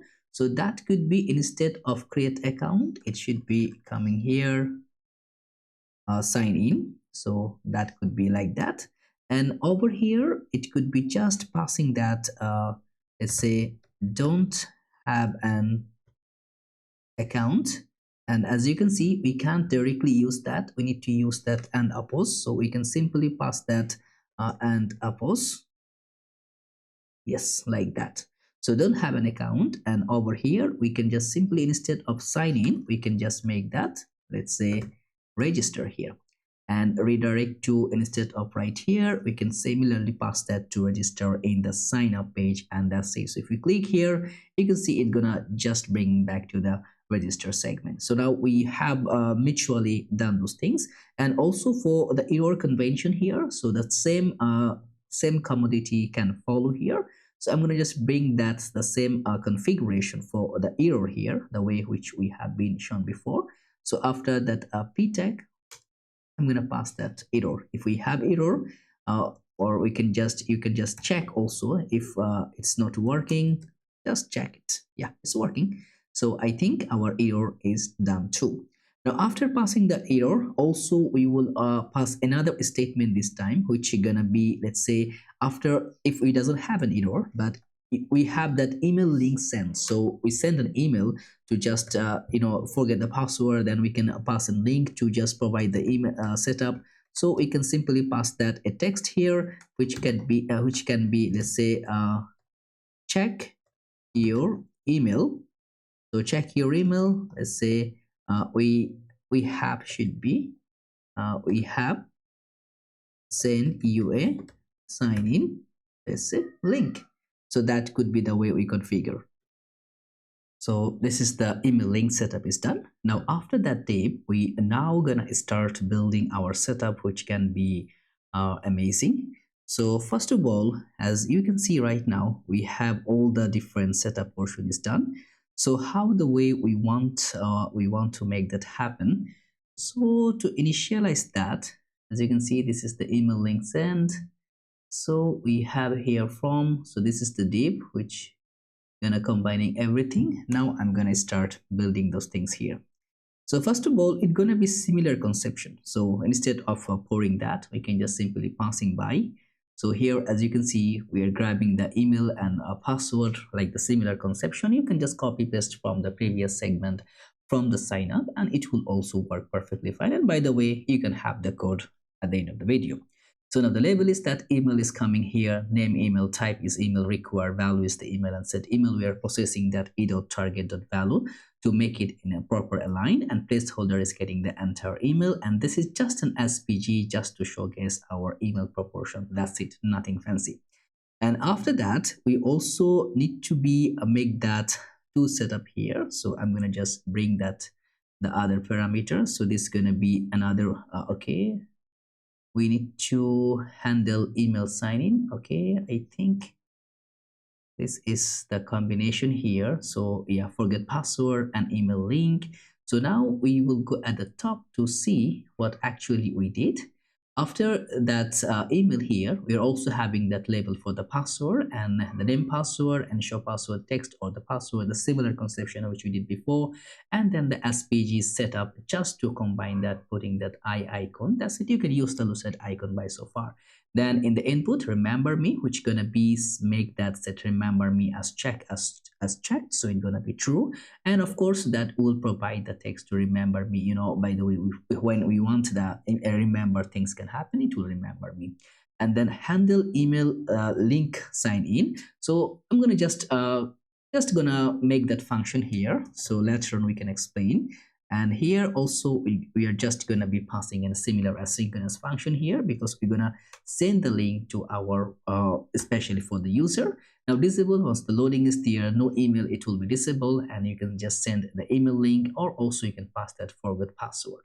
So this is the combination here by which we can actually radically pass the differentiate to make things done. So right now we have the password, we have the remember me setup. Now we can add a button here, and the button gonna say, let's say it gonna be passing, once the loading is there, it gonna be passing that, let's say it will provide signing in, should be signing in, otherwise it's gonna provide the sign in. Right now it's gonna provide the sign in. The class name, it's gonna be similar class name of the which we use for the sign up button, so there is the similar conception.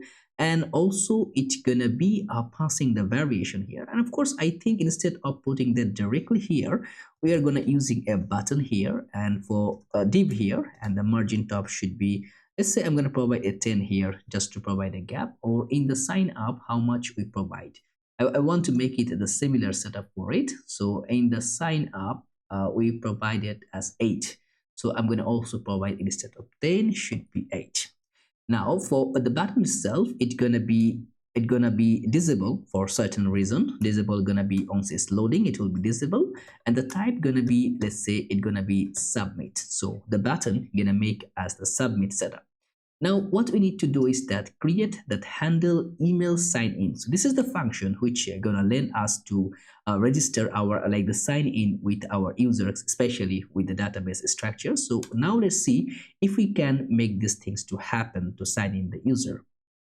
So first of all, as we make that prevent default, that we're gonna use some, let's say the set error gonna be, the error going to be as an empty value here, and of course we're gonna make that a set loading value which gonna be as a true, and we're gonna make that try catch value here, so it should be try catch. And of course in the finally we are going to be make our set loading should be as false value. So now we're gonna pass that the way which we are looking forward to, and if we have the error, we're gonna simply pass that set error failed to sign in, please check your credentials. And also we're gonna just simply make that log should be error, and there we're gonna pass simply the error if we find any error to watch. So in the try value, we're gonna just simply try on that. Let's say we're gonna make that await, and that should be sign in, and we're gonna pass that our email, and also you're gonna pass our password here, which gonna make things done to make us an like sign in the user. And router, let's say not route, should be router.push. Once the login is done, either it's gonna be directly to the redirect to, or it's gonna provide that user/dashboard.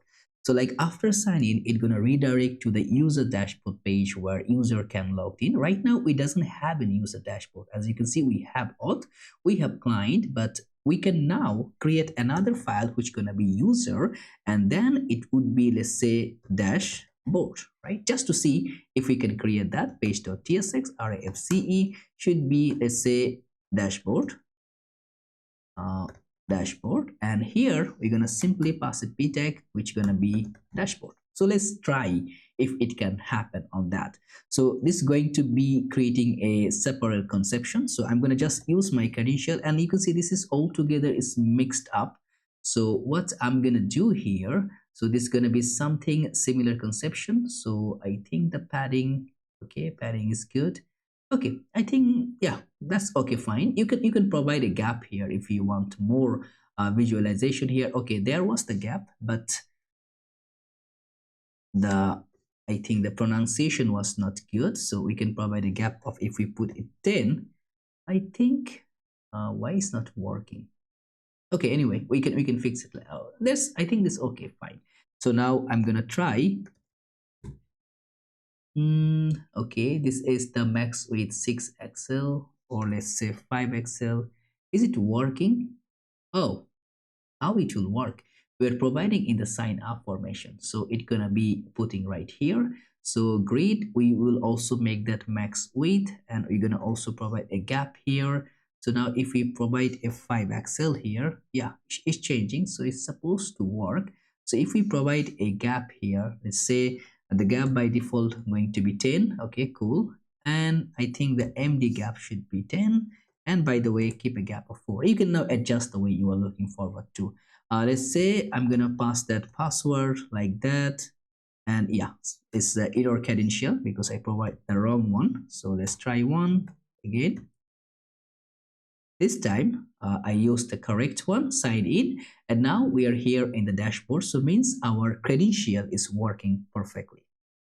Now we can route back to our dashboard here. As we are having to the dashboard, we can now go back to our home. So now we will do some kind of credentiality here, because as you can see, we have the user here right now. So especially if you just try to go inspect over here, and if you go in your application and over in the local host, you can see the user storage. You can find the state here where you can find the user and others. There's a lot. I think some of the user is coming from my different storage, which gonna coming from the session, but it's somewhere right here where you can find your user. So how we can check if we are logged in or not? So especially once we are logged in, we need to also make that log out, because we will check some other credential also by the way which we can make things to be done in proper method.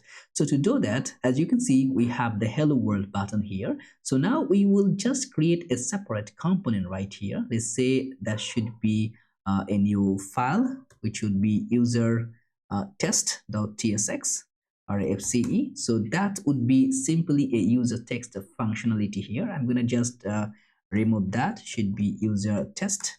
So that would be the combination here where we can really find if user is there or not. So this should be the user text component here. Now over here I'm going to make it as a use client flag. So use client parameter, and now we're gonna just simply make that we're gonna bring our user from use auth store, right? So here is the user is defining. So from there we can take the user, we can take the loading to parameter, we can align it. So now we can just simply pass a p tag where we can get user dot, let's say, display name.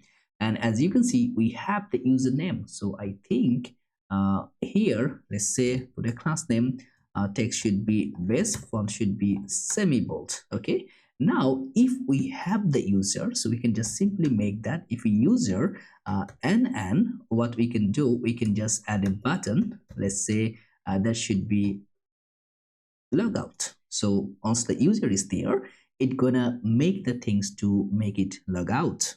We can also simply to make the logout, there would be another, let's say it should be the logout portion, and we can now, if we can now like manipulate that one. So you can just simply, instead of putting there, if we have a no loading, let's say no loading, and we can just showcase there, and as we are passing that, we are not needing this portion.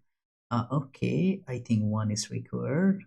Okay, anyway, now we are not handling to the log, I think the loading setup, but now we can go to create the logout.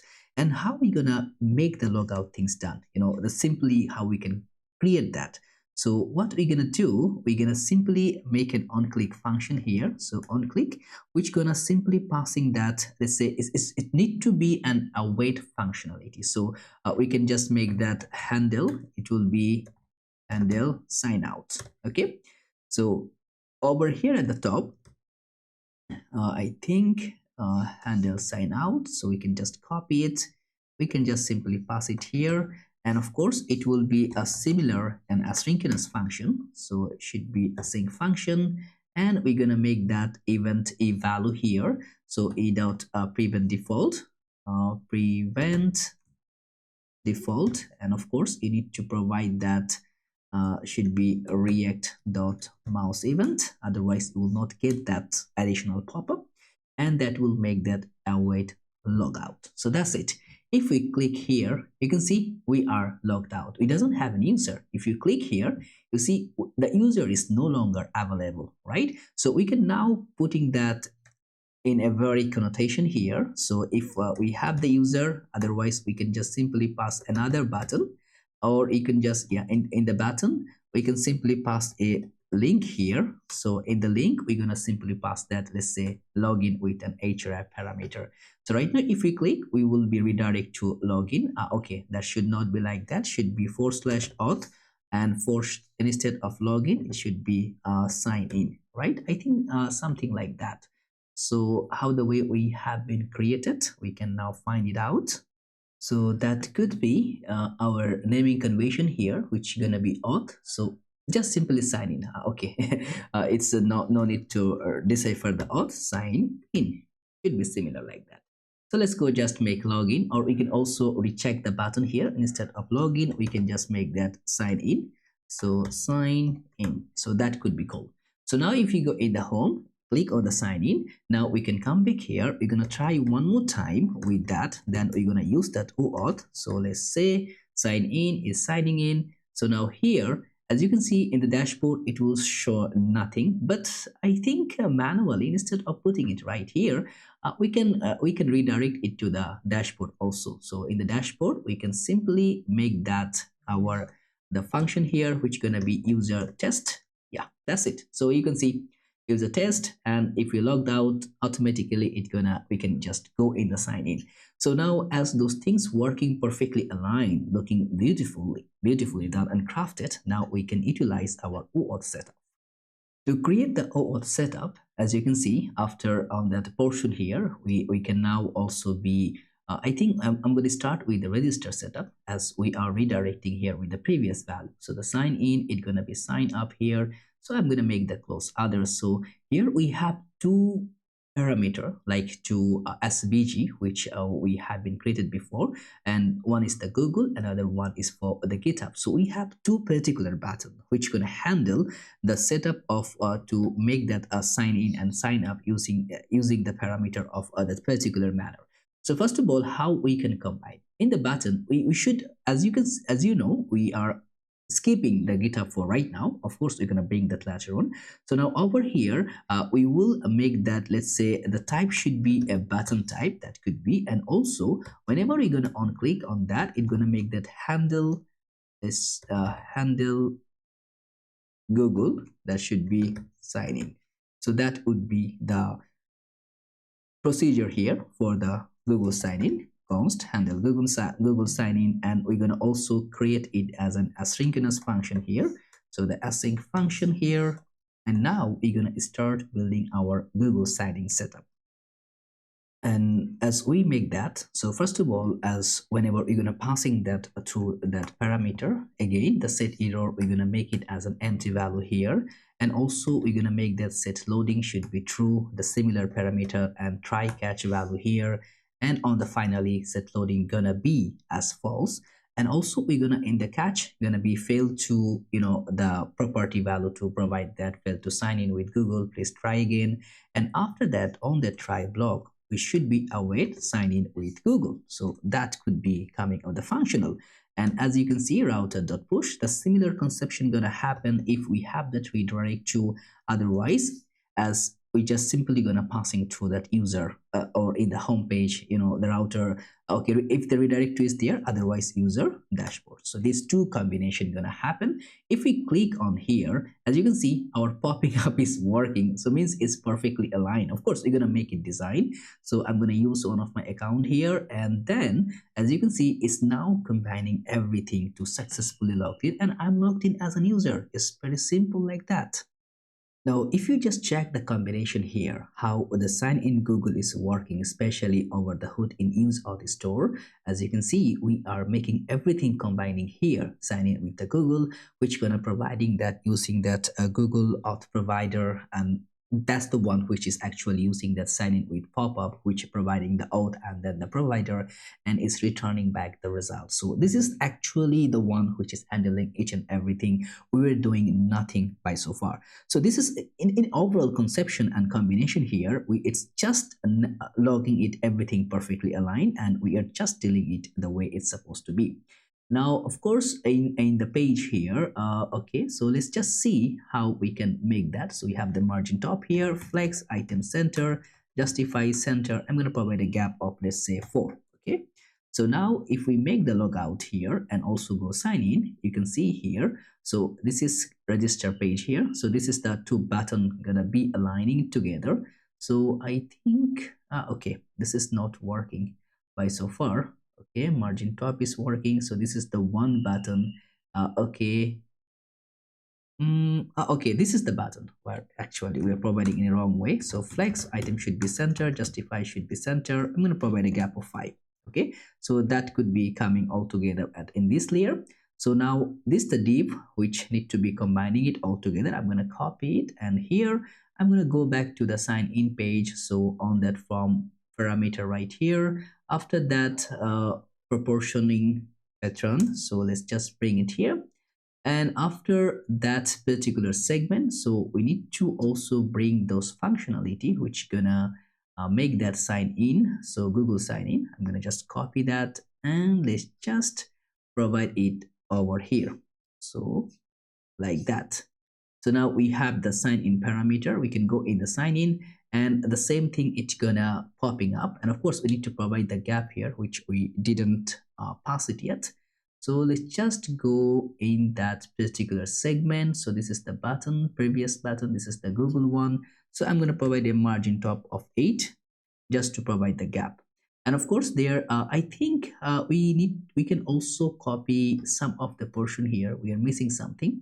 So as you can see at the top, checkbox here. So this is the buttons here. Okay, I think, yeah, this is the layer loading, creating account. So I think also I need to have this. So top of that, yeah, now it's good. So this is the combination here, the way it's looking forward to. And I think after doing so, no need to pass that also. So now I have that. If we try to sign it with Google again, so I should be able to grab the user accordingly, and those users gonna be implemented within my Sanity. As you can see, I have my user here, which email, first name, last name, and also we can see the image URL and others. So now we have a proper value of the user mechanism. And as we did everything, as especially for the logout and login, sign in, sign up, everything, as you can see, we are, so now we can actually make these things pretty decent here. So now as you can see, we are here, especially in that 3000. If we go sign in, I'm going to make the sign in because we need to testify something here. If we sign in right now, as you can see, we're signing in, we are done, user dashboard. Let's go back to, especially if we try to go in that sign in page again. So sign in, so sign in, and we can view the sign in, which is supposed not to be, right? If we have the user, we should not be able to view especially our sign in, sign out page, right?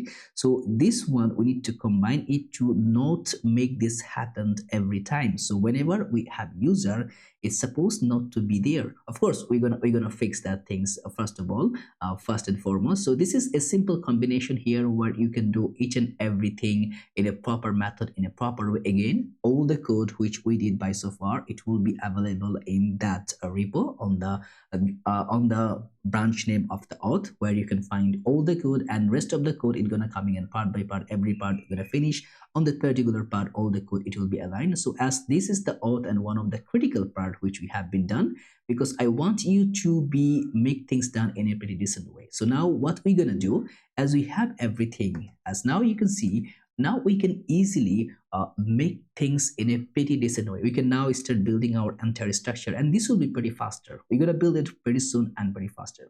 First of all, I want you to understand how the way you can make it and how the way to finish that everything, whatever we did right now. So as our authentication is done properly, which we did earlier, as you can see, we can now log in and pretty much do everything with our OAuth, and as well as this email and password going to work perfectly fine. So I'm just going to log in, and then we're going to start building our other segment here. As you can see, we are having another portion which is coming as a header. So we're going to build our header structure, and this is going to be from these empty strangler things. It's going to be something, let's say it's going to be go directly within the same setup which we're having right here for the go from e-commerce application. So to start with, especially with the header, as you can see, we create the suspense and also we create the client header, right? So now we're going to start building the other possibilities and formalities. And to do so, first of all, we need to provide some of the state variables here, which will let us make sure that everything going to work perfectly fine. and those things gonna be coming by as so. I'm gonna just make that one as a use client flag, and of course this is gonna be a variable from our use auth store, and also the routes are gonna be coming directly from use router, which is gonna be next/navigation, and also you're gonna directly grab the search params also coming from the navigation, and we're gonna provide any state hook from the use state parameter. Now, as you can see, the header is going to containing all of this client-side interactivity. We also need to focus on how the way we are combining that. So first, we're going to getting the user and also the loading instances from use auth store. We're going to getting the router. We're going to getting the search params, and this is mounted or not, as is actually happen to be client-side component, and we can just make the track when component, let's say you can say is mounted on client side, so that we can really track with that. So this is just a good feature to go combine with that. So I'm going to use that use effect variable here, and from directly the dependency going to be as just an empty, and we're going to just make that set is mounted as true. So we will just look forward to it that whenever it's mounting, we will make that as true, just to be pushing that in a very several manner. So first, as you can see, I think where from the error is coming, this should not be occurring. If I just make the reload the window, I think this will disappear. But even okay, anyway, what is saying here, calling set state synchronously within an effect can trigger cascading renders if it's intended synchronous state. Okay, that's really cool. So we can now possibly, let's say we can check where we are actually using it so that it can be easily understandable, because without mounting, we're not gonna calling it. So I'm gonna just make the log here. So that would be log, and let's say mounted, which gonna be, let's say it's gonna be also passing that mounted effect. So is mounted. Okay. So now if we just go here and directly check the log itself, if we just load, you can see first is getting false, then auth is getting clearing, and now it's mounting. So that's the where we are actually checking. We can minimize or maximize the code according to it. And of course, we'll ignore that. Later on, we will come to it if it's require that attention. So first, I think also we can make that if no is mounted, should basically coming that. You can go through like in pretty decent way if you're looking forward to. So right now what we're gonna do, we need to also grab the header strategy, how the way we are looking forward to bring it back. And instead of putting that div here, we're gonna just simply use the header here. So in the header, we will we should have called a top batch here, which is gonna be top header batch. I'm going to go in my components here, and on the components, especially here, I'm going to make that, let's say, top header badge.tsx or fce, and that could be my top header badge. So that should be the top, and here we're going to make that top header badge. So you will see there is the top is right here. So now we will just reassign the top header badge with a proper design ratio. So what kind of design we are looking forward to have it here? Very simple. So there we're gonna make the class name, which is gonna be just a decent class name to make look forward to have a pretty good amount of data consumption. So right now for the class name here, we're gonna just provide, let's say, okay, I think, okay. So the background color, which we are just providing a linear to right, and from go from green to emerald 600, text white and text center, and also padding Y is 1 and padding X is 4. So this is going to be kind of rendering here, as you can see, but right now it's not looking good. As you can see in the client header and also in the layout, which we are using the container, which actually we can't use the container here because we can't control what's happening within those parameters in that way. But you can keep the children if you're looking forward to putting the container. Otherwise, it's basically better to leave the container as it is. So right now we can see the top is right there sitting alone doing nothing. So what we're gonna do after that, I'm gonna remove the text. We're gonna have another div here. So let's say div, And over here, we're gonna make an span tag, which gonna say, I'm gonna provide an icon for like an icon of that fire. So that could be similar like that, and should be get the full, let's say, production code. Or I think as it's coming like that, so get the best deals. I think is get your best deals. Okay, kind of makes sense. And also I'm going to provide a link here, and in the link which gonna be saying that, let's say, buy now, and the link I'm going to just refer that /shop. And of course also I'm going to provide an icon here. You can just make that arrow icon. You can see that should be arrow left button. You can use that if you're looking forward to, but I'm going to just simply arrow left or right. I'm going to use a static arrow button like that. And for this one, should be flex item should be center, and justify should be center. And also I'm going to provide a gap of in between of 2, and after that text should be small text. Okay, so this is going to be kind of similar scenario here. And for the span, I'm going to put a class name. Font should be, let's say, I'm going to make it a medium font. And as you can see, this is kind of things which we're having. If we click, it will automatically render to our shop. Right now it's not taking anywhere because those kind of pages not available. href / okay should be shop, and here it will be 404 not found because it doesn't have that page. So this is kind of bit of similar, but the buy now have a kind of design here which we're gonna just prepare of that. So for the buy now link here, we're gonna put that the target should be the blank opening. I'm gonna keep it not a blank. I'm gonna just keep it with the same prefer, don't refer. I think this basic structure not required right now. So I'm gonna make it as underline, font semi-bold, hover text yellow 200, and transition should be in colors. If you click on that, you see how the way is changing. If you click, it going back to the shop. So this is the top banner badge. Very simple, nothing that much important right here, just to pass a message. So in that way you can interactively passing your own criteria, how the way you are looking forward to show your customer about your product. Now of course in the header we need to provide some of the class name which are going to be we're going to mandatorily make some class name here. After that we're going to use a container here. Let's say I'm going to use a div here. Sorry, that should be coming a div, and within that div should be a container. So that's the container, it's going to be there, and there should be another div which we're gonna exercise to keep our logo. And for our logo, we're going to create another component which will host our logo. Should be logo.tsx rfce. So this is the components which are going to hold our entire logo setup, because our logo setup is pretty decent. You see the go from and then so on and on, and also you can see how the way it's gonna changing and making things pretty decent and pretty better. So we're gonna also create that. So for the logo itself, if we just go instead of the div, we can simply use that link setup which gonna coming from our next link. And over here we can simply use our logo image from the next image, and the href going to be /home. And for the image, we're gonna just simply go, you see in the source here we have that one public directory here.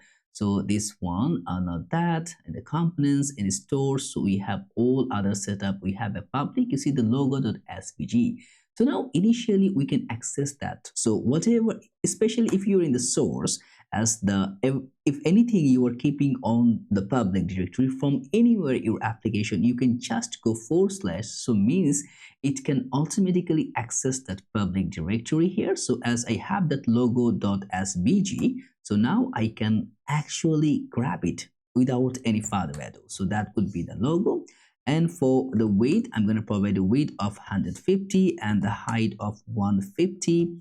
And also I'm going to provide a class name, and the class name going to be containing that we can exercise that cn parameter, so cn. And in the cn I'm going to take right now width should be auto and height should be 8. Okay, so right now as you can see we are happen to have those things right here. So instead of this square thing, I'm going to grab the logo directly from there. And as you can see, we have logo, but there should be the three separate thing. One should be coming for the logo, another should be coming for the search bar, and other three, like this three button, it's gonna be separate individually. So this is where we're gonna make things done and decent, pretty good and better way. So first of all, I think this logo makes sense. So also in the logo, as you can see, we will take the class name as a parameter. So we can just, anyone can push the class name directly from there. So the class name, it can, if the class name is there, it will be as a string parameter. So as we put the cn, we can simply pass the class name as the second statement where it can use as a class name parameter. So now we have our logo. The logo is pretty decent and clear and done. After the logo, we should have the search bar, right? So what we can do, we will take another div here, and here it would be our search bar. So that can say should be search bar. And after the search bar, so after finishing that div here, we should be having another div, which is going to be our entire icons parameter. So this is the three single segment which is going to be adapted. So I'm going to go and create another component which is going to be saying as a search bar.tsx rfce. So that would be our, let's say it's going to be our search bar. If you go in the client header, or I will just keep that one right now, as we're not using. Whenever we're going to using or needing that, I will use it. Right now I don't want to see that error. It looks messy here. So over here, we're going to import that search bar from our search bar. Okay, I think something I messed up. Okay, so now you can see we have three separate triangular situation here. And I think in our entire, okay, our banner is full screen, so we need to keep it for sure. So right now, as you can see, okay, cool, it will be fine. So we have the search bar, and in the search bar, as you can see, we should be happen to have it will work as a button, right? And also if you click on Control K or Command K, you can see automatically, you can see that whenever you click on that, it will automatically appear within the screen. So this is the functionality we are going to bring it back or bring within our scenario here. So first of all, to go through this setup, we need to initialize the search bar pattern. So I'm going to just make an empty basis right here because we need to do so many other features. But before moving further, you see in the container which we're having in the header, I'm going to keep the container as it is. But below that container, I think, I think I'm going to keep everything below that container, or we can make that one within the container. So put a class name should be flex. And I'm going to make that one as, let's say, the item center and others. So I'm going to make that flex, and here it would be item center. So flex, item center, and also justify between. So you're going to push back everything sideways, and padding Y should be 3 and LG padding Y should be 4. So this is kind of setup which you happen to have there. You can see the search bar is capturing all the parameter, and others just gonna be coming with a proper distance method, so we can easily have a very good feature. And of course, there is so many other features. You see also scrolling is just getting at the top, hiding there. So we can also maximize those features exponentially. So first of all, in the search bar, what we're gonna do? In the search bar, it's gonna be simply a button here. So as you can see, we have an empty basis. We're gonna take a div here. And then let's say just I'm going to get the simple button here. Okay, so that should be a button, and that should be coming one search icon here. And after the search icon should be an span tag, which is going to say, let's say search, right? And within the span, I'm going to create another one, which is going to say, let's say products, because it will not be an import. Import is going to be popping up later on. And after that, of course, so this is the spec parameter is done. So after that, we should be having that, let's say, keyboard, let's say keyboard shortcut. And on the keyboard shortcut, I'm going to put a div and then the span tag. So we're going to just put for the Mac and other parameter, it will be depends. Either it's a Mac devices or in iOS or other devices. For right now, I'm going to just keep it as simple as possible. I'm going to just put that as a command parameter here. Later on, we will bring that feature. So this would be the command parameter. And after that, there should be another, or we can just simply pass that K. Okay, I think that makes a lot of sense here. So now you can find these three things is encapsulating all together, going nowhere.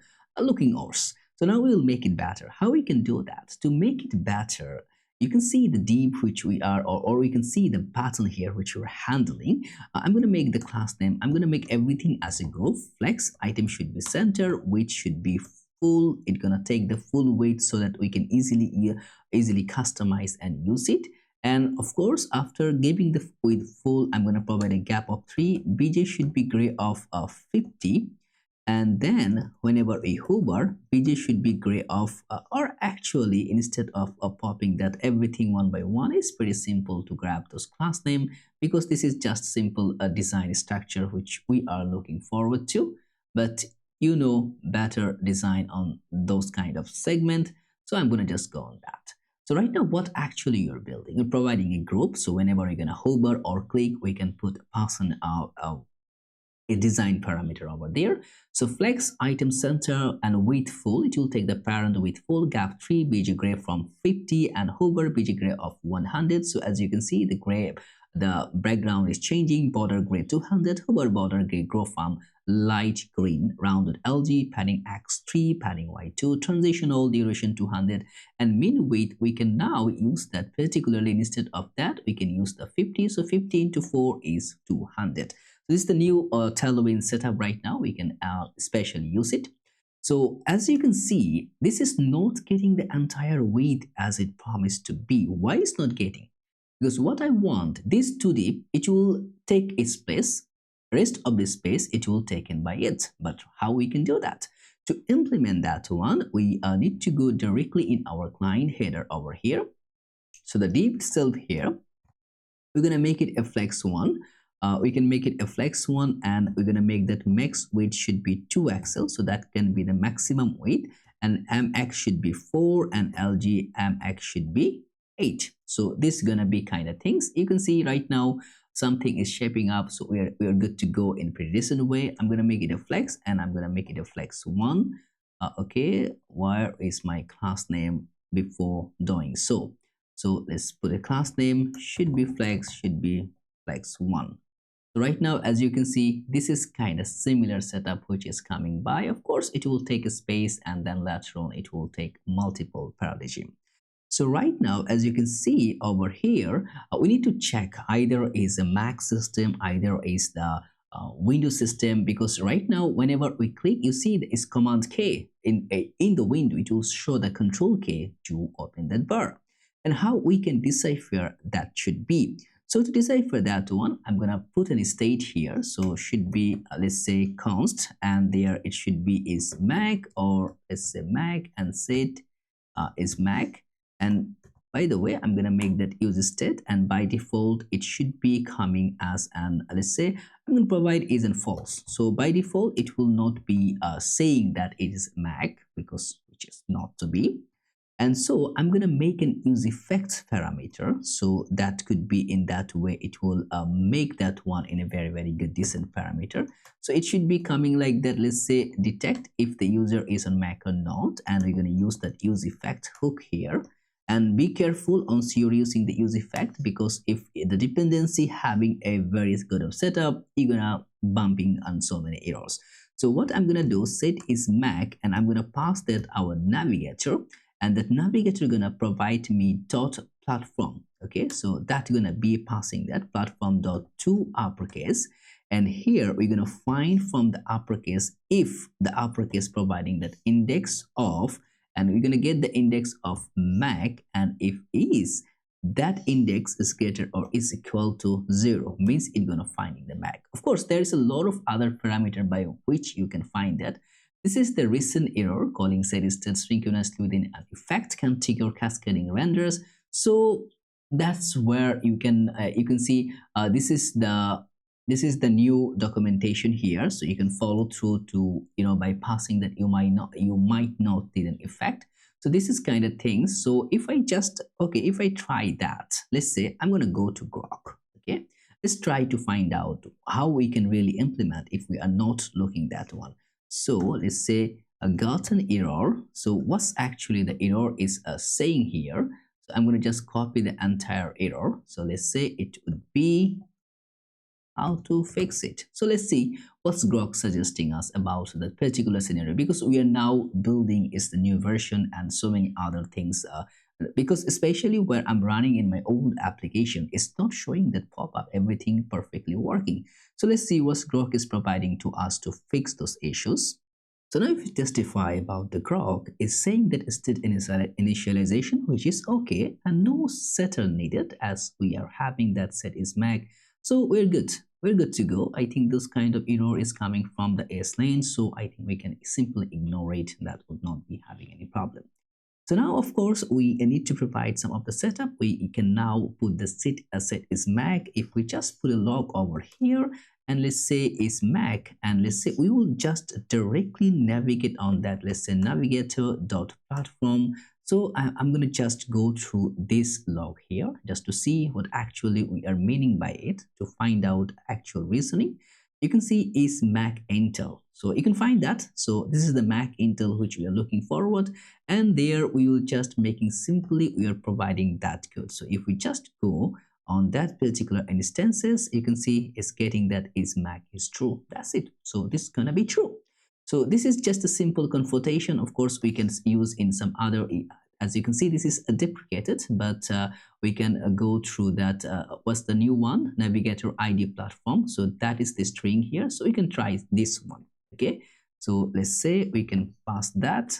So that could be the new one. Okay. Navigator ID.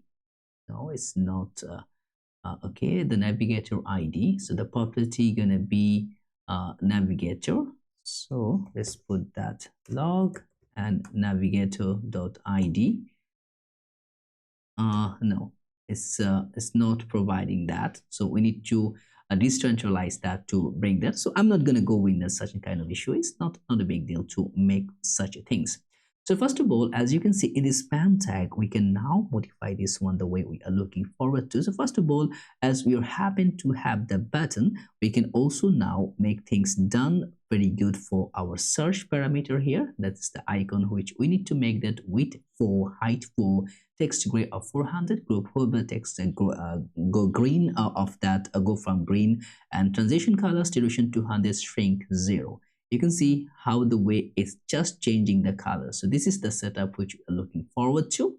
And after for the span tag right here, put a class name. We also need to provide some of that very legit classes class name for it. And that could be okay, that should be for this one. So this is the one, and this one getting that is text extra small, MD, the text is MD, and then also the text grid of 500, group hover text grid of 700, transition colors duration 200, flex 1, text left align. So should be it's gonna coming on the left. And now for that particularly this behavior here, and also we can provide an area button for area central for the label of our button, which gonna be open source is Mac CMD, otherwise command control plus K.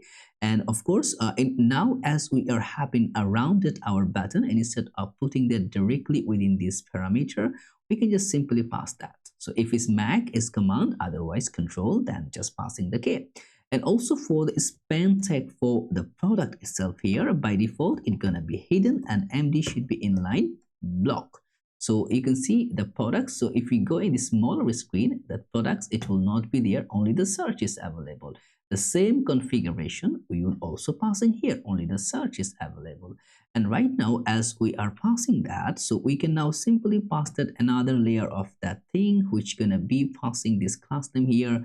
Okay, should be a flex, item center, gap 1, BG wide, border gray of 200, group hover, border gray of 300, padding x2, y1, rounded, text extra small, and those some kind of class name.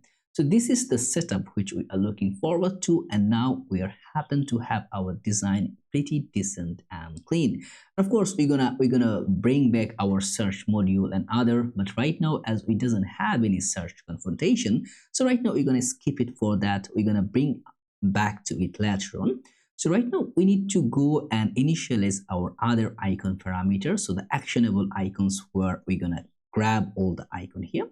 So for those icon, as you can see, there are multiple icon there, the card icon, wishlist icon. So this icon gonna be there, and also the notification bell icon. And so I'm gonna just go and make an assign in so that it can be easily understandable what kind of things we are going to acquire beforehand. So I'm gonna just make the login so that it can be easily understandable. So here also, as you can see, I'm logged in, so both sides can be clear. So if we logged in, we have this button which gonna be transferring everything pretty decent way. So first of all, I'm gonna just get some of the component which is going to be, let's say it would be card icon.tsx, so RFCE. That should be our, let's say, card icon. And after card icon gonna be another component which it would be a favorite. It would be favorite button.tsx RFCE, and it should be a favorite. I think not, instead of button we can pass that as an icon. That should be better. So let's copy that, and I'm gonna change it here. So here, here, and here. Okay, favorite icon. And another icon, it would be for our notification icon. So notification bell icon.tsx RFCE. So that would be the icon for our bell icon. So this is the icon setup, and after the icon we also gonna be getting our user. So first of all, we're gonna get our card icon. So card icon, then we're gonna get our favorite icon, then it's gonna be passing that our notification bell icon. So now we're having those three icons right here. Of course, not looking so good because we didn't provide there is the card icon, which is actually getting the Lucide React icon, which is supposed not to be. So the card icon going to be imported from our card icon. So this is the three icon here, and after that icon setup, we will also setting up our user and how the user gonna be aligned. In the user, we have the loading state, right? If we have the loading state, we want to render like we have a user, so there would be a simple skeleton here, and if we have, then we can just simply pass the user. So right now, if we just loading, you can see this is the skeleton which you're looking for. That's the same thing working as especially on that legit valuation here in the parameter of that production. So whenever our user is loading, we are letting user know something is loading up. Please wait for your information, just providing those data. And now, as we are having that, what kind of things we're going to show once we are having the user, right? So once we are having the user, there should be an user drop down button. So I'm going to also create another file which going to be user drop down.tsx RFCE. So that should be our user drop down to should be user drop down.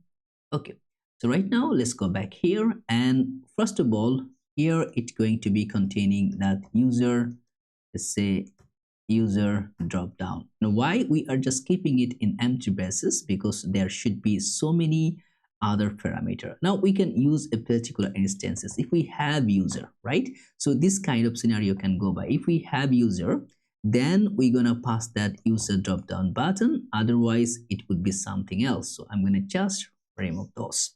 So otherwise what it going to be? Otherwise we will just passing that, let's say I'm going to just pass a div right now. Let's say sign in. Okay, just keep it simple and minimal.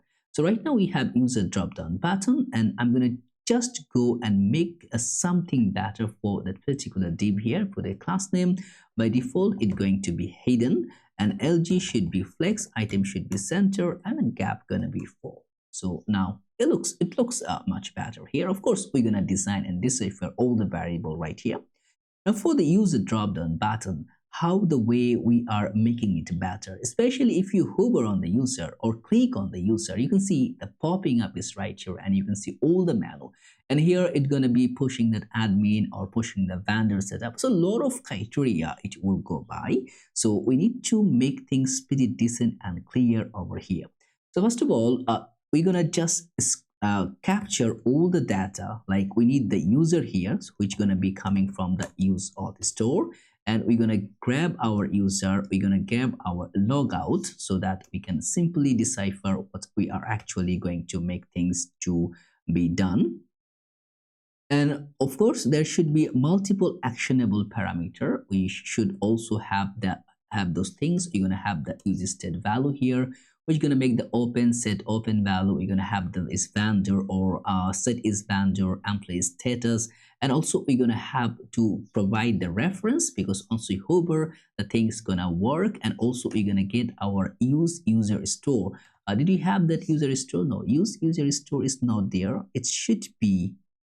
Okay, I think we need to provide that from our state. Okay, that's really cool. So if we go there, let's find it how we can really encapsulate. So use user store. That should did you not pass that in the store? So in the store, okay, we will create another which going to be another state which actually gonna be user data store. So as you can see, we are using that user store here, so store, and this is actually handling that orders count, is employee or not, wallet balance, is loading orders, refresh user data. So you can see everything is coming from that particular function here. And how the things is we are making here. As you can see, this is just getting the Zustand here, and we are getting the interface for the value orders count is employee, unread notifications, wallet balance is loading, and over here we're getting the user data functionality, and also we are caching that as you can see for the 30-second, and also initial state order counts is 0, state is employee is false, unread notification is 0, wallet balance 0, is loading is false. And now we have that user data, use user data store here, which we are actually providing the type for the user data store. And from that, we are just spreading that our initial user data. Then we are just getting the first call of that fetch user. We're passing the ID, and then we're getting the set initial user data. So now use cache data if available or and not expired. So now we are forcing that for the cache data, and whenever the things is okay, we're making that is loading through, we're providing a calling according to that API user combined data. Remember, we have that API, I believe so. We have the API, and I think the user and combined data, we are not having that. So we need to particularly grab those API, whatever we are missing myself. So that should be user and combined data. So what we need to do, we need to provide an API. So that should be, let's say, user, and on that user it will grab that combined data functionality. So I'm gonna go and this is the user, and here it will be okay, user and combined data. So of course this combined data, because remember our user logged in using the Firebase, then is combining especially to support the data. We're supporting that especially to getting the user in an optimized way within the API call. We're going to go on there later, but right now you can see we are getting the data here. So the user data we're providing, that we're getting the orders count from data.orders count, is employee or not, unread notification, wallet balance is loading, and also updating the cache data, and then setting the new user data. So initially we can grab everything. As we're not getting the error, we're just heading it, we are setting that, and refresh user data also we are passing this. So every variable we are just injecting here. And for that instances, you can see the combined data we are using get user ID. I think leave Firebase auth admin did create that. So in the leave we should be happen to be have that Firebase admin. You see that Firebase admin auth. I think we have that, but somehow that should be there. So that should be Firebase admin auth. So I'm going to go and bring that file here.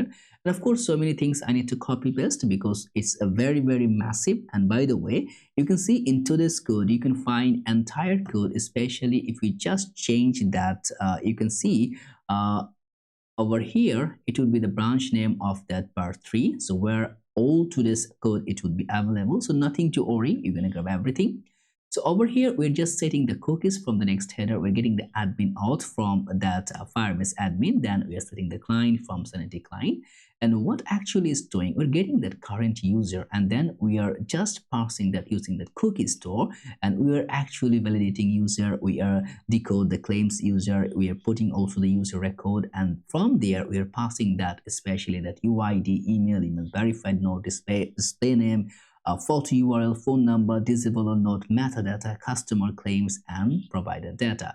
And of course, this, I think the error, we're going to just provide an any over here, and then get auth user ID. With that, we're getting that actual decoded claims ID, which is UID. And also we're getting the require auth. So this means any route our user is there. If there is no ID, means the user is not authorized. And after that, so get Sanity user by Firebase user ID. This is the functionality which is handling. We're providing the user getting from the Firebase. So it's actually checking if that user is based on Firebase or not, is available or not. It's just synchronizing both data. And now also this is the is admin. Of course, all things is not recur right now, but we are just getting the file. So this is mentioning that is admin or not. We're getting that current user from that we're getting user from the current user. If no user, it's going to return false. And then we're passing that value here to create the other formula. And there is another file which is require admin, wherever the admin is require the similar functionality providing for the auth. And then also check admin access, which functionality is just checking if that admin has admin access or not, and others. So let's go in the Firebase auth. What's actually we are messing around. I think we are good to go. The any error is ignorable, so we are very good to go. So now, especially on that user drop down here, so now we can go and decipher. We have all the value from those sophisticated things. Now in the drop down, what actually, before going to the drop down, first of all we need to show the things, right? We will, of course, we're going to use the pop over. We're going to do a lot of other. Before initializing the pop over, I'm going to just create a decent data setup, right? How are you going to do that? First of all, instead of that things, I'm going to use a button here. So on the button, we're going to have a div here, and the div going to contain if user.photo URL. So user have the photo URL. Then we're going to provide that. Let's say I'm going to just put an image, and you can use the next image, but I'm going to keep also the separate synchronization. And if the no image there, you're going to provide a div.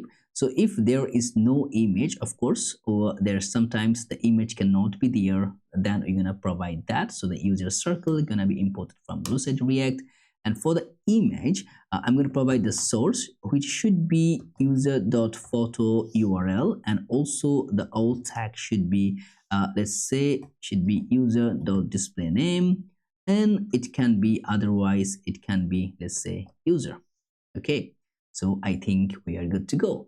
If we go here right now, okay, there we are mismanaging one div here, which can be, I think, what we did. So this is the user. I think we need to provide that. Okay, so right now, as you can see, we can find that user icon is here because we have the image. And of course, we need to provide some of the class name here, which can provide the image in a very, very decent way. So I'm going to just make that image smaller so that it can be understandable. The width 9, height 9, rounded full object cover, border 2, border go from green 3, 30. Now you can see, you can also use the next image. Nothing fancy here, but once using that, you need to provide the width and as the 9, so 9 into 4, 36. So I'm going to make that 40 and height going to be a 40. And of course, providing that, you can see also we need to provide the host name. So this is the host name which you need to configure. I'm going to copy that. I'm going to go in that next config.js file. And I'm going to go with the images, and on the images that should be coming on that, let's go on the remote patterns, and on the remote patterns going to be, let's say, the protocol and the host name and others, just passing that value, and we are good to go. So now you can see after passing that, now we have the image here. So this is pretty decent. Now we're having the image. If we doesn't have the image, it's going to be similar like that. Okay, now we have the image, so we're good to go. Now after having the image, so this is, we are done right here. we also gonna be happen to another self-closing div, which are going to provide such a sophisticated scenario. We're gonna see what actually we are talking about. So okay, I really hate those autocorrect parameter correcting something which is not recurring. Okay, so now as you can see, there is some kind of icon or batch parameter here. Right now we need to fix that because nowhere it can be seen. So what I'm gonna do, this one, the div here for the class name, I'm gonna make it as relative. So you can see that's the icon here. We're gonna put an absolute bottom minus 0.5, right minus 0.5, width 3.5, height 3.5, basic green of 5. Instead of that green, I think we can simply use that go from green. That's a little bit nicer. And then also rounded full border 2, border white, shadow SM, ring 1, ring green 100.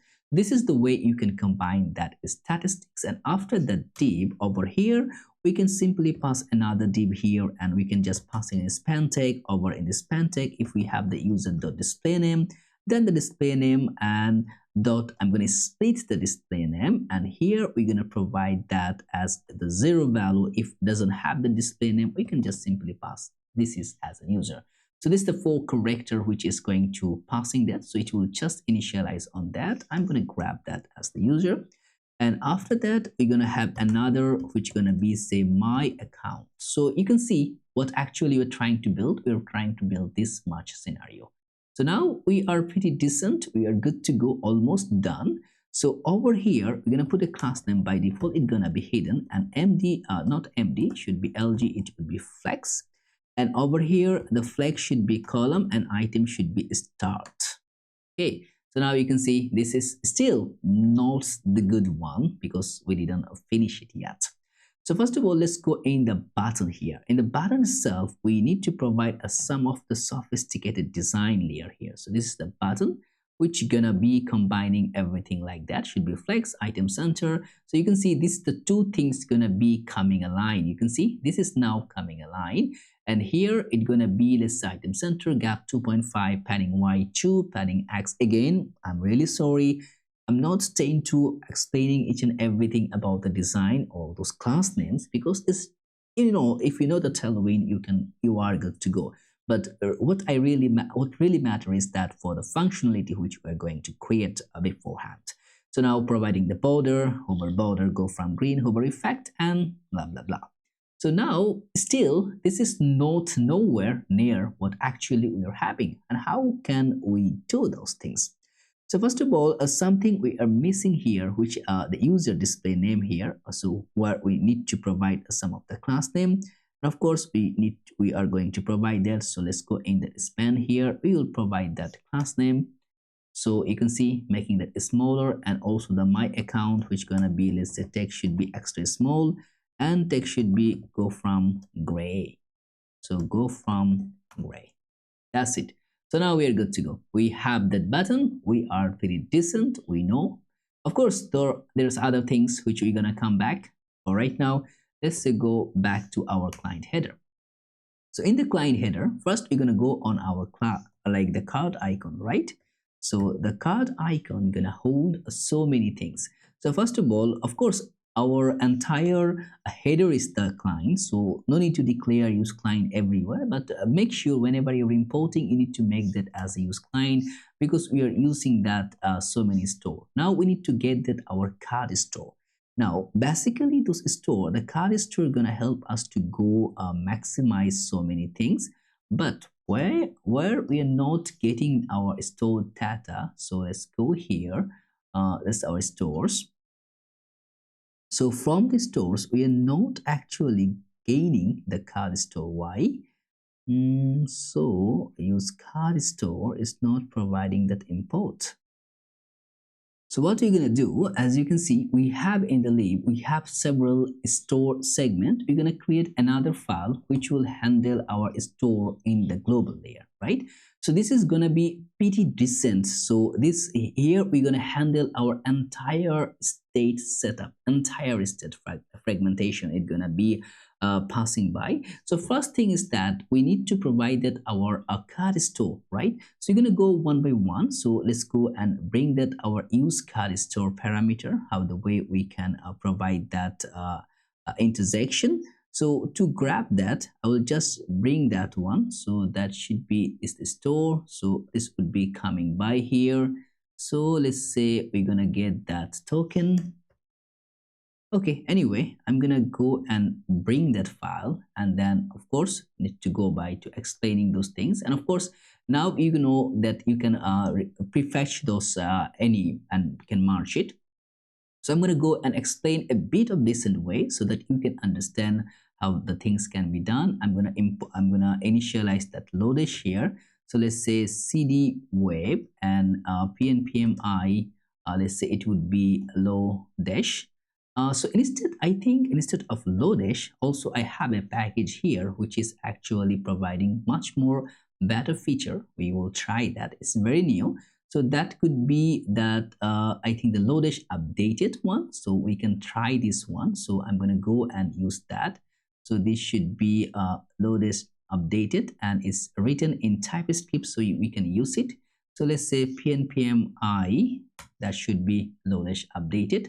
So instead of passing from there, we can just simply go back that Lodash updated. So we can just simply use that. And of course it can I think it will be underscore or was any type okay, as no default export. Okay, how we can use that? So we can use simply like that. Okay, so this is the default setup and scenario. Okay, and of course, and also we need to provide the type for the product. Right now, we will not find the product type as we didn't capture any sanity schema. So let's say where we are using that product. Okay, that should be the product. No, it will not match right now. So what we can do, we can just initially put that a type of any. So right now, as we are not finding that product here, we will just go by with the any here, add item any. Later on, we will provide that once we are having the data. So we can go directly with that actual ratio. Okay, there is a lot of things. Okay, should be any. Anyway, I think we're good to go. Just make sure if you're frequently having that, make sure to have.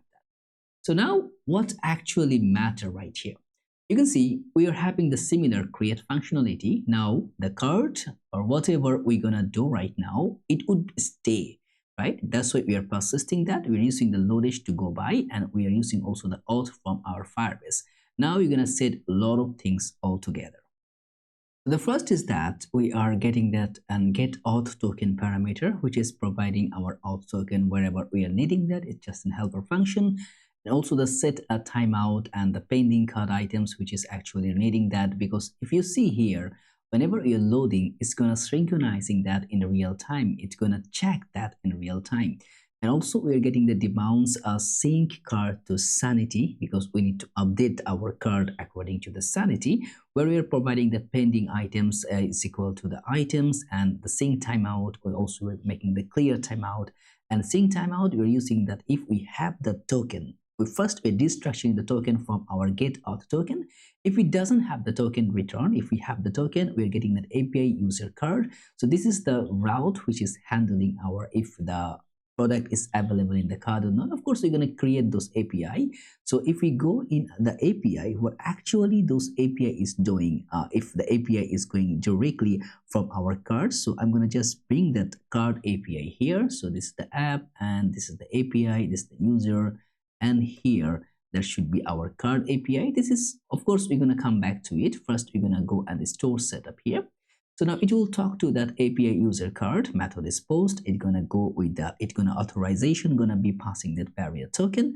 And in the body, we're going to pass that our product ID and item, the product ID and quantity. Because in our sanity, we are keeping every product ID and also the quantity. And then if response okay, the pending cart items. So what is actually happening, like if you added 2-3 items in the cart and you are not logged in, then whenever you're gonna log in, that item gonna be checked with the cart and it gonna added the quantities if that product is already added to the cart. Otherwise it will add the new list. That's the way we are synchronizing to it. Then also we have the flush cart sync. That's the how way we're gonna flush our entire cart and sync with that. And this is the sync cart to Sanity. This is how the way we're gonna syncing our cart. You can see we're not importing it because we're not using it. We're keeping it. If we require that also delete cart from Sanity, we are just keeping it. We're not exporting it. And this is the one which is sync wishlist item to Sanity. So that's also gonna check if we have the token, then we will go with the user wishlist. So what I'm gonna do, I'm gonna bring back our entire setup of that, especially for let's say I'm gonna go and remove that, and of course I'm gonna go and bring so the API, and here it's gonna be user. So API user wishlist. So of course we're gonna go, so we have the two, one is the cart, one is the wishlist. Now in the wishlist, what we're doing, we're grabbing that data according to the product ID and the action, and also generate card hash, which is actually providing a card map, and it's gonna needing wherever we're gonna like make those we're gonna reorder the order. And this is the simple interface. But now we are going to actual card, and here is the card item, here is the applied coupon parameter, here is the store state. This is the things which actually we are talking about. And in store state gonna be items, which gonna be the card item. Is loading card gonna be boolean, last string card hash gonna be string, applied coupon gonna be null, otherwise it's gonna be basic applied coupon. Add item gonna be product and is a function. Add multiple items gonna be products and also a function. Remove item gonna be a function. Delete card product, receipt card, load card from Sanity, sync cards to database, flush pending sync, get total price, get subtotal price, get total discount, get item count, get group counts, apply coupon, remove coupon, get coupon discount, favorite product, add to favorite, remove from favorite, receipt favorite, load wishlist from Sanity, sync wishlist to database, is placing order state, and set order placement state. It's a lot of things and a lot of structure gonna be there. As you can see, if you go through it, it's gonna be crazy because it's massive. This is not just a simple project. If you're just seeing here, looks pretty simple, but is it? What do you think? I think it's not. If you're having any doubt, let me know in the comments. Now we're creating that user card store. So use card store. Here we are providing that items, favorite product is loading card. So all are initial value. In add item, what gonna be doing there? First, you're gonna checking the existing item. If it's available, then you can also providing the base weight, selected weight. So this is entirely all the cross calculation is provided for the card parameter. And also by doing so, we are providing entire card synchronization. So this is the adding parameter, which is gonna be holding everything about the product weight, about the product quantity, and also the new items. So this is, you can see, just go through the entire statement because you're gonna have the code, so you can find out, you can get the tuning done by yourself. So now if we just minimize that our add items, we are having that add multiple items, so we're gonna be maximized on that. It's a similar thing, gonna be multiple and providing the add to that multiple items. Also having the remove item, which gonna remove that item, also remove the quantity and a decrease on that particular instances. Then we're gonna having the delete cart product, which gonna delete the cart product from there. Also like according to the ID, it's gonna delete on that. And then we're gonna also happen to have, and you can see in so many where we are use the debounce sync cart to Sanity, because without the timeout, it will not synchronize. You delete it, but when it's delayed Sanity, they are using a several revalidation. So in that way, we can synchronize with that revalidation. So this is actually you're gonna see a lot of places which we're using it for the timeout mechanism, because you can see we are putting that null value where we need the data right now. We don't want any kind of delay here. Whenever we remove, I want to update. Whenever I delete, I want to update the card to show the user in real time. No revalidation, nothing. Also the receipt card, we are receipting the card. And you can see we also the clear card from Sanity, because first receipting, it will receipt from our state, right? Then what we're gonna do, we're gonna get the auth token and app user card. Here we're gonna create a delete method by which we're gonna delete, because our card products using in our state, then also it happened to live in the Sanity because we are synchronizing it all together. Then we're going to have that apply coupon here, which is going to be set apply coupon, remove coupon, get coupon discount, get total price, get subtotal price, which is going to be providing the subtotal value. We also get the total discount value. You're going to get item count value, set group items, add to favorite, and of course we're going to use it any here as it doesn't have any product type right now. We're going to generate that using the type gen later on, and we're going to import it here. Then in the add to favorite, similar way, we're going to add and remove, then return the favorite and remove from the favorite and receipt favorite, which is going to be receipting the entire wish list. And then also the load card from Sanity, which is going to loading our entire card from the Sanity according to the user token. And after that, I think that was the last sync card to database, by which we're going to syncing our user card to database plus sync pending sync, load wishlist from Sanity, by which we are loading the Sanity wishlist, and also the sync wishlist to database. Once we are logged in, logged out, it's going to sync it together. And after that, so this is the entire things validating and do others. Now providing the name of that card store, we are partialize on that item state.items favorite product, which is going to be state.favorites, applied coupon, last synced card hash, state.last synced card hash, and we're merging that because we are persisting according to it. It's a big things. You need to go through line by line. It's a more 700 plus line over here, and of course there is a reason behind it. If you go in our card here, you can see on our state, especially here in the API, what we're maintaining, we're using that admin auth, and also getting the client and write client, which having the access to write in our Sanity database. We're getting a forced dynamic revalidation time is 0. First is a get method, which is providing that auth header. We're getting the authorization, if not authorized 404, out of the way. Then we're getting the token from there, decoded token. We're getting the actual user, and if we are having the user, we are fetching all the user data which is we are needing. We're fetching the ID, name, Slack, price, discount, stock, all the things gonna be coming accordingly.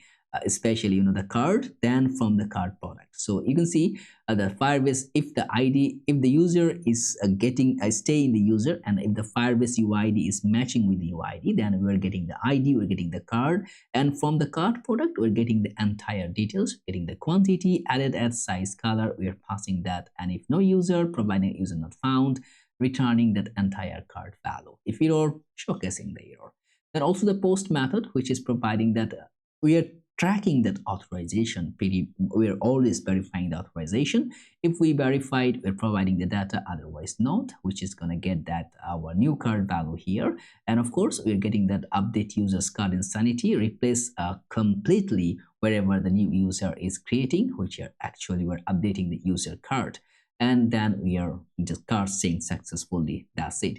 Also the put method, which is the update method. Remember, once we added a product to the state, like add to cart, we are updating. So now if we go here and you just simply add a product, right? Simply add a product. This product added at here as well as added in the Sanity. You remove it. This product removed from here as well as removed from the Sanity. So it's gonna be synchronized with that. Remember, like you logged in here, then you just somehow you finish, you just remove it, and you want to log in somewhere else, so you can try it there, and you're gonna find your card all is added. You logged in with your account and everything is there, good to go. You can directly use it. So that's the one which is really matter for the user. So now that's the same thing, synchronizing. So you can see, you can find it very useful. So then updating entire things. Then also the delete method, the same, deleting from the state and also deleting from the user store from the Sanity, as well as this much from here. So especially if we go in the card item, so let's go, we're gonna try that store from the store. And of course there is another wish list I forgot here. So you can go through entire, you can see the orders and others, everything I'm putting here, so you can go through the entire statement. So the same way, the wish list going to be getting the get method according to the user. We are fetching the wish list and getting the wish list ID names like price, discount, stock, and other data, and we are passing that to the front end. And also the post method, which is not authorized, we're just not providing the data. If it's authorized, we're providing the wish list data. And you can see if the user ID is required, we're getting the user ID, and also the wish list, updating the user according to it. That's it. And also we are making that put method to update the data itself. We're just doing wherever we need it. Also, we're having the delete method to delete the wish list item from the local and from the database. So in the card icon, what actually we are looking forward to it. The card items, as we are happen to have that, we're going to have that items is loading card or not. We happen to have that item count, item.count, otherwise it's 0. Display count, also their item count is 99 plus, so it's gonna be on like so. So we are just gonna be instead of that div, it should be providing a link parameter from the next link, and the href, it should be getting that card. And of course, put a class name. So put a class name, you're gonna group it, and I'm gonna make it as relative. Okay. So nothing is showing it right now because we removed it. Okay, cannot resolve Lodash. I think that package is still having some issue. Counts to require chunk. Okay. That was my mistake, because in the store you see the Lodash, whatever the method we are using. So let's say I'm gonna check that whatever method we are using from the Lodash. So Lodash, are you using anything? What actually, yeah, dot find. So instead of that dot find, I think let's say import from Lodash updated, we can simply use that find value. So you no need to have that. I will just go with especially. So instead of that, you can directly use that find value. You see, it worked. So this is how that was my mistake. You can see the map. So instead of putting that dash underscore map, you can directly access that map value, right? So this is available here. So you can just simply no need to pass that value. So that's where we can change it. This is the way you can see the for each, right? We use the for each. So you can just simply get the method of, let's say, for each. For each we have the for each.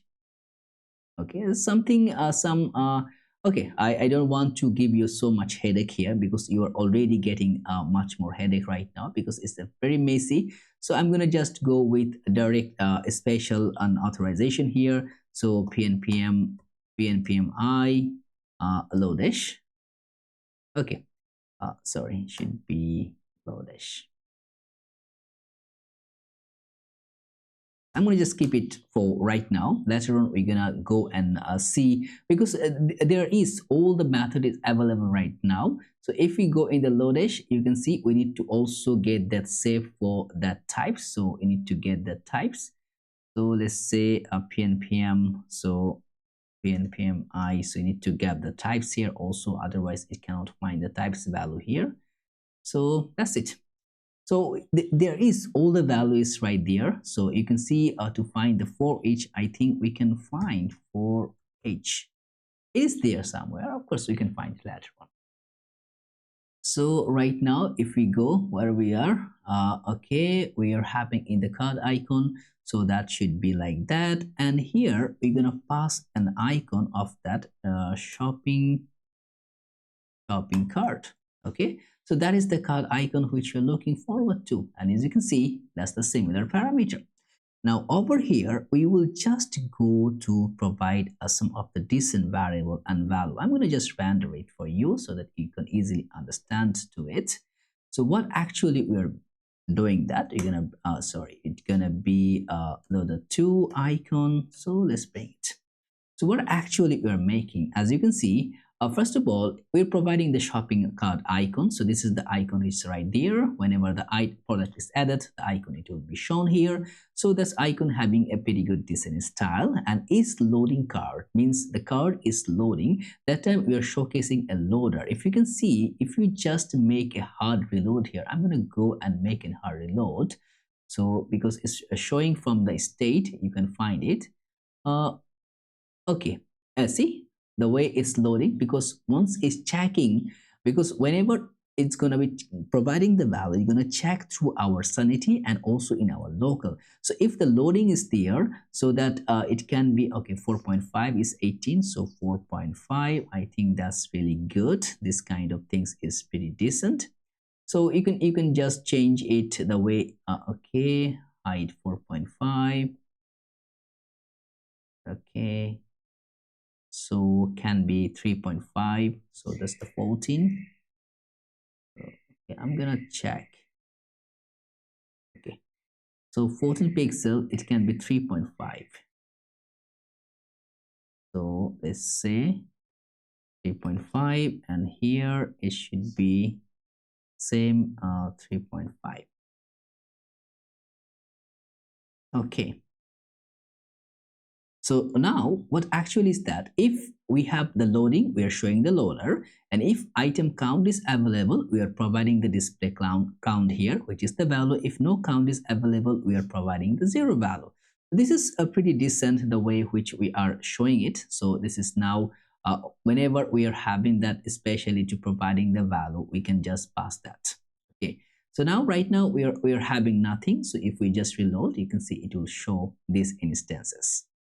So now we can actually see how that can be configurable, and you can do it the way we are looking forward to, and those kind of styles you can just update it. It's just providing that it's not the error but in the alert.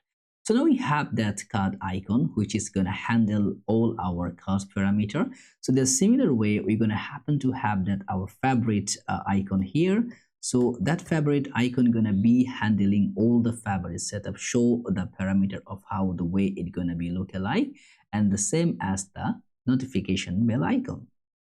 First, we need to access the favorite product from our user card store. So we're gonna just simply grab it const, and we're gonna get the object, which is going to provide us from the use card store here. The function gonna be invoked. Now we will check whatever the favorite product we are actually having by so far. And right now, as we are linking up, you see we need to provide the icon first, and then we can start working with how the way we are making things alike. So first of all, it's gonna be a div. We're gonna keep it as a div. Then within the div, or instead of the div, we can simply pass the link, and the href should be is equal to /wishlist. So on that, not the wish list, should be wish list.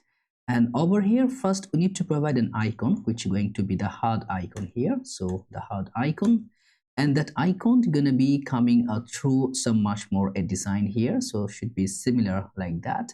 And margin top, I think is not required right now. So if we just cover it, you can see we have an icon here. So this is the symbol configuration, which are providing the icon parameter. So now we are having it. And then what we can do is that, especially for the link up at the top layer, so I'm going to just provide it here. And I want to check one more parameter. If we go in globals to CSS, do we have anything called the hover effect? No, it doesn't have that utilities function here, but we are declaring it so much more. So what we need to do, we can now invoke it directly here before passing it. So we can just make that. We will just bring it. That should be coming note in that, as you can see, we have the slow spin, pulse, and this everything is there available in the you can like directly get it from there, or if you want to tune it, you want to change like manual setup, you can also do it as you are looking forward to. So now this is our base for the root and others. So layer utilities, we can go through the layer base here. And also after the utilities, I'm going to declare another layer base here. So it should be layer base. And over here, I'm going to declare that whatever that hover effect. So let's say hover effect. and that effect's gonna provide some of the catchy thing. I'm gonna provide that apply. So on that apply method, it's gonna be providing the duration, gonna provide 300 of the duration wherever we're gonna use it. Easy in out, so that's gonna be smooth, and transition should be all wherever we are gonna putting that, and cursor should be pointer. So this is the hover effect what we are talking about. So instead of writing everything one and on every time, we can simply pass that hover effect and automatically those things gonna work. So now if we come over here, as you can see, that's the effect is giving like very clearly, and you can see this the similar contradiction of icons which we are having here. Now what we need to provide that span tag which is going to be aligned here. If we go back to our card icon here, we can similarly that you can see we are displaying the icon and providing the count, that the similar parameter it's gonna be there. So what we can do, we can simply, after the header tag, you see we made it as a relative and also providing a group section. So now over here we can simply pass an span tag, and on this span tag we can pass that, let's say, a favorite. If the favorite favorite product, or not the icon, should be, let's say, a favorite product here. I think so. Product was wrong. Okay. If favorite products, and if we have the favorite product dot length is available, if we have the length, and then we can provide if favorite product dot length is now we can pass that. If it's there, then pass that a favorite product. Let's say a favorite product dot length, otherwise gonna be 0. Okay. Right now we're gonna see the 0 right here, and for the span tag, for the class name, I'm gonna just simply go and mapping through or wrapping back all the styles which we are actually using beforehand. So let me just grab it. So this could be okay. I think I forgot to bring all together, so this is gonna be something like that. Okay, this is taking entire space. So similar like that.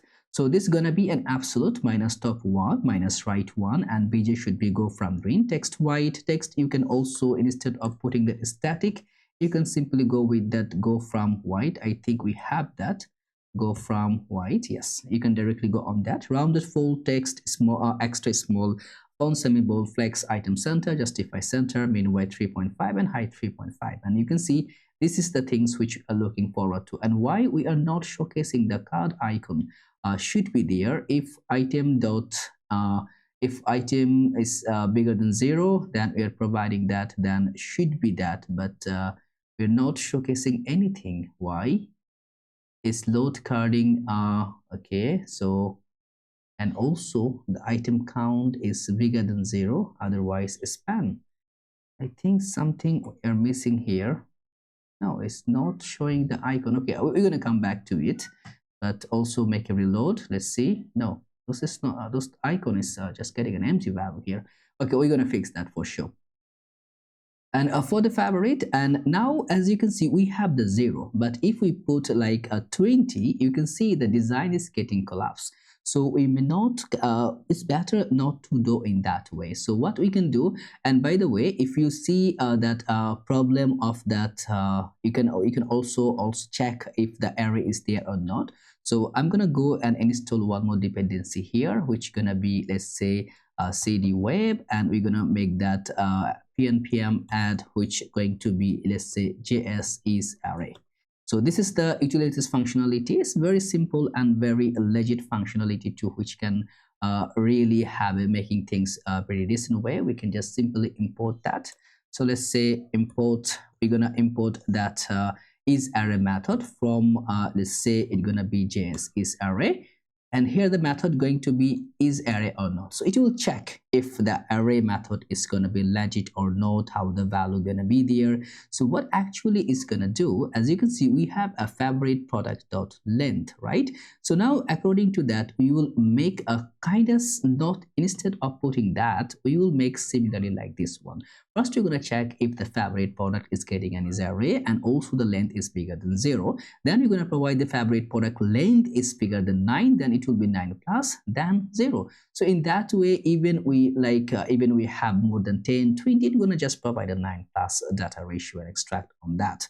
So this is going to be a very simple and correlated method, the way which we can really decipher. And also, by the way, for the store here, you see the Lodash which we are using, especially before I just make a little bit update here. So if you go in the Lodash, you can see the find method, map method, we have for each.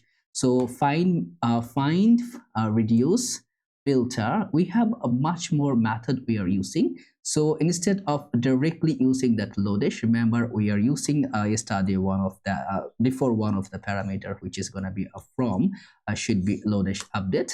Now over here we can make that a find method, we can make that is array method. So all the method is there. I'm going to just make that pnpm I should be, let's say, if we go here npm, I think there is an update version is right here, which we can really use it. By the way, if you don't want to use it, that's up to you. So if I go in Lodash update here, so now I think there is the version is coming here 1.0.1, which having all the update. So let's say Lodash update, and that should be coming by at 1.0.1. And if we just look back to our package, automatically it should be imported here. You can see, okay, we're getting 1.0.1. So now we have all the methods. We can use the find method here.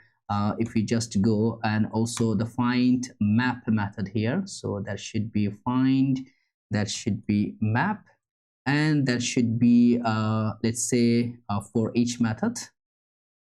Okay, anyway, now you know that's it's right there. So feel free to use that if you're looking forward to, and if you don't want to use it, you can just continue on. Just let you know that is update already is updated, so you may find it that you can use it directly with these particular instances.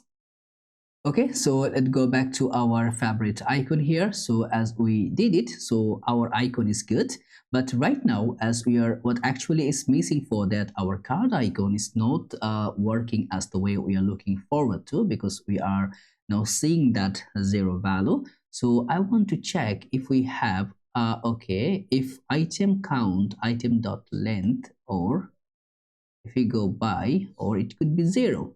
So if we have item count bigger than 0, otherwise span. So why is not showing?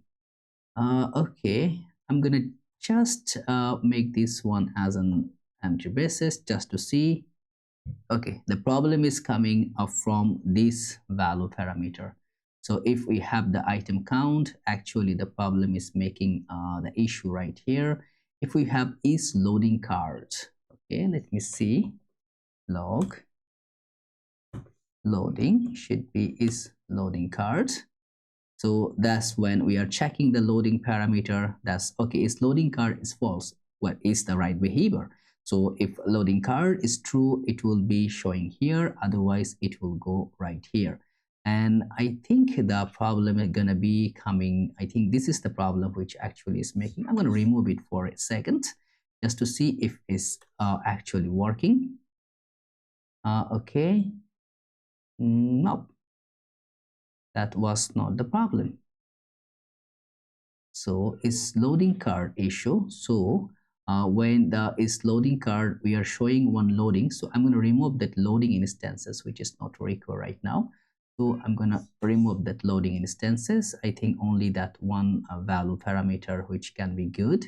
So if we have item count,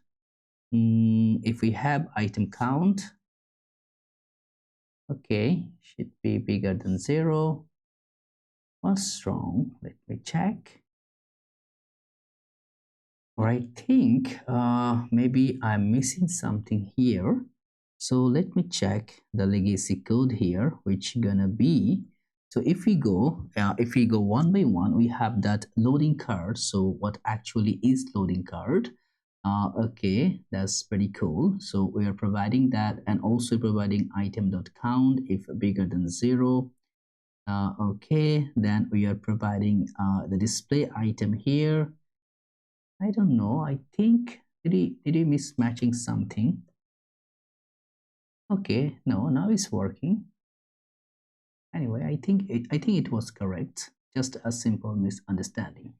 Anyway, so now here we will go with the, from the favorite icon here. I want to just get everything. I'm going to go in client header. I'm go in the notification bill icon. So here it's going to be all other setup which are going to be perfectly aligned.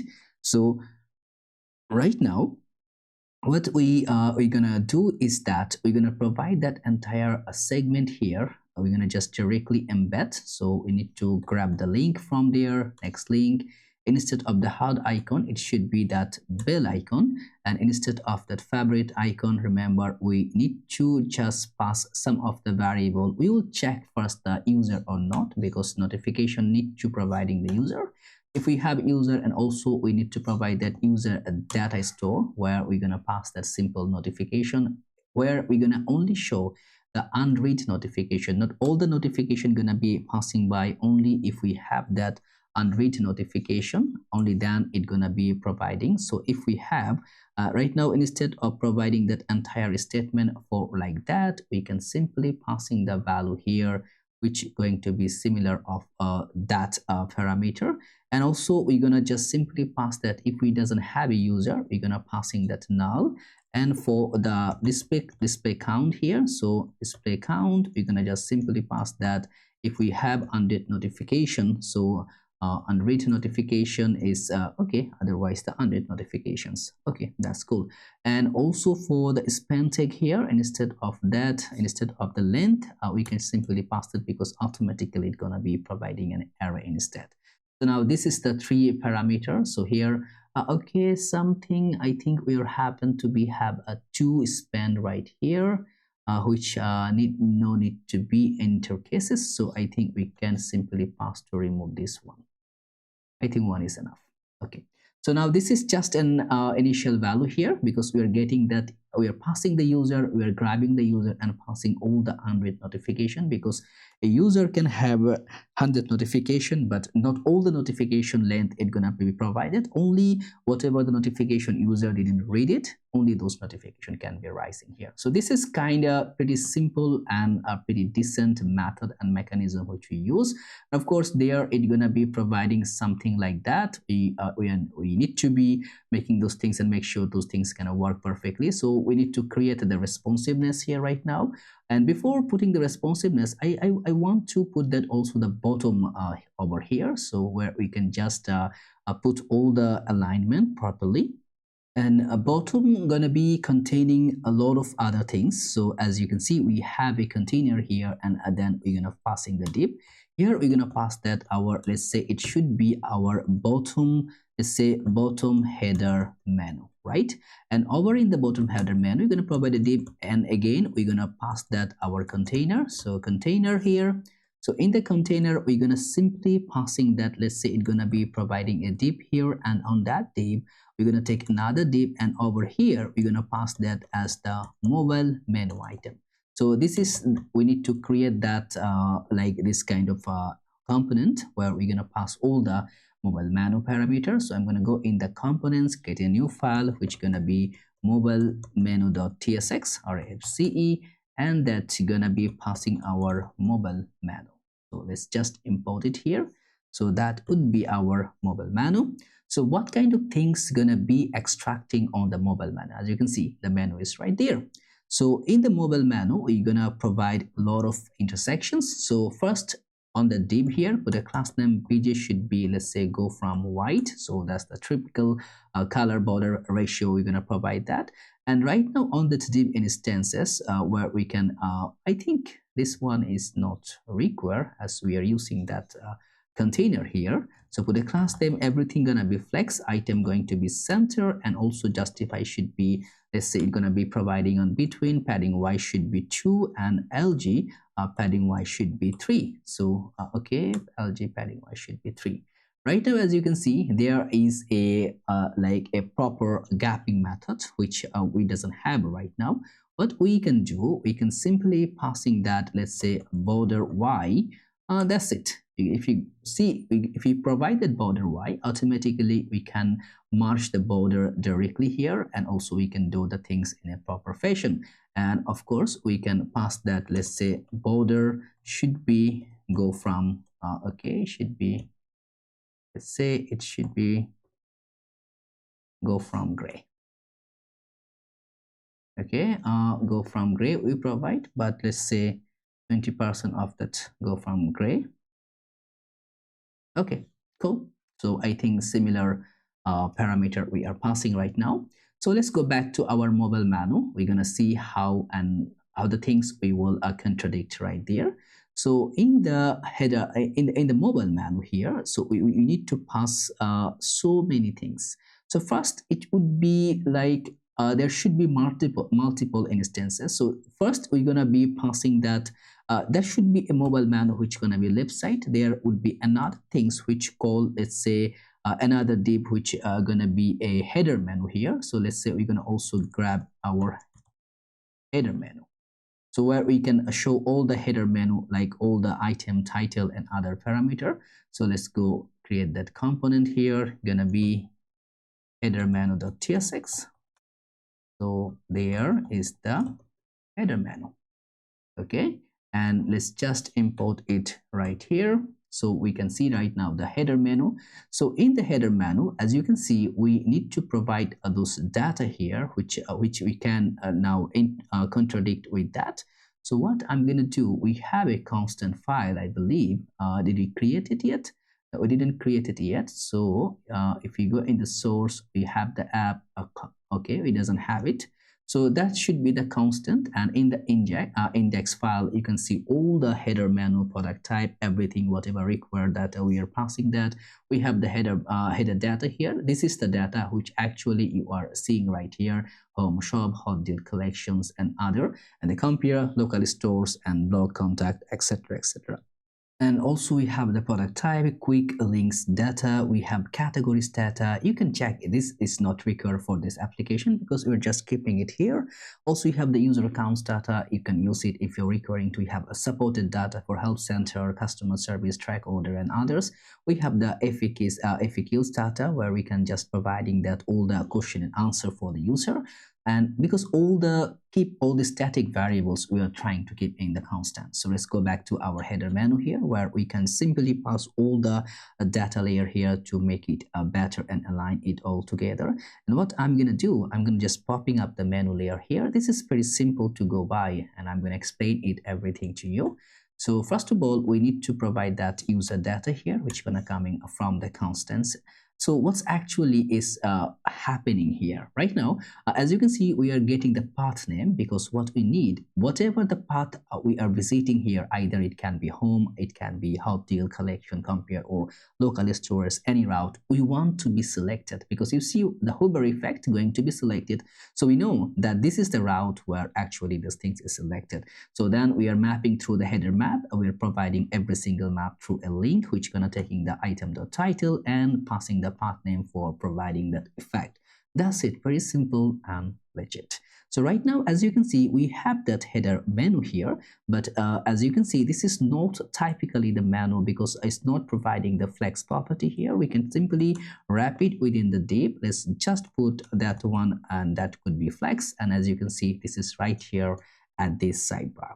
So right now, as you can see, after passing that, we need to provide another button layer here, which can interject with the link for our need help, and then providing that if we just click on that need help, it will automatically go through the help page to provide those data. So this is kind of a simple statement. So right now we have a mobile menu. What actually the mobile menu gonna do?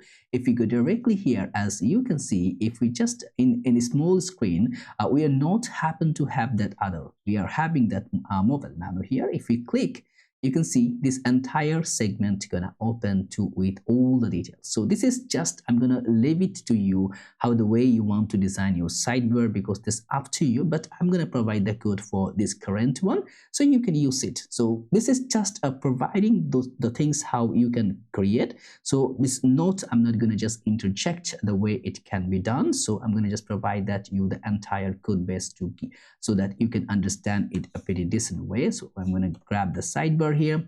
So also need to provide the sidebar. So I'm going to just grab it and let's go in the components. Gonna take a folder. It's gonna be, let's say, layout, and on the layout I'm gonna provide that sidebar. So sidebar gonna using a lot of things. Of course, we need to grab these things directly here. So first thing first, we need to use the motion. So let's go and PNPM I should be use the motion here.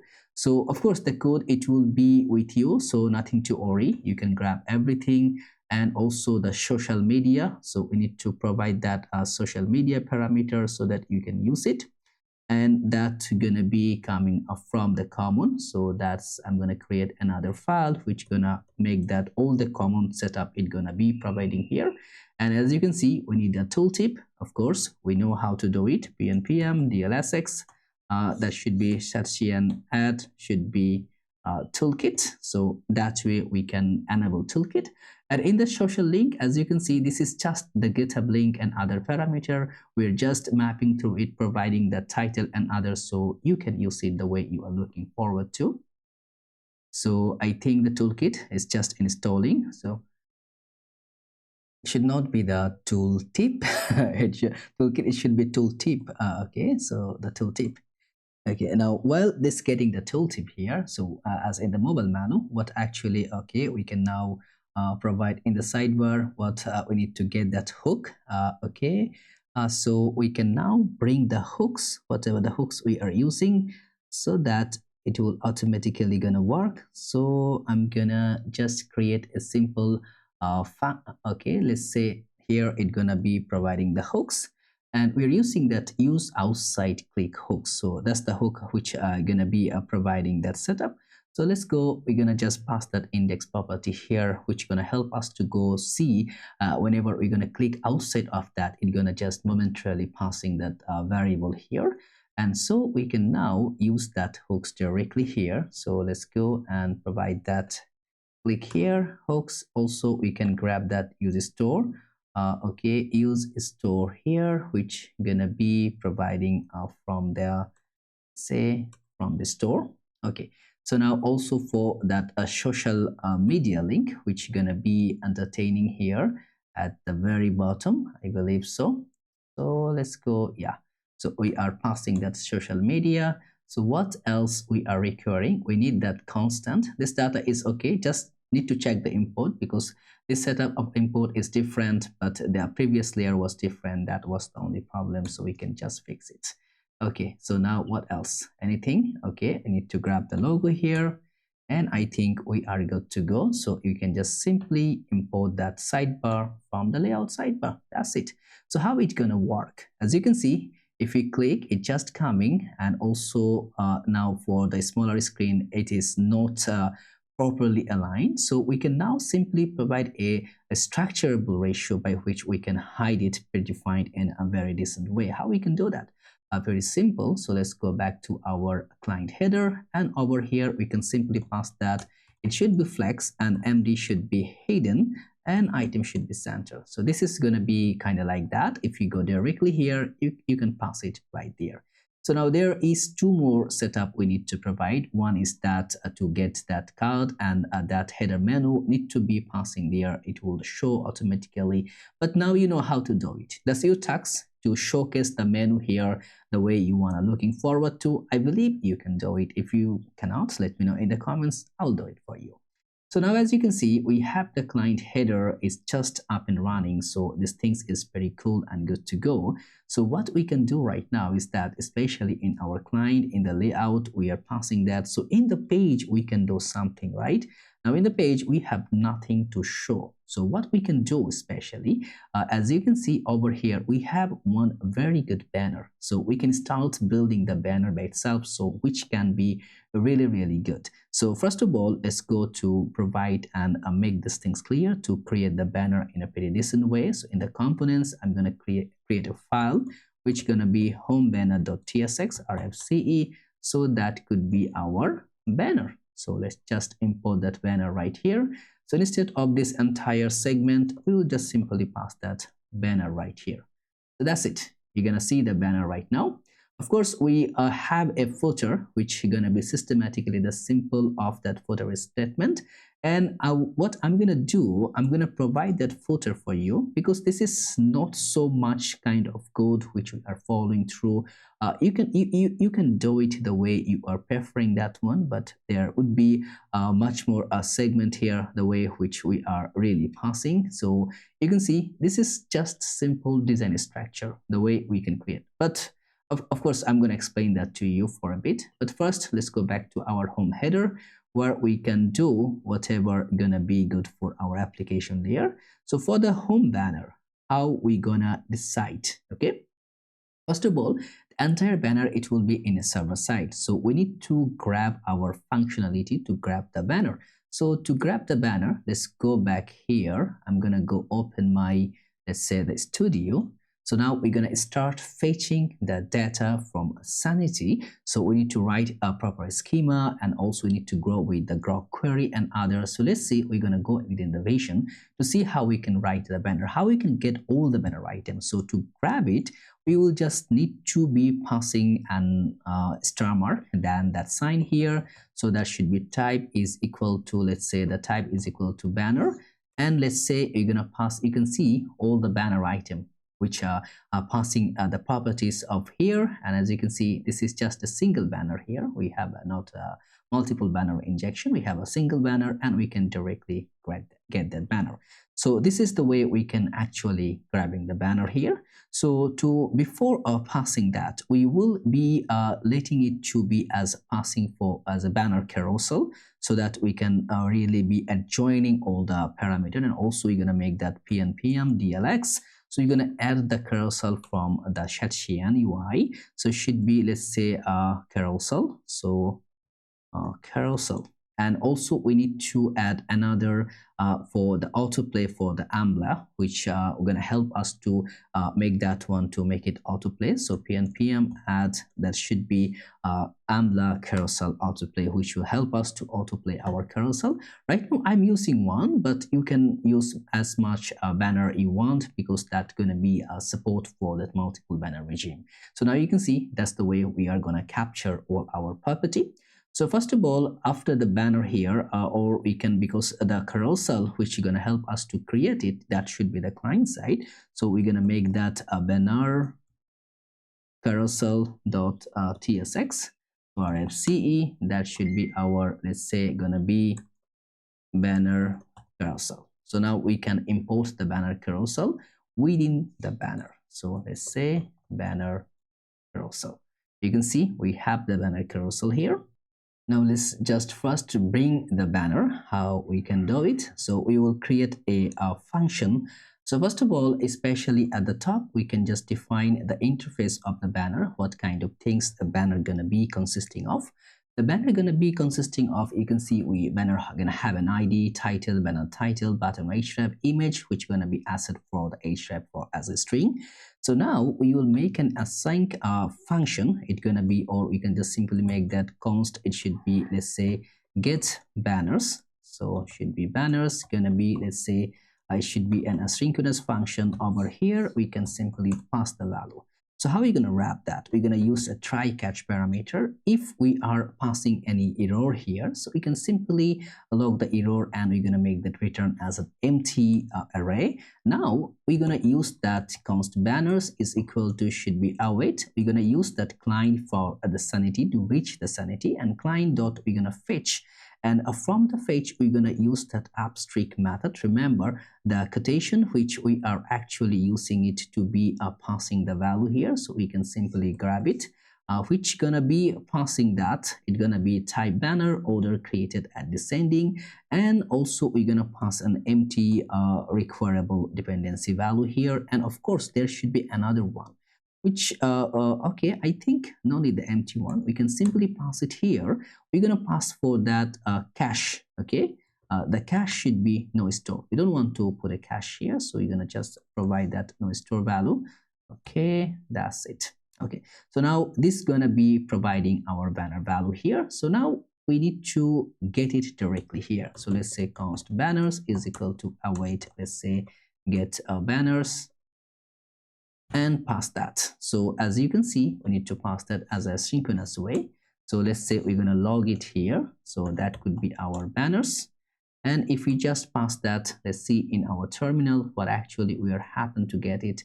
We're getting nothing. As you can see, especially here, if we just pass that banners, gonna be passing nothing. So we are not seeing any banner. Okay, because we didn't return anything. What we need to make that, we need to return banners. Okay, if we return, then we can get the banner directly. So this any function, we need to provide that case scenario. And also we can use the function here. As you can see, we provided a string banner functionality. So which, as you can see in the banner, we can also pass that, let's say, the entire function for property, which it can be, we can simply pass that a promise. So let's say you're going to provide that promise, and on that promise, you're going to pass that banner value, which going to be an empty string circulation. Either you can pass that layer like that, or also as well as you can also passing, if you are looking forward to, you can also passing your case scenario like that way, which can be the similar segment. You can make it just a sync function, get banners. You can just invoke the parameter, and then it will be perfectly fine. So now we have our banner. So we can simply pass the banner here. So what we can do, right? Now, what we can do, we're gonna just make a simple correlation here. If we have no banners and banners length is equal to 0, we're gonna return the null, right? And also what we're gonna do, we're gonna simply destructure the property layer. So that's the way we can destructure the image and others in the server side, which is gonna be banner with URLs, and we're gonna map through entire banners map, and we're gonna destructure, like we're gonna provide everything. Then for the image URL, we're gonna get the URL directly. You can see we are doing it for in the server side, not in the client, because we're gonna showcase the banner in the client side. So what we can do, this div and this div is not recur right now. We can simply pass that our banners, which gonna be as the banner with URLs. So that's it. So now we have the banner, which we can showcase over here in a pretty decent way. So let's go back to our carousel here. And as you know, it's already predefined beforehand. So you can just put that structurable property in anywhere. If you're looking for any file, I'm going to just keep it on that file instead. So here, what you can see, we are having the type for the banner. Then we are also putting that banner carousel props. I think I removed the console here. Okay, it's removed. So what we can do, we can simply pass that, let's say, banner carousel props, and here passing the banners.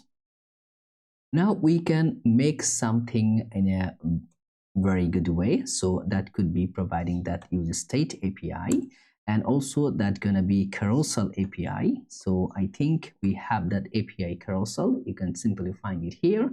So now we are providing the set API and other property, and we are using the state value. We need to provide that as use client parameter. So use client.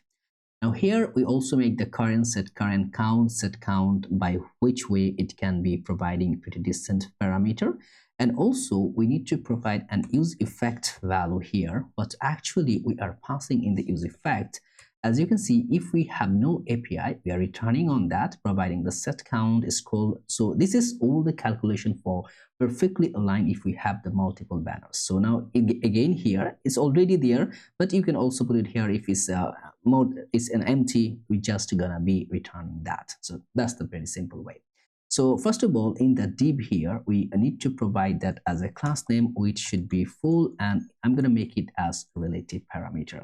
Then on that particular instances, we're gonna provide that carousel. So let's say carousel, and on the carousel we're going to have that carousel content. So carousel content, and below that carousel content we're going to map through that banners dot map. We're going to make everything as a banner, and also you're going to take the index here, and we're going to make it inline return, which is going to be carousel item. So in the carousel item, we can now provide that. Let's say just provide a div here. We will just simply try to pass the image property here. So going to be coming from the next image, and on that image, we're going to provide the source, which is going to be, let's say, banner dot image URL.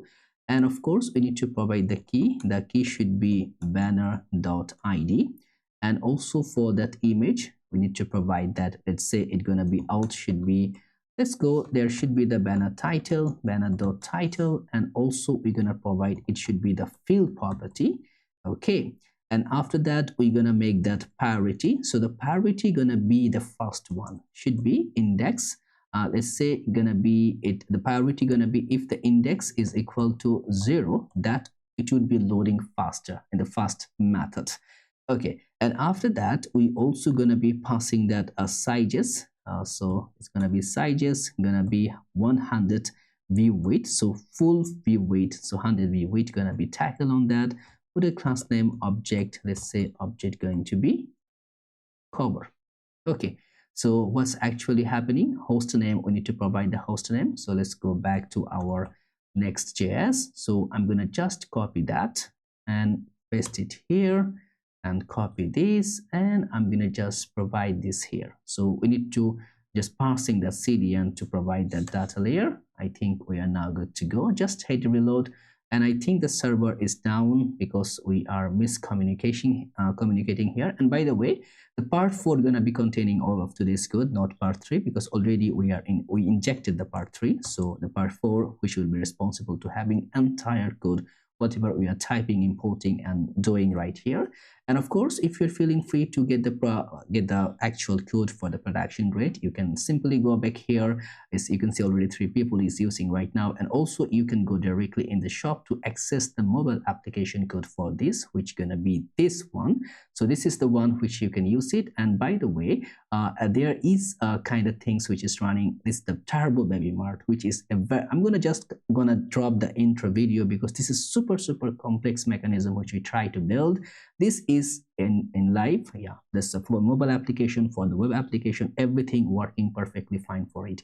You can just go through it. This is pretty decent, and this is one of the best project we created so far. Anyway, let's go back to the code here. So right now, as you can see, we supposed to be seeing so many things, but we are seeing nothing here because you see the image, the image is right here, but we can't see it because we need to provide the width, we need to provide the height and other parameter. So first of all, we're gonna be providing some of the hooks over here. So what kind of things we're gonna provide? We're gonna provide that API, and of course we need to get the autoplay from the autoplay of that the carousel which we use for the Ambler carousel autoplay. So let's just import it at the top. Okay, so now what's actually we are doing here, we're providing that set API class name with full, and that should be making a start and loop through autoplay every 500 like and a half minute after that, like for 5 seconds it's gonna slide the next carousel here. Okay, right now as we did that, I'm gonna go in my particular div here, which gonna containing all of this setup. So you can see that is the statement here. So now as you can see, as we have the banner, it's just a classification of that height. So you can see once we are just being bigger, the height is excelling, a smaller screen, the height is checking. So this is just a combination of the height. Now, of course, you can just check the new setup of that Tailwind CSS. Instead of this one, we can pass this simply as 75, or as you can see, it can directly go on that 100 as a per setup is getting a per pixel. So that should be 125. So 125. Okay. So right now, as we have that, we are capturing almost everything. So on that, these instances this is you can see it's the relative parameter. So now we can make a self-closing div here because we want to provide an overlay. Now the overlay, what kind of overlay it gonna be? It will just contain some of the class name parameter which gonna be providing a shadowy effect. You can see from the black 10, if we just put 90, you can see that's the effect which is coming by. So you just provide a 10 or 20, this up to you, how the way you want to make a like. As you can see, because the text it will be here, so I want to make a little bit blurry effect here. That's it. So now after that particular instances, we want to provide that content. So what kind of content we want? The content going to be within the container here. So in the container, we're going to provide some other parameter, which first of all, let's say going to be take a div, another div going to be passing that. We're going to pass that banner title should be banner dot title. So this is the title gonna be combined. You can see nothing can see here because all the space is taken by particularly on that spaces in between. So what we're gonna do, we will make things right. So first of all, let's say the banner title. It doesn't have the banner title. Let's say if we just try to strangulate the image, yeah, there is the title. So we have the banner title, but somehow it's not coming on the view. We'll make it within the view parameter. So first of all, we're gonna make this one the entire container segment here. Let's go provide that. So gonna be a relative parameter height full flex item. You see the full height gonna be taking that flex item center, so everything gonna be a center align and so on. I think why I'm taking every time extra deep, I really don't know. So for the h2 tag, for the class name, first of all, we're gonna make it text of 3 axle much larger and bigger. And what we gonna do for the SM text should be, let's say 4 axle. So 4 axle, so extra 4 axle here. And also we're gonna make MD text should be, let's say 5 axle. So extra large parameter you can see, and also you can see the value here. So this, you know how the way it's gonna be passing by. So we can just simply drag all the class name here. So the class name gonna be containing, as you can see, text 3 axle, MD 4 axle, for MD the 5 axle here, and also the max width of LG font bold text to go from black, leading tight, animate, fade in. So whenever you're gonna scroll, you see how it's gonna be fading, of course. So now the animation, we're gonna combining it to work together. And also for the div here at the top layer, I want to make that one as this for the max width axle, LT max width of 2 axle, and also space y6, MD space y should be 8. Right now you can see this is the containing within the container parameter. So after that, we should be happen to have to take one button, which can be, say, a CTS section. I'm gonna just drag that CTS section here. After that, h2 gonna be this one, which gonna be passing that chevron right icon, and also gonna be passing that link parameter. Okay, so gonna be the note that should be link from the next link. Yeah, that's the button here. You can see that's an animate effect which we created, and this is pretty simple to create. As you can see, we are providing first of all that button ref and animate fade up delay of 200, and you can see right here that's the link which we're providing, and then we are providing that banner title. This is the combination value to showcase our title. So as you can see on hover, the way the background is changing, this is the background which is making that effect. Either you can take the to tag, or you can just simply pass a simple, like the self-closing span tag. Absolute insert 0, go from that's the basic background color, translate, and other parameter. This you can just you will understand it's pretty simple to go by. So now after that, we also need to have a navigation dot bar, so which you're going to be providing that. After that carousel content parameter, we should be happen to have a carousel previous and also carousel next button, and that button gonna be passing here if we have a multiple carousel, and also we're gonna passing that dot value here. So this also gonna be providing if we have, like you can see that drop here, so that multiple instances parameter can be go by. You can see this, you can either keep it like that or you can keep it like that. So this depends on if you want to in other way around. You can also modify that container value here if you're looking forward to like pretty decent of that. I think this one looks good better than this one. So this up to you how the way you want it to show. Anyway, so now we are actually favoring that. So we have the setup. Now I will provide you the footer code by which you can inject all the parameters. So let's go back to our footer. So that's the footer component here. So first of all, what we need to understand how the way we want to design our footer statement and segment. So the footer is going to contain a lot of things, a lot of parameter here. So I'm going to just bring back all together. Okay.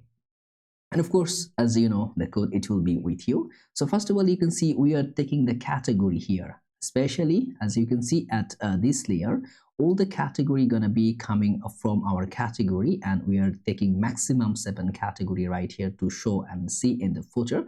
In this way, we cannot make the footer as a server side at the client side. We need to make it as server side.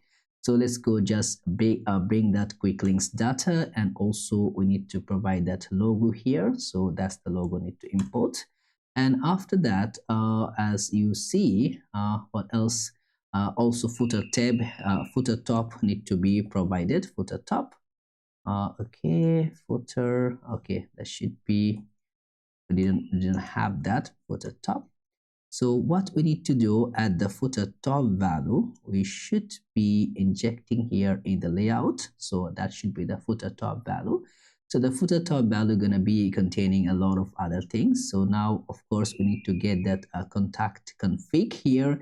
So what I'm gonna do, I'm gonna bring that contact config right here.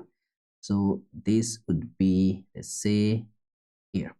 So the contact config gonna be containing all the contact details, which it gonna be aligning with my .env file, and also if fallback error, right? That's all the contact info config for the company, for the business hours, for the emails, response time, social media link, legal and support, and others. As you can see, we have the also contact info and other parameters. So that's the way we can contradict right here. So as you can see, we now have that all the contact parameter where we are passing that contact data, and we are passing the map value and others. So you can see this is the contact, the call, the working hours, the email support. So this is the 4 segment which gonna come in here, and then we are passing that one as a footer top variable. We are just injecting like that. So we need to get that footer top right here, and that should not be coming from there. We need to pass that our current setup. So the footer top. Then we're gonna also happen to have that our newsletter, and the newsletter is gonna work. If you click, it will automatically respond and directly pass that to in our database here. So that's really gonna working together. So I'm gonna just bring that newsletter here. So let's go in the components, gonna passing that newsletter, which gonna be a use client parameter. We are putting the loader and others. What it gonna do, whatever we're gonna just passing that in the newsletter, email, it gonna be set email loading and messages. So this gonna be like that. If you see, if I type that no at gmail.com, it's gonna create that instances to subscribe the value here. You see subscribing, and you see something went wrong, please try again. Right now it's not taking, or maybe this link is having twice. Let me try again with that. Okay, so having some server error in the live, it can be happen to be there, so it's up to, it's not a big deal there. So what it's gonna do, it's gonna submit that particular there, and it's gonna show the message directly here, and also it's gonna check if the email is correct, and then it's gonna go that API newsletter subscribe. So if we go directly here, we have that API right now. API, we didn't get the newsletter API, so let's go. We're gonna provide that API also, so you can also testify that one.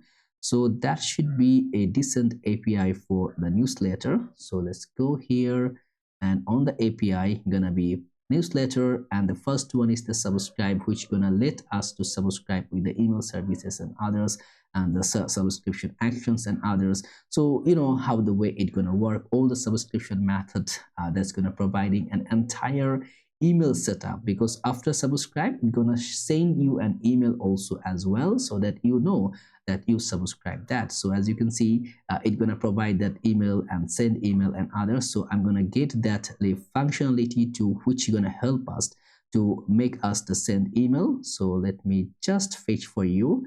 So for the lib here, which is gonna containing our email services, that would be similar. So let's go back to my lib here. that's the one which gonna handle our, and as you can see is have that fully functional SMTP transfer services and others which gonna using to happen to use that node mailer and others. I think this is a very good segment, or happen to have a lot of things here.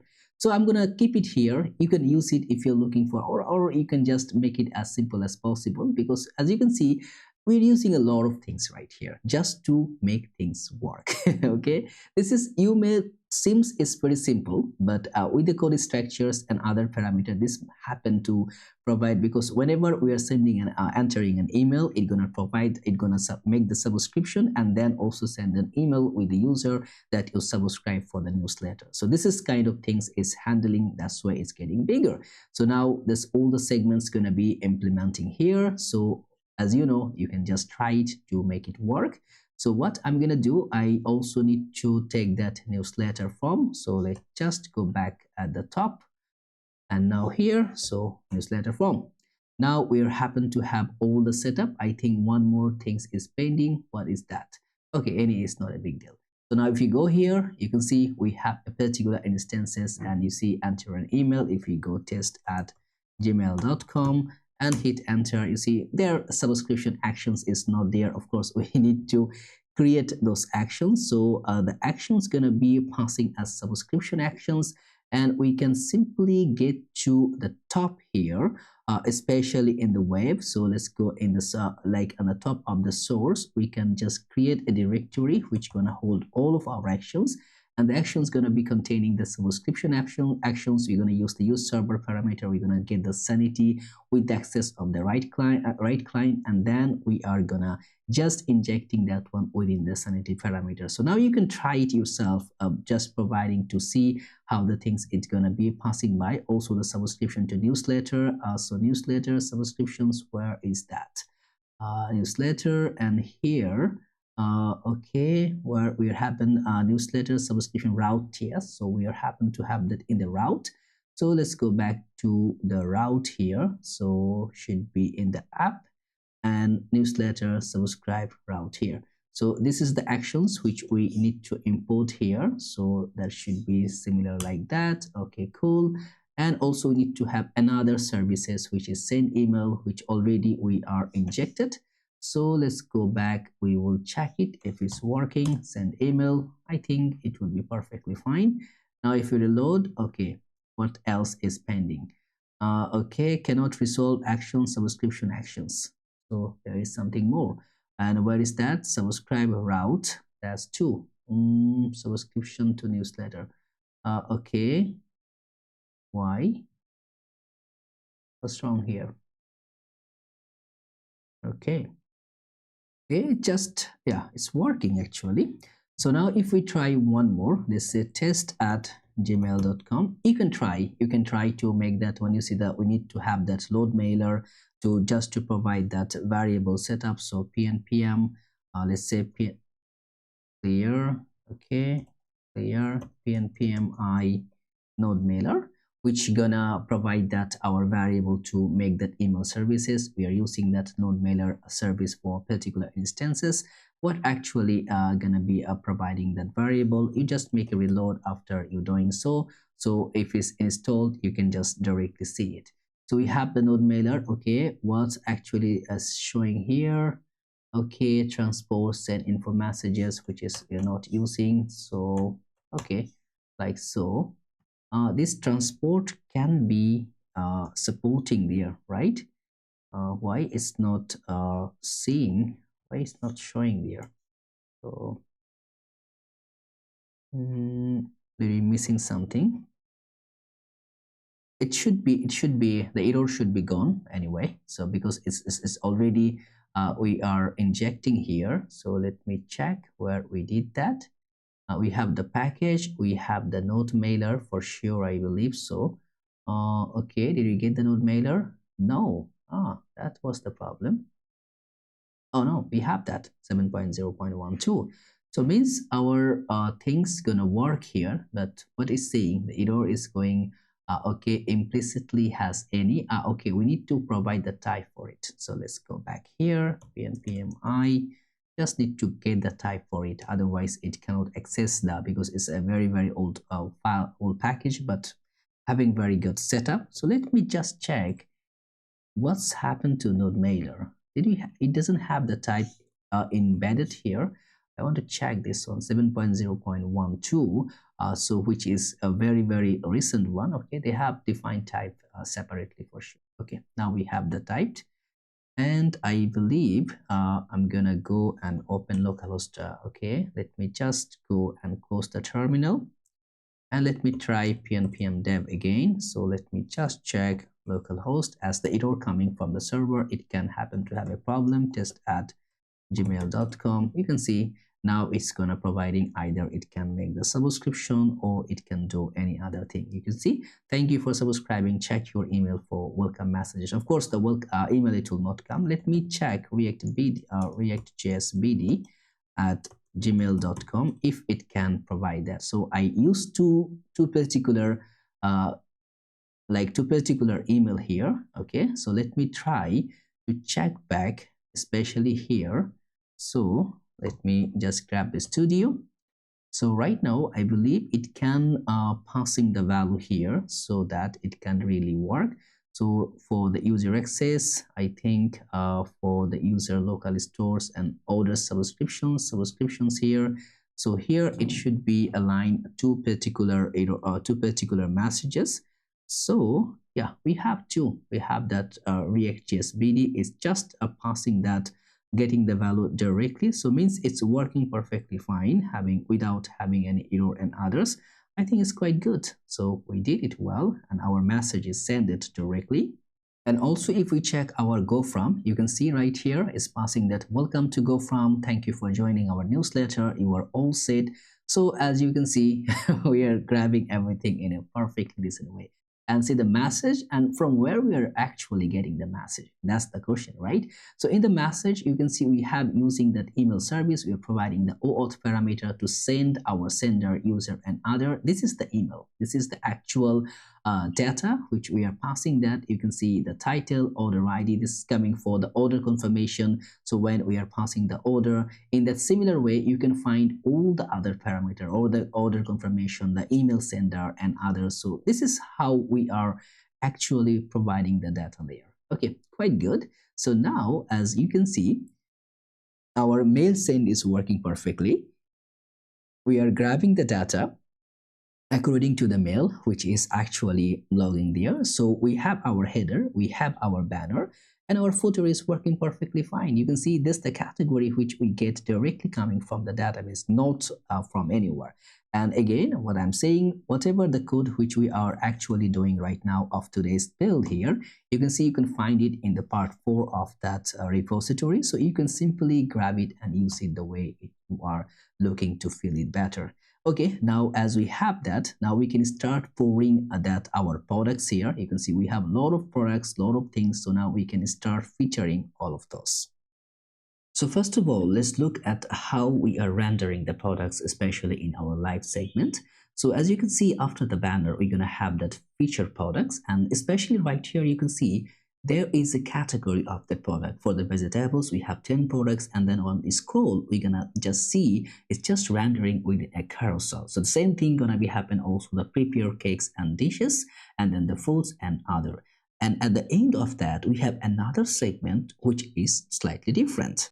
Right here, we have that we can filter according to the vegetables or prepare cakes and dishes. Also, we can, you see how we can maintain the strength of how many products we can show or not, like entire view segment. We can also pass the like the list view and others. And then we can also go through filter all our structure. We can clear all filters. We can go through like the hot products only, like everything we can make it as top notch. And how the things it can be done, and it can be done within a very much from a single component. So what we're going to do, as you see everything we're running here, we have the banner.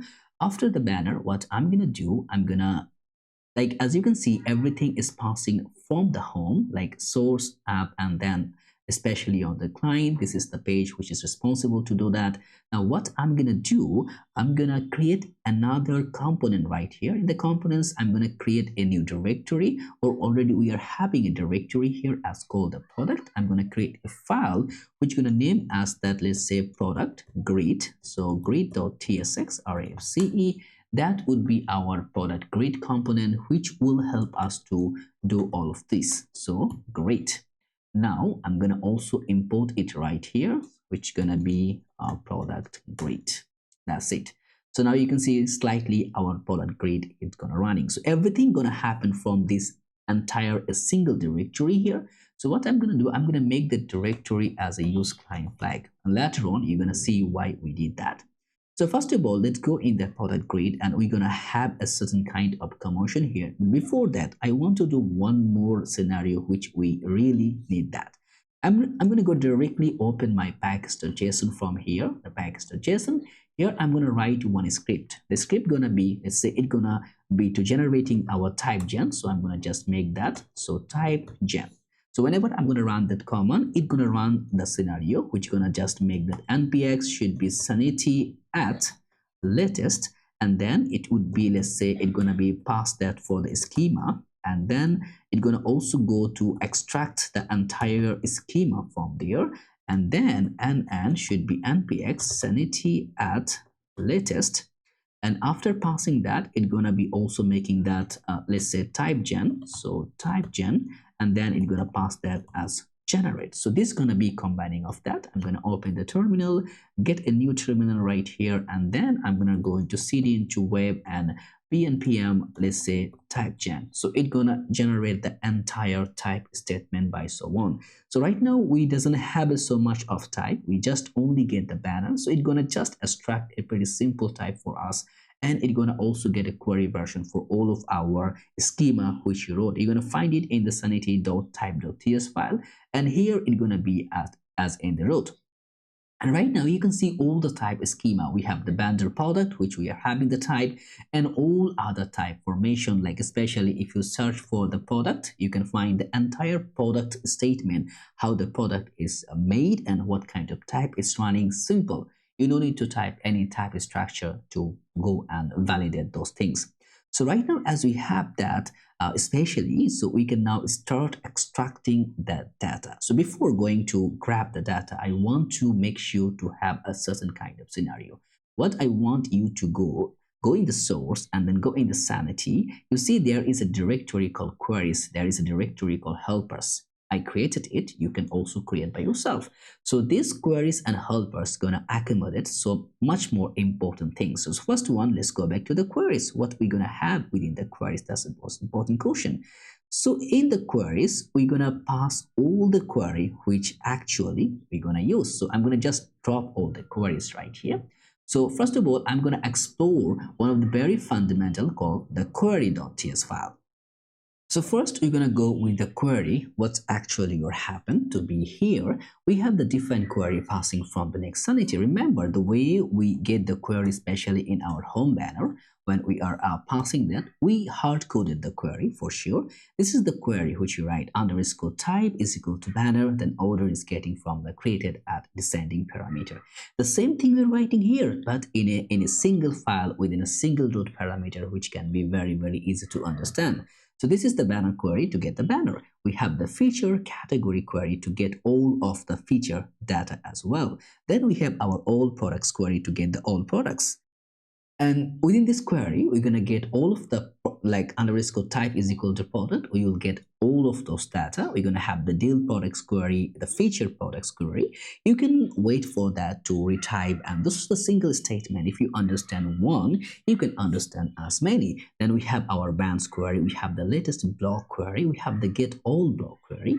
We have single block query, which going to pass our single block according to the Slack, which going to get all, going to providing the all block query. And then the block categories, which gonna passing the all block categories, other block query which return the other blocks, and then we're gonna other blocks means except the current one which we are viewing right there. Then we have our address query returning all the addresses. We have the all categories query, admin categories query, and then we have the product by Slack. This is very important, especially once you go in the single product page. You see, this is the query which gonna getting all of those data from our database. So this is very, very handy and helpful. Then we are also happen to be, you see, this is a lot of things to engage and to grab it. Then we have the related products query, and then also we have the brand to get the particular brand data. We have the brand products by variant query, and then we're going to also have that product by the variant by Slack query, because we have the multiple variant scenario. So this is the all which we are just passing from there. And then in the index we are exporting everything. I'm going to remove that. I think this one is not required. So how we are defining that? So especially in the get banner data, we're actually just passing a function which is just relating to returning the data. We are also passing that, let's say, the get feature category, which gonna just run it like we're gonna pass the value here, and automatically it's gonna like we're gonna passing a query which is gonna be feature category query, and the params is the quantity, how many categories we are looking forward. It's gonna just provide those all of those categories, and every night we are revalidating with the 900 milliseconds and providing the tags for categories, feature, or homepage. Then you can also have the get all products category, all products function. We have the get deal products. If you understand one, you will understand as many. So this is all other functions which we're gonna use within our entire component segment, wherever we are gonna getting the data. Of course, you're gonna find every single data within the repo link, which is in the description, and you can just go in the branch final where you can get every single data. So trust me, just switch back to final repo and then you can get everything. So right now, let's go back to our product. So here, what we're gonna do, we're gonna go extracting those things. First and foremost, we need to have that three kind of types, which one is passing that view mode, which is going to be grade 1, like grade 2, grade 3, grade 4, grade 5, and also the list view. We have the sort option, name ascending, name descending, price ascending, and the price descending, and the newest. Again, why we are getting everything? Because our entire this structure, which you're going to passing from this single component, which going to render it right here. Then we have that our product variant, and in the product variant we're going to have the ID, title, Slack, which is going to be providing the current Slack is active or not, weight as a number. Now there should be a multiple state parameter, and before going to state, or I'm going to just grab it right now so that you can understand it better. So I'm going to just simply passing that, and here as you can see we have the use state hook to grab that. And I think we have the view mode explaining right here. We have the sort option right here. And there is another, you see the old products query result still is not there, because what we need to do right now, if we just run that again, the PNPM type gen, remember how many queries we have been written, it's gonna generate the entire segment for that. You see the old products query result, it's gonna be rendering all of that products. So I think the query found query names must be unique all across files. So let's go back here. I think where it has been finding that name as a query. Okay. That's not a problem. So right now, what we need to do, we need to get that the result. You can see we are just simply grabbing it. So especially if we go in our types right here, it's already there. So if we search, you can see we have that all products query statement to go by. This resulting like entire schema for that. You don't need to run and type the schema for yourself. It's already there. This is the kind of things which you're gonna make. So, and you just state all products query result. Why? Okay. I think the name is changed. Yeah, the name is changed. Okay, that's it, because previously it was a different name. Right now it is a different name, but the things is done pretty decent way, because you can see right here that the name is changed. Previously it was just a simple different parameter, not in the like snack case. So right now, what kind of things we're having? I'm going to make it a bigger here. So we are having that products and set products by default is, you can see, is an empty array. We have the filter products and the set filter products again by default as an empty array. We have the product variants also an empty array. We have the products by variant, which also happen to be as an object. So it's going to returning that products by variant. We have our loading state, we have our variance loading state, the carousel loading state. Carousel, what we are talking about is those things, right? Once ever you are loading here, you can see there should be a slightly, you can see how those things is passing. not showing the data, the loader is coming, so that's the skeleton gonna run. Then we have our view mode, set view mode, short by, set sorted by, and then the show filters, products per page, and the range. You see, if by default we're getting 20 products per page. Also the price range 0 to 1000, stock status, rating, mounted or not mounted. So mounted is gonna be handling for that our like a fixed hydration for selected component. So here it's gonna be a very simple structure to passing by. I'm gonna make a comment for that. Should be a fetch. Let's say it's gonna be not fetch, it's gonna be fix that. So should be a, let's say it's gonna be a fix hydration. So there would be an issue for the hydration, and I'm gonna use that use effect parameter for that from the React. And here I'm going to simply make an empty dependency. What I'm going to do, whenever it's mounted, whenever it's going to be passing that said mounted, I'm going to keep it as true. Now right here, you're going to find triggering that state synchronization within. So that's just in safe side. You no need to worry about that. That would be perfectly fine. And if you want to quick fix on that, you can simply that disable hook set in the entire file. It will automatically disable that. So some of the TypeScript error you're going to find, but it's easy to compile and easy to resolve from there. So right now what I'm gonna do, I'm gonna make an use effect parameter like to get or fetch the entire product statement. Either I can go within the use effect, or I can simply fetch that. Like first of all, let me try to get one function. So which gonna be, let's say a fetch products. So okay, fetch products and variance load. I think let's say I'm gonna make it that as a fetch product variance from Sanity. And I'm going to simply make that fetch variance, and here it's going to be passing as an asynchronous function, so async.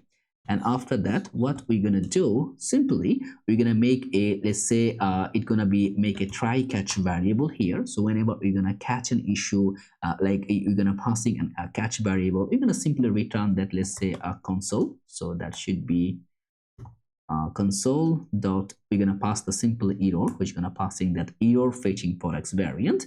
And we're going to also reach a finally statement, and in the finally we're going to make that set variance loading. Right now we didn't make it true, but before passing in the try value, you're going to make that set variance loading as true. So set variance loading gonna be as true. So right now we're gonna grab that variance. How you can grab that? It's very simple. We're gonna write a simple query here. You can also fetch the query from that. I'm going to go with a simple variant query. So let's say a variance query. And here we're going to simply write the query. Again, you can understand the structure the way it's passing by just to seeing right here. Then I'm going to passing that underscore type should be is equal to not 3 but 2. And here it's going to be, let's say, should be passing that product variant, capital V. So the variant. And then we need to also pass another statement. So should be is active. So if the variant is active, which gonna be as true formalities here. So if it's active, then it's gonna be passing that. So if it's true, then also we're gonna make that as an order, which gonna be passing that in a weight ascending. So weight ASC. So this is the combination which we're gonna throw right now. And from there, what we're gonna get, we're gonna get the ID, we're gonna get the title of the parameter, we can get the slag, we can get the is active and weight. So this is the statement parameter which we are particularly go by and grab it. So right now, if everything is okay, we should be getting something. But how? We're gonna simply make that, let's say, variance should be is equal to a weight. We're gonna make that client goal. And then client.fetch, and over here we're gonna simply pass that variance query, and simply gonna log that, let's say call it as a variance, and here we're gonna simply log that variance, not variance query but this variance here. Now still this function not gonna run because we didn't call that. So what I'm gonna do, I'm gonna run another use effect, independent use effect here, and that should be passing an empty dependency here, and then let's say call it as fetch variance. It's saved, and what I'm gonna do, let's go in my inspector here in the console. We should be passing that, okay, grok query parsing error. I think we are making a slight mistake here, and the mistake could be, I think okay, need to be no like there should not be a gap here, should be coming in collectively, passing it together. So what I'm gonna do, we load the entire thing here. You see, we are getting the variance. And here we have the 5 variants. We have the vegetable variants, we have the prepare cakes and dishes, we have that fruits variants, we have the juice and drinks, and also we have the delicious and nuts. So that's are the variants which actually happen to have the products right here. So as we are happen to have the variance, now we can set it, right? This is pretty simple. So what I'm going to do, I'm going to simply pass that. Instead of passing that, we're going to just simply make that set product variance as the variance. And if products variance is 0, we're making the set selected tab variance is the first instances from the first one. So right now we are happen to be have it. You know what, we are getting the point, right? So first we are fetching those variants, which is the vegetables or the type of those. Then we are calling the product. So this is not a single thing gonna be combining at the first instances. We're getting something in a very tied up, but slowly and in a better way. So then what we can do more. After that, as we are getting the variance, now also we can fetch products for each variance, right? So instead of this one, you can see we can make that independent fetch, like we can make the function, then running the fetch. And also we can do one more parameter is there, which can do within that. Let's say it's going to be a fetch products for each. So that should be for each variant, or you can see simply for carousels. So that's the one which we're going to passing that. Now we're going to just simply run that everything within a single use effect parameter. No need to wrapper everything by. Now here we're going to simply make that, let's say, should be fetch products by variant. And here it should be another asynchronous function here. And then from there, we're going to make any global subjective. If we have that product variance dot length is equal to 0, it will not enter within the property. Like if it doesn't have any collective active variant, it will not get the product because it doesn't have any variant, right? Then set carousel loading going to be true. And now we're going to go with the try catch formula to grab everything. And in the try catch and the finally, we're going to have some single statement. Like in the catch, we're going to get that either you can make the console log, you can make that console error, which going to make that error fetching products by variant. Now over here in the try block, what actually we are looking forward to, right? So first of all, here we're going to make that, we're going to just passing that as the component structure, which going to be products by variant result. And this would be the type for that products, all products query result. And now what we're going to do, we're going to simply pass in a statement, right, to fetch the product variant. And I'm going to go with a very, very sloppy manner here. So first of all, that should be, let's say it's going to be make that fetch products for each variant. Okay, now how we can do that? We're going to just simply go with that for, let's say for, we're going to go with that, let's say const, so it should be const, and that should be the variant, and off should be passing with that product variance. And those product variant structure, I think you remember that. So this is the product variant combination here. Okay, where am I? So this is the product variant structure. You see, this is the off from coming by. Now over here, what we're gonna do after that, we're gonna simply wrapping the object to go make those things done. And I'm gonna just simply write a query here. Of course, you can write the query right there in our index as well to get it done. But as the functionality gonna be within the same segment, I better to wrap it up here. So now this is the query, and the query going to be passing that underscore type is equal to product, because if you are passing that in the root file, you need to pass the variant ID every time, because all of my ID, all 5 variant ID I have now within my within my state right here, right? I don't want to pass and getting an error, so I can just simply modify it there. So type is equal to product, and reference is going to be the variant ID. Order is underscore created at descending. And remember, we're getting only 10, especially if you're looking forward every time you see only 10 products, because we are at max 10. If we have 8, we're getting 8. So 0 to 10 max. So this is the one. If you can make it 20, you can make it anything you want, but I think 10 is good. Then from there, we're getting all the products. This spreading means getting everything from the product, and the categories from the categories. So it's just getting the categories title for the variant. You're getting the title and slag from that particular variant. And after that, we're gonna also make that, let's say it's gonna be const products. It should be is equal to await, and we're gonna make that client.fetch, and here we're gonna pass the query. And also we need to pass an object where we're gonna pass that variant ID, which gonna be, let's say, variant, and here underscore should be ID. That's it. I don't want to go with that. I'll just directly go by.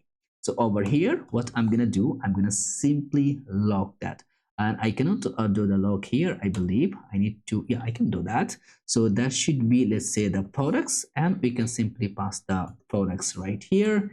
And as such, we are making the function. We also need to invoke the function to call the function here. Otherwise, it will not work. So get products by variant. Now, especially if we just go in the inspect to load the data, you can see we're getting the 9 product, getting 2 products. So all the data layer is coming right here. And in the products, you can get everything. So we have all the data to start by.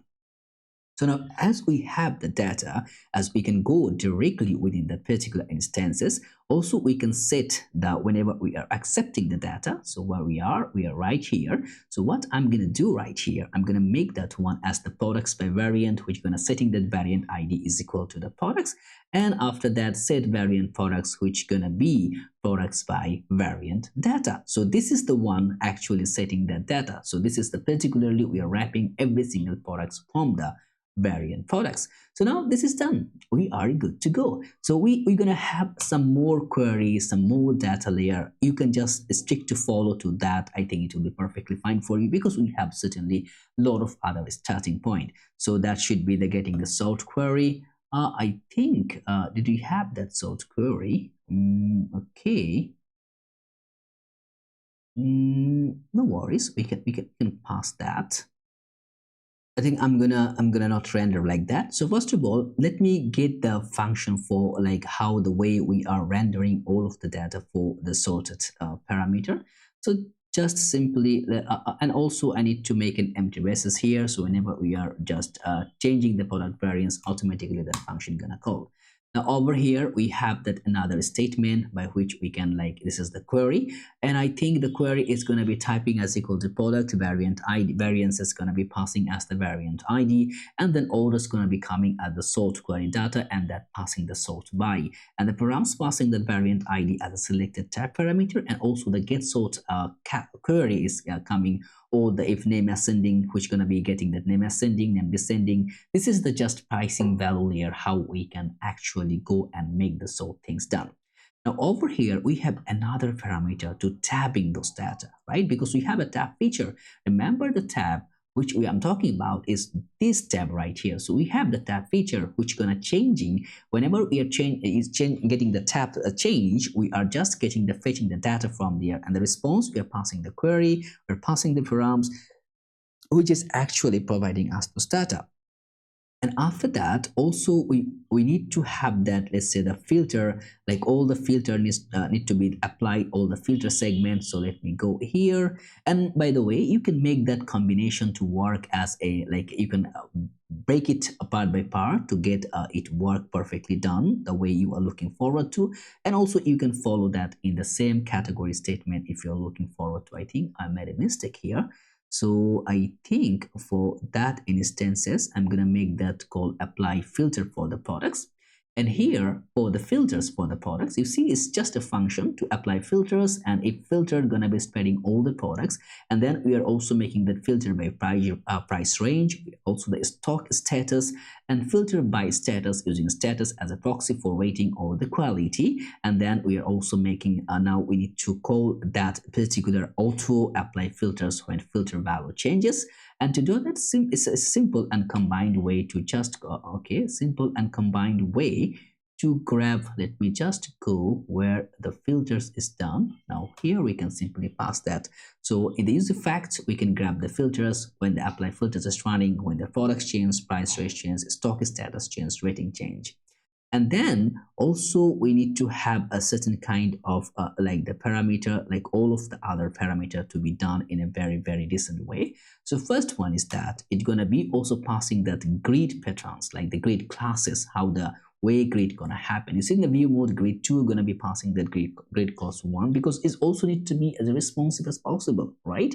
So grade 2 is gonna be like whenever I'm gonna making as the grade 2 parameter here. So I'm gonna go is you see that grade 2. So 2 products gonna show in a row. But if in smaller scale, it need to be shown in one. So this is how we need to go and provide a responsive parameter. So in the grade classes, grade 2 is providing that data. Grade 3 is the similar 4, 5, and also the list view, which are just passing that grade columns 1 and 4. And also we're gonna have a default value by instances.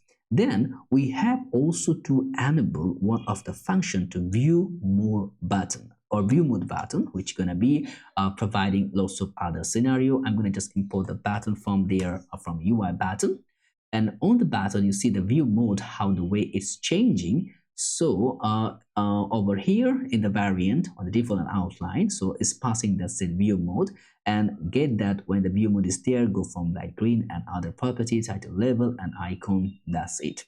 So now we have especially almost everything to go by, and we can now start spinning the data layer, right? So this is our structure. So from there, we want to go directly here.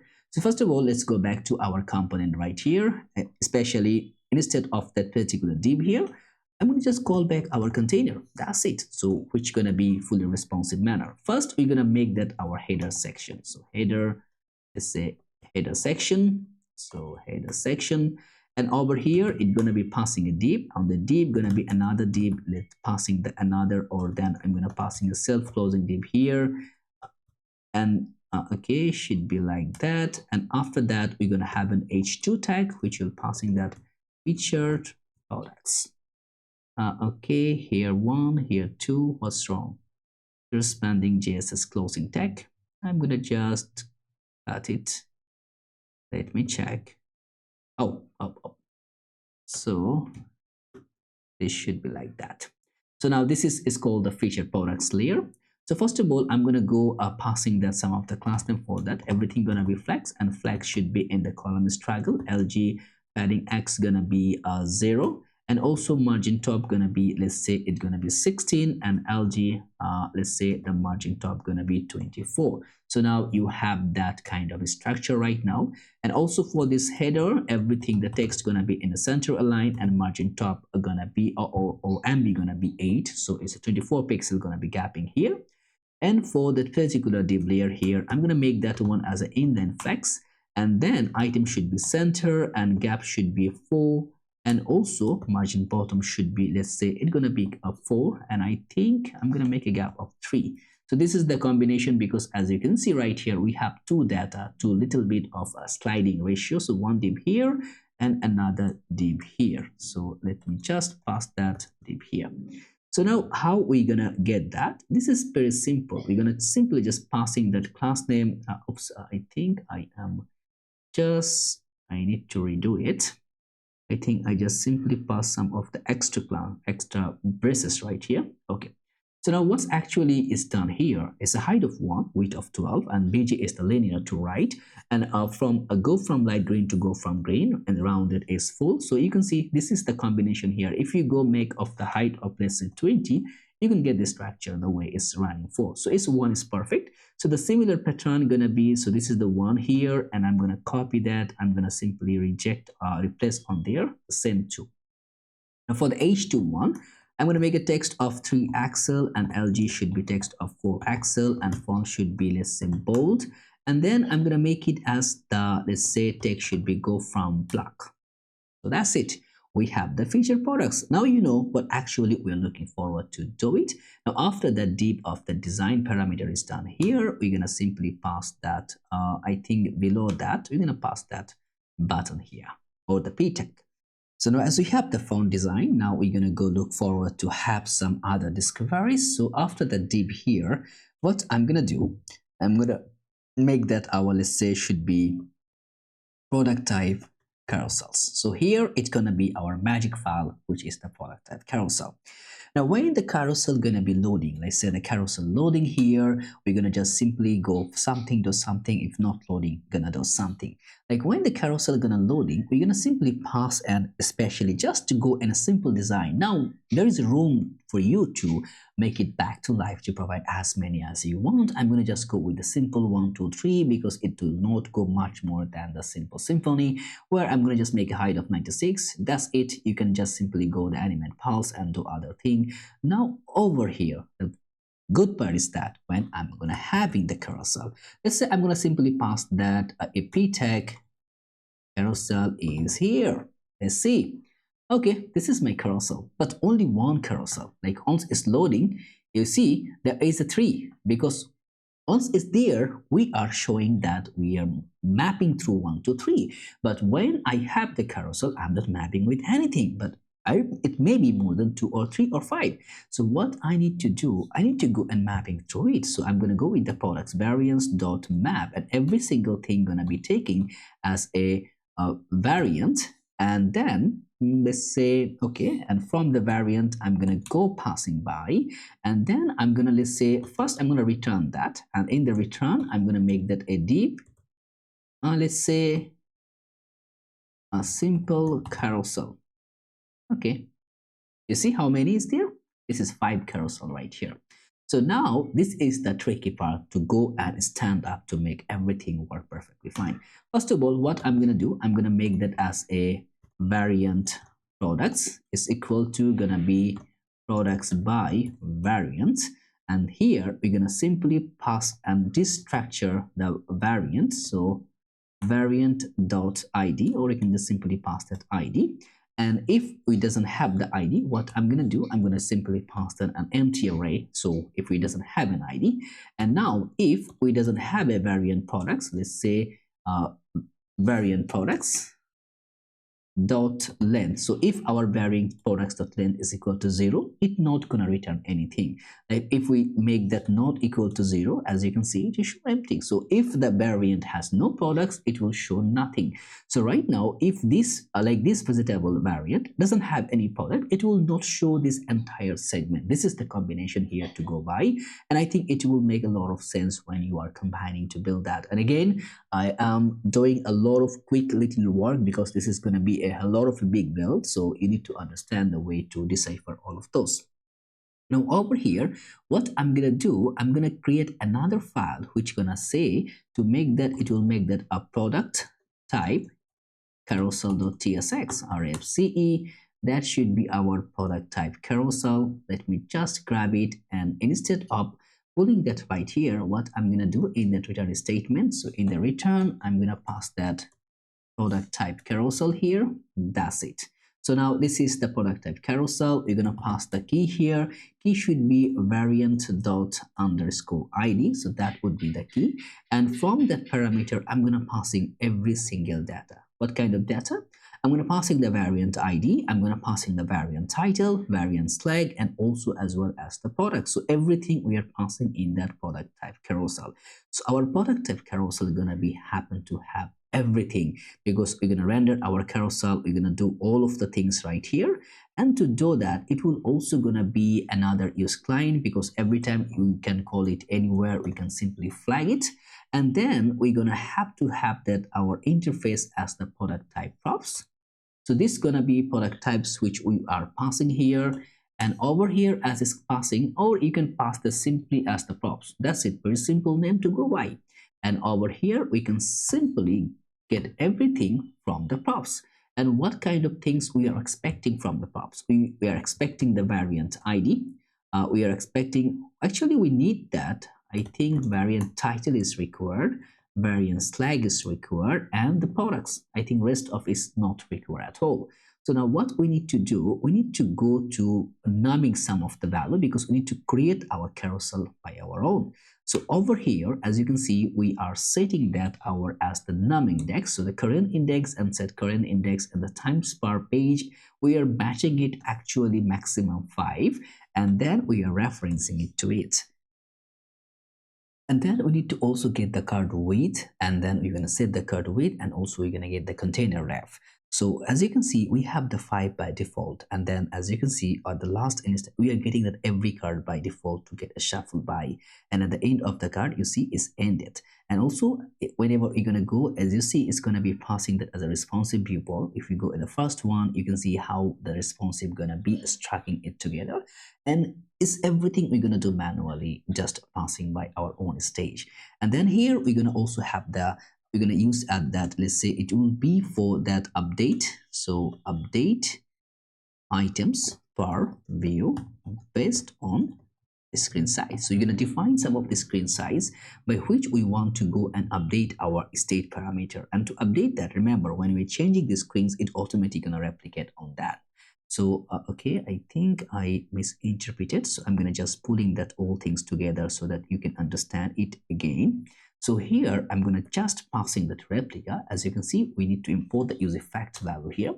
So the function name is that updates items per view, and here we're gonna grabbing that window.inner width as in width. If it's width that below that like is equal to or more than 1280, then we're passing that set items per 5. So let's say for Axel screen is getting 5, for LG getting also the 4.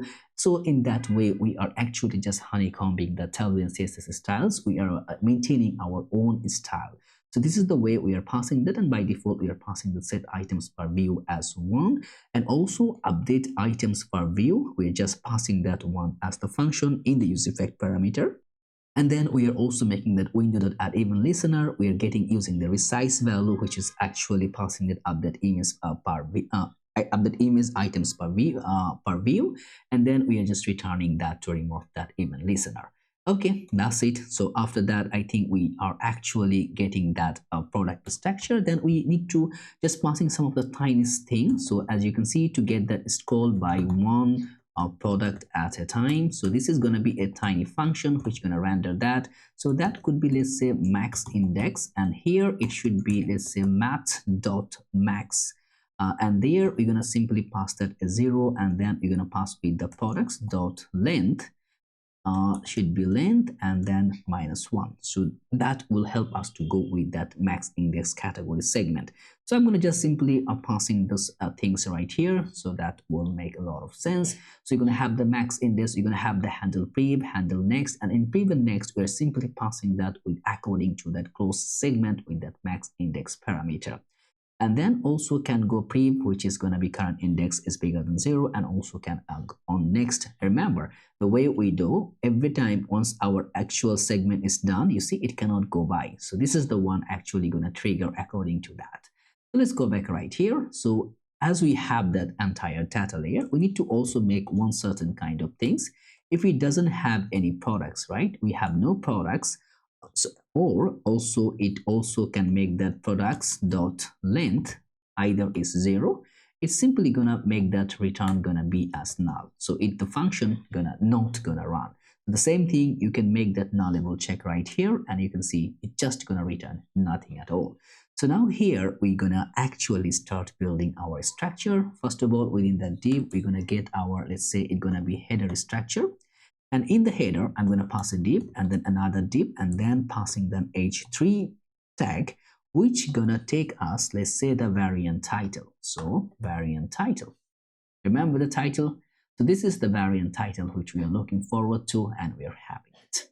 Now, all this structurable layer, again, what I love to do is that passing the CSS for you, so you can start and pulling that.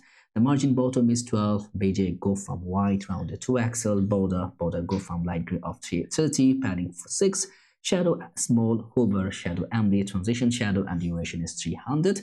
And as you can see, we have a pretty good solid structure right here. And then for the div which is containing the header, let me just pull in that, gonna be flex, item gonna be center, justify gonna be between because it's gonna have 2 items.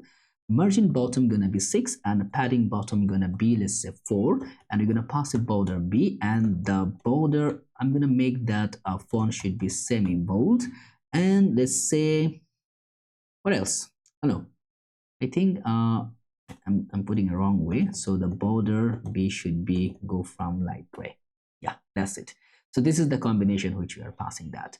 Now let's go pull something. So h3 gonna be a class name, text should be Axel, and LG text should be, let's say, 2Axel. Okay, text should be 2XL, so the bigger text. And then also you're gonna make that font should be bold, text should be go from black, and then I'm gonna make that one as capitalized. That's it. So this is the one. As you can see, you can relate, it's the similar of that.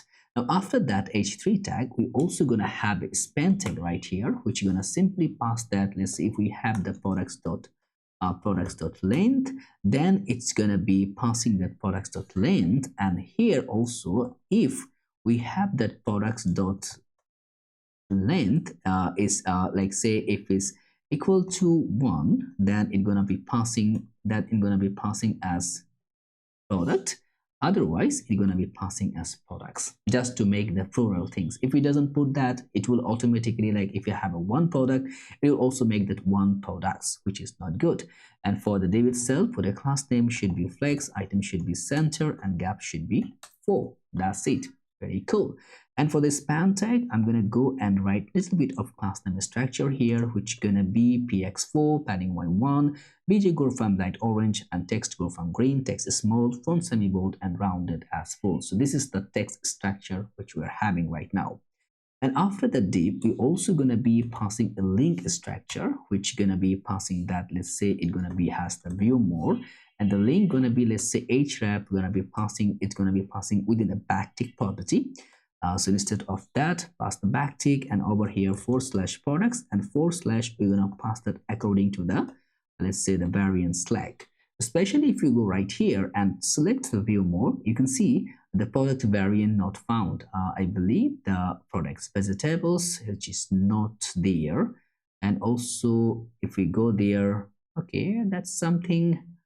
If we go especially to combine all of our products, especially go in the shop, okay, because we need to rename the naming feature, which we need to combine. We will fix that. We'll fix that in a real time. Now we have the view more button here, which is working, and also we will just put a legit class name for it. So let's just pass that. This will be the class name for it, and also we will have a certain arrow right button beside of it to show you in a proper distance. So this is the one, you see. So arrow button have a transition of the translate x1, which just giving a little bit style ratio. So now as we have that, so this is the div which you're gonna have in everything. Now we're gonna have that carousel container. Okay. Now in the carousel container, we should have so many other property, like we need to provide that to have that pre button, next button. So these two buttons gonna be entertaining all together. So first of all, I'm gonna, instead of navigating the button, I want to get the products grid, right? So here it's gonna be, let's say it's gonna be passing that as navigation buttons, and here it's gonna make that products grid. So I'm gonna just show you some of the products which can make a lot of sense, and then it's gonna be a div here. On the div, of course, we're gonna use the motion, so it should be motion dot, I think the motion, we need to import the motion at the top. Let me check motion. We have the motion react, so it's good to go. Now if we have the motion, I think we can start working on that. So instead of that, should be motion.div, and on that motion we also passing that, let's say we're gonna map through that products.map, and every single thing gonna be taking as the product and also getting the index, and from there we're gonna return an inline return. Let's say it's gonna be again motion.div, and over here gonna be passing the product.title, and the key should be, let's say the key should be passing that product._id. So now here, if we make that product dot, let's say the title or the name, name. So now we should be happen to see 5 products name. So all the products name is right there. So we can see the products, which is looks pretty good. So right now, as we are happen to have that past that, let's just go in the carousel container. This is the container which gonna be grabbing everything here. I think I'm gonna make it at the top. Oh, not like so. I need to wrap it everything within a div here. So this is gonna be containing. Now over here, I'm gonna also make another component which gonna be, let's say it will be product card.tsx. So here it would be product card. So now I need to import that product card to especially for the product carousel here. So now instead of dignifying that product name or something, I can simply pass that as the product card. So the product card here. So this gonna render our entire product structure and the things gonna be passing by as it is. Of course, we need to do a lot of other parameter, a lot of other things to make that things align and working perfectly done. So for this one, that should be, let's say, it's going to be a relative structure over here. And for the motion div, as you see, the entire div portion as going to be as, so this is the div which is going to be a top class of the top notch div here. So after that div, which we are landing here directly for using the motion right here, we need to make some collective movement here. So put a class name here, which gonna be, I think, no, this is gonna be as relative. So at the top level, it's gonna be as relative. And over here, this one gonna be, let's say, overflow. Overflow gonna be hidden, and the ref gonna be passing that container ref, which gonna give us the one tag parameter. Right now, it will not show anything, but it's gonna be coming in synchronized way. We're gonna pass that too. So now over here, we're gonna also make that width of full. So you're gonna structurize to grab the full width. And after that, which the reference, the motion div, which is going to be passing that flex gap should be, let's say, 4. So you can see right here, we have the product structure. Right now, it doesn't have a button or others because it's going to take the full length of the weight, right? Now in the product, or we can just also pass that motion, animation, and so many others. So let me go and make that. So especially on that particular, the top motion, which we're having that, we're going to make that as an animate here. So in the animate structure, we can pass that to a structure here. And also after that animate structure, we're going to also have that. I think this is the animate. I think this is going to be it. Like to pass that. So I'm going to go and make things, the x should be minus of that current index, so it should be current index. And over here it's going to be simply passing that, let's say, the card width, and then it's going to be plus 16. So the 16 is going to be passing for as the gap. So you can see that's going to be entertaining later on. And after that, as we pass that, we also need to have a transition point. So the transition, we are going to provide that as a transition for it would be basically the structure gonna be, let's say, the type should be as a spring type. So type, it should be spring. And then stiffness, I think stiffness, which we want to put it as 300. And then also the damping, okay, the damping gonna be, let's say, the mass damping of 3. So this is gonna be a structural data ratio. And for the motion itself here, of course, it will not get the weight till we are providing here. So what I want to rephrase it. So I will provide that entire structurable data. Here, the key should be product ID, initial cap opacity of 0. So every time it's going to be rendering, it's going to be passing that. You can see how the way it's rendering, it's going to be coming with an animation layer. If you go and structurize that or visualize that one, you see, yeah, that's the way it's gonna render. Of course, it's stretching all together, no worries, we're gonna fix that. So we have that. Now we are passing that motion div and product card. So let's go tamping on that. We need to pass that product for the product card. So here we'll simply pass that product as the product. So entire product structure gonna be passing there. Now in the product card, we also need to passing a lot of other parameter which gonna be maximize the things here. So what we're gonna do right here, you can see we can also get the product. We didn't get the product here, so I'm gonna just make that product. I should be passing that product as product. That's the type. So in the product is out of stock. If the product is stock is equal to 0, gonna be out of stock is has discount. Whenever the discount is bigger than 0, means having the discount. And average rating, we are also math.rounding the average rating data. So right now over here, first of all, on the div structure, we're gonna take another, let's say first, we're gonna make that image container. And over here, first, let's say gonna be passing a div. Here, we're gonna pass in our image from our next image.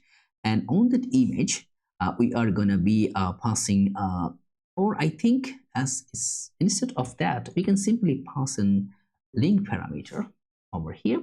And within the link, we're going to get that, let's say, image tag. Okay, or not like that. Or we can simply use the image of that, our own image. So in the source, it's going to be passing that image. like that, I think it's gonna be passing. We need to rewrite that functionality by which we can grab the image. And to make that, we're gonna go in our Sanity. We need to create a helper function here.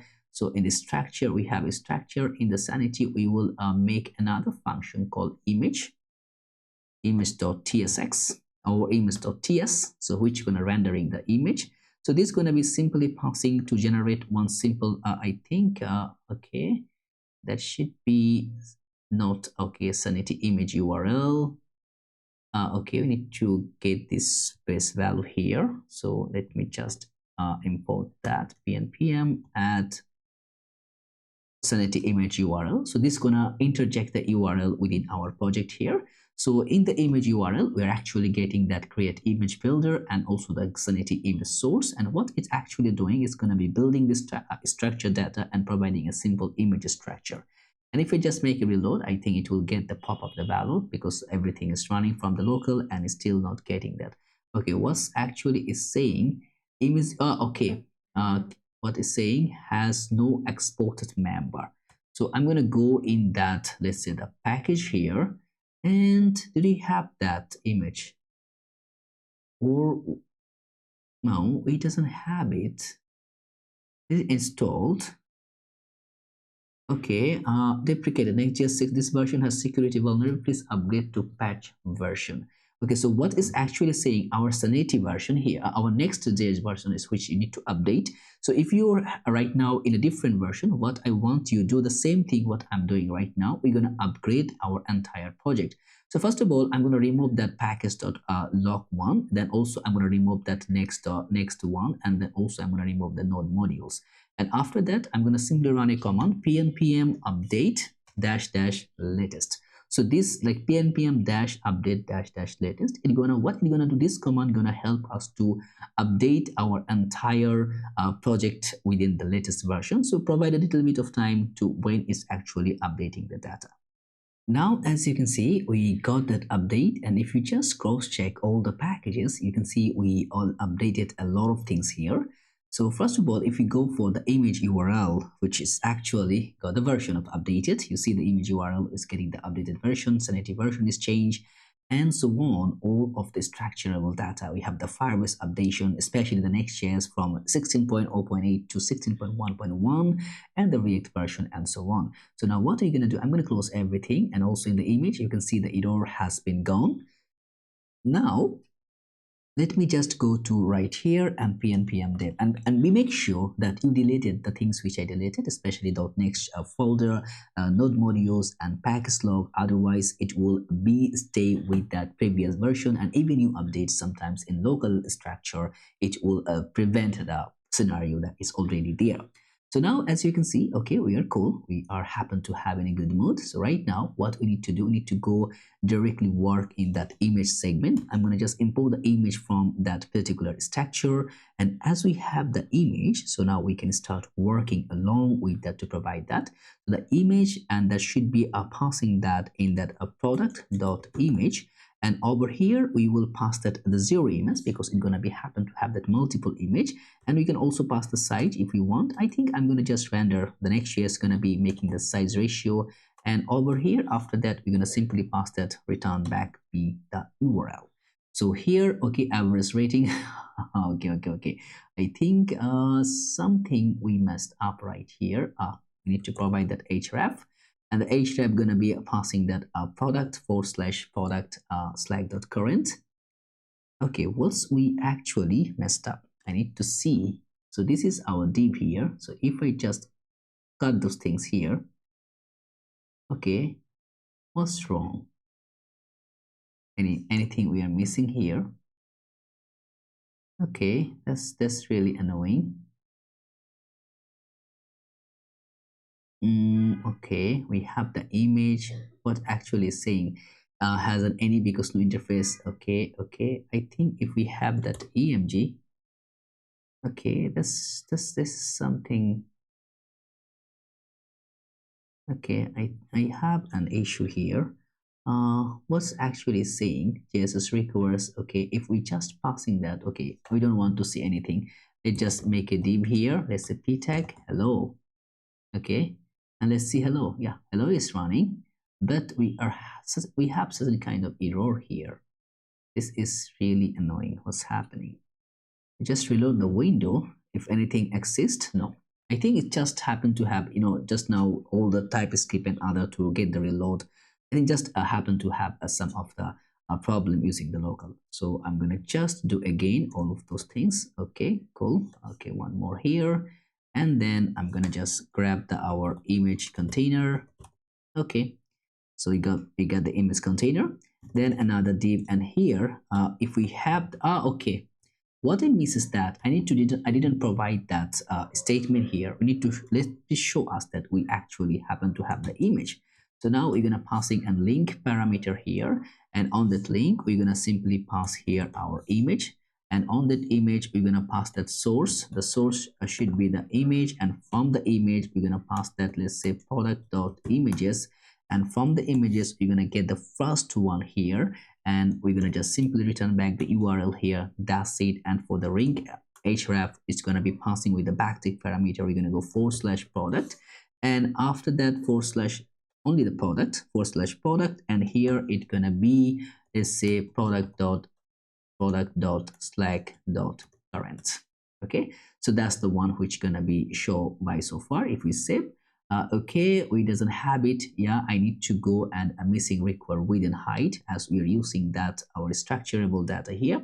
So now what we want to pass that the alt property, okay, product name. I think I don't want to provide that alternative tag here. That should be, let's say, okay, I think this also, and also it can be, let's say, only passing that product image.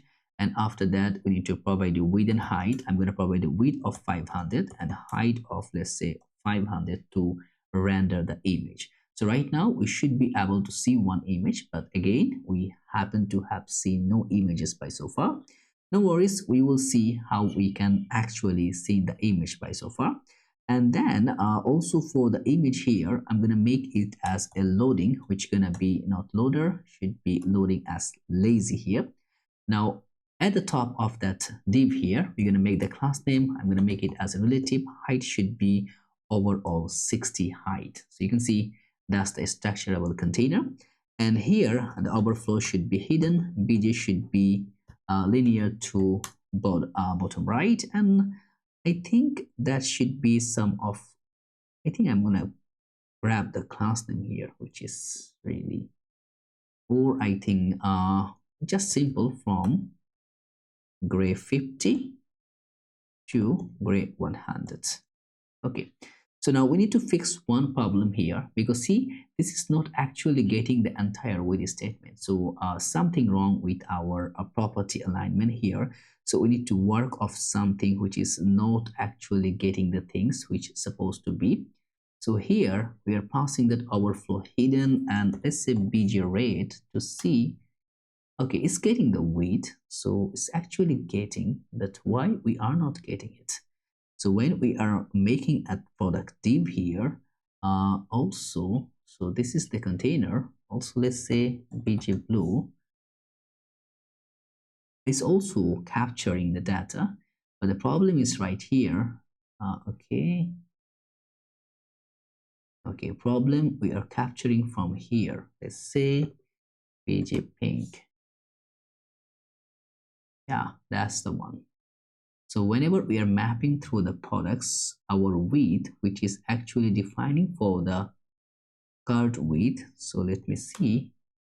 Okay, set card width, we didn't define it yet. So that's the one happened to have the problem, because we doesn't have the width. Okay, so now what we need to do, we are just getting the items for that value here.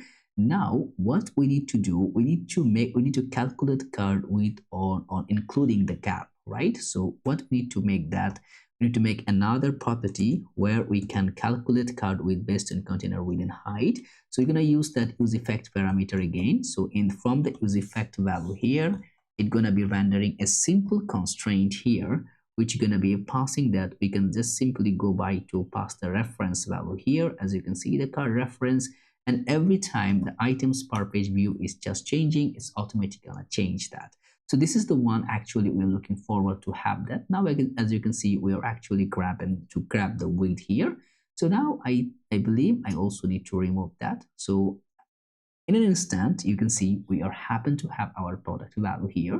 So now we can start pouring that all other properties to make it look much better. Now, particularly for the product card, gonna be a lot of other things here. So what I'm gonna do for the div here is the relative overflow hidden, and also for the image here, let's go just put some of the class name here, and here the class name is gonna be passing as a backtick. So I'm gonna make it the width of full, height of full, so 60 pixels is gonna take entirely, and then object should be, let's say, cover.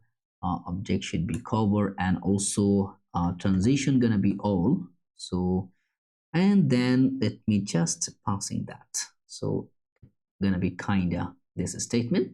So when is stock is not available, or I can just make an out check. You can see that's the, if it's not stock, it would be just passing that as like that. If it's in stock, you can just see it properly. So the opacity is coming with the grayscale and others.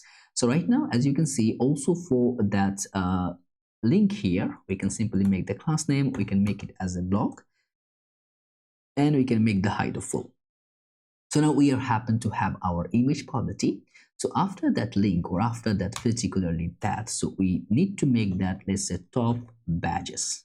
Okay, the badges, what kind of badges we're talking about? New, 10% or other badges, the way we want to showcase here. Remember the entire segment as relative, so it can passing those badges. So the badge is gonna be, I'm gonna just grab those badges so you can see how the way it gonna be constrained here. So first of all, the first I'm gonna get our badge from okay, I need to grab the badge. So what I need to do is, in the web, we can just simply make that npx. I think the Shadchan UI, I think no, it should be pnpm dlx sanity athletics should be badge. Okay, so it's automatically gonna add our badge. So when we are showcasing the badge, especially as you can see, if it's out of stock, you can see directly gonna be showing a single badge is out of stock. If it's not out of stock, we're gonna have a status badge where either it's in sale or in other property. If it's status, if it's status in sale, gonna showcase the sale. I'm gonna just first import that, okay, from UI badge. So right now you can see, so this is the div. Okay, let me just get that one, should be absolute, and the top should be 2, left should be, let's say, 2, and also flex, that should be in flex column property, and also I'm going to put a gap of 1.5, and after that z should be 10, so it will be reflect on there. Right now you can see this is the combination here, and you can modify that one. So the badge, you can see the shadow, or also you can make that like rounded should be MD. It will automatically make that things for you people to just to showcase how it can be done. So right now, as you can see, if we can just reflect on the ratio only showing out of stock, and also if we reflect the ratio right here, so that you can see once it out of stock gonna be coming simply like that. But as it's having to have the stock here, we are just, if status is in sale, it's going to be providing the sale with the particular color. If it's in status is new, we can see the new badge.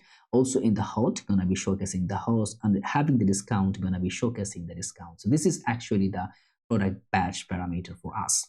Now after that, so this is the badge slightly done. So after pressing the badge, you can see once we are hovering, you see how this 3 button is coming.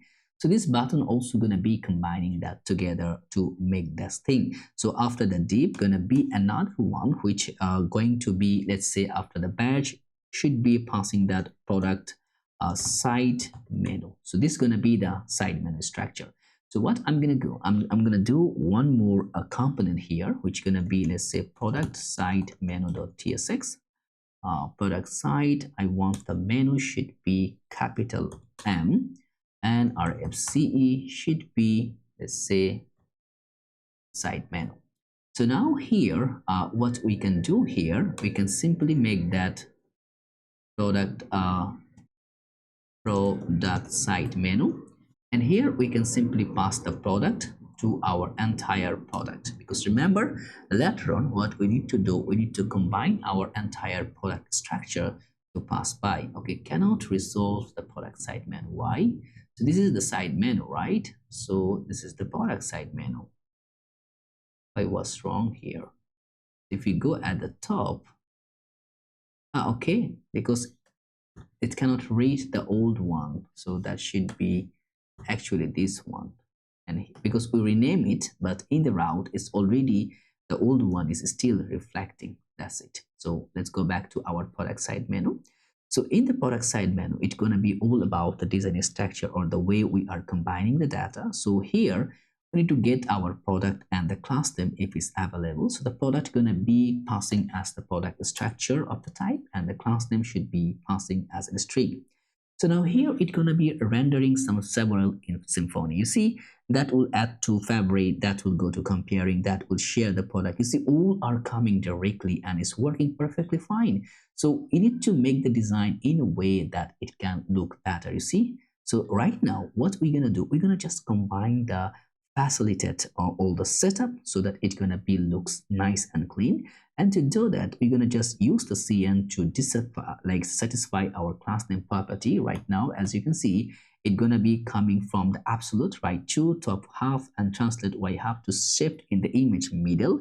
And here, as you can see, we are putting on that translate x is equal to 4. So a full x, so it's going to be fully right. And also hover, it's going to be passing with that actually transitioning value. So now in the side menu, we should be happen to have a 3 button property. So I'm going to go and make that button. One, it will be, let's say, the heart from the Lucid React icon. You can see right here, it should be available. You see how it's coming here. So the button is right there. Okay. So for the button right here, what I want to do is to just put some of the class name. I'm going to just make a simple class name for all together just to showcase the data. So put a class name.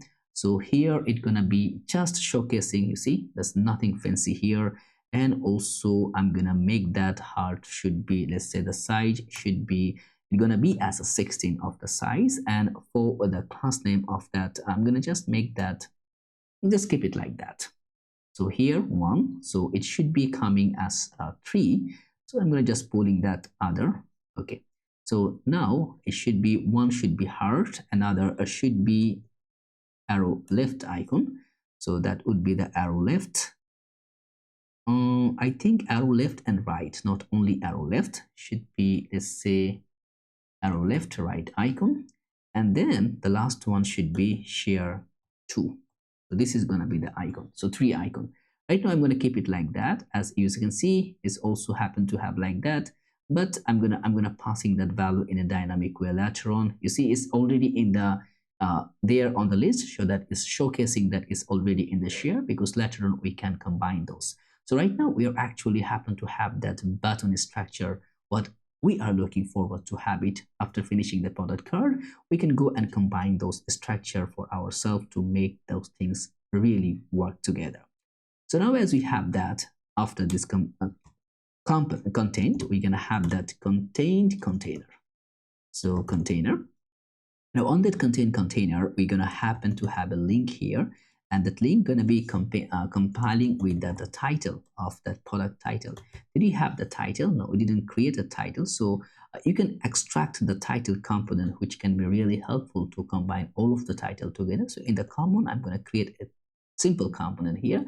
Instead of Tailwind merge here, you can use the simple, like you can see, you can simply go by with the CN, which is actually pretty useful.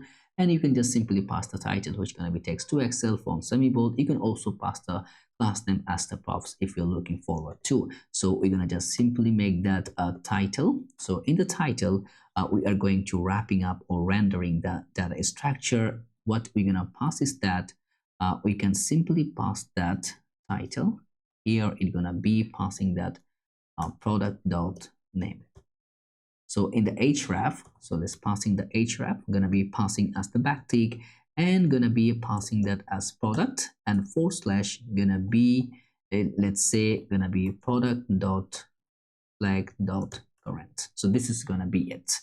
So for this div here, I think we need to maintain a combination of the div here, which gonna be a better segment, because later we can put all the structure. Let's say padding should be 3 and space y should be 2. So the gapping of the vertical portion going to work, you can see, but we don't want to make that one like that. So we're going to pull some of the class name here. We can pass a simple class name strategies to make it looks better. So it's up to you. If you make a global component, you can simply use the structurable data layer or change that. As you can see right now, we're putting in small text from semibold line club 1, margin bottom 1, and group hover text should be go from green and transition colors and leading tight. You see, once you're hovering, how the way is changing, the similar things gonna happening right here. Okay, we're good to go here. So this is the product name gonna passing by. Then also now I'm gonna just pulling those things together. We're gonna also have a rating compare. So after the link here, we will pass that rating compare, which you're gonna passing a star icon. Once it just happen to have the rating, it's gonna provide the rating. If it doesn't have the rating, it will not show the rating. Right now this happen to have the rating, which is coming our similar database, so people are rating on that, so it's those ratings are showing. So the rating, if it's filled, it's gonna giving it that color. If it's not filled, it's gonna just provide a highlighted color, and it's filled, it's gonna be taking the text amber 400, and that's all. And also the product total review is going to be passing here. If it's no review, going to be passing at 0.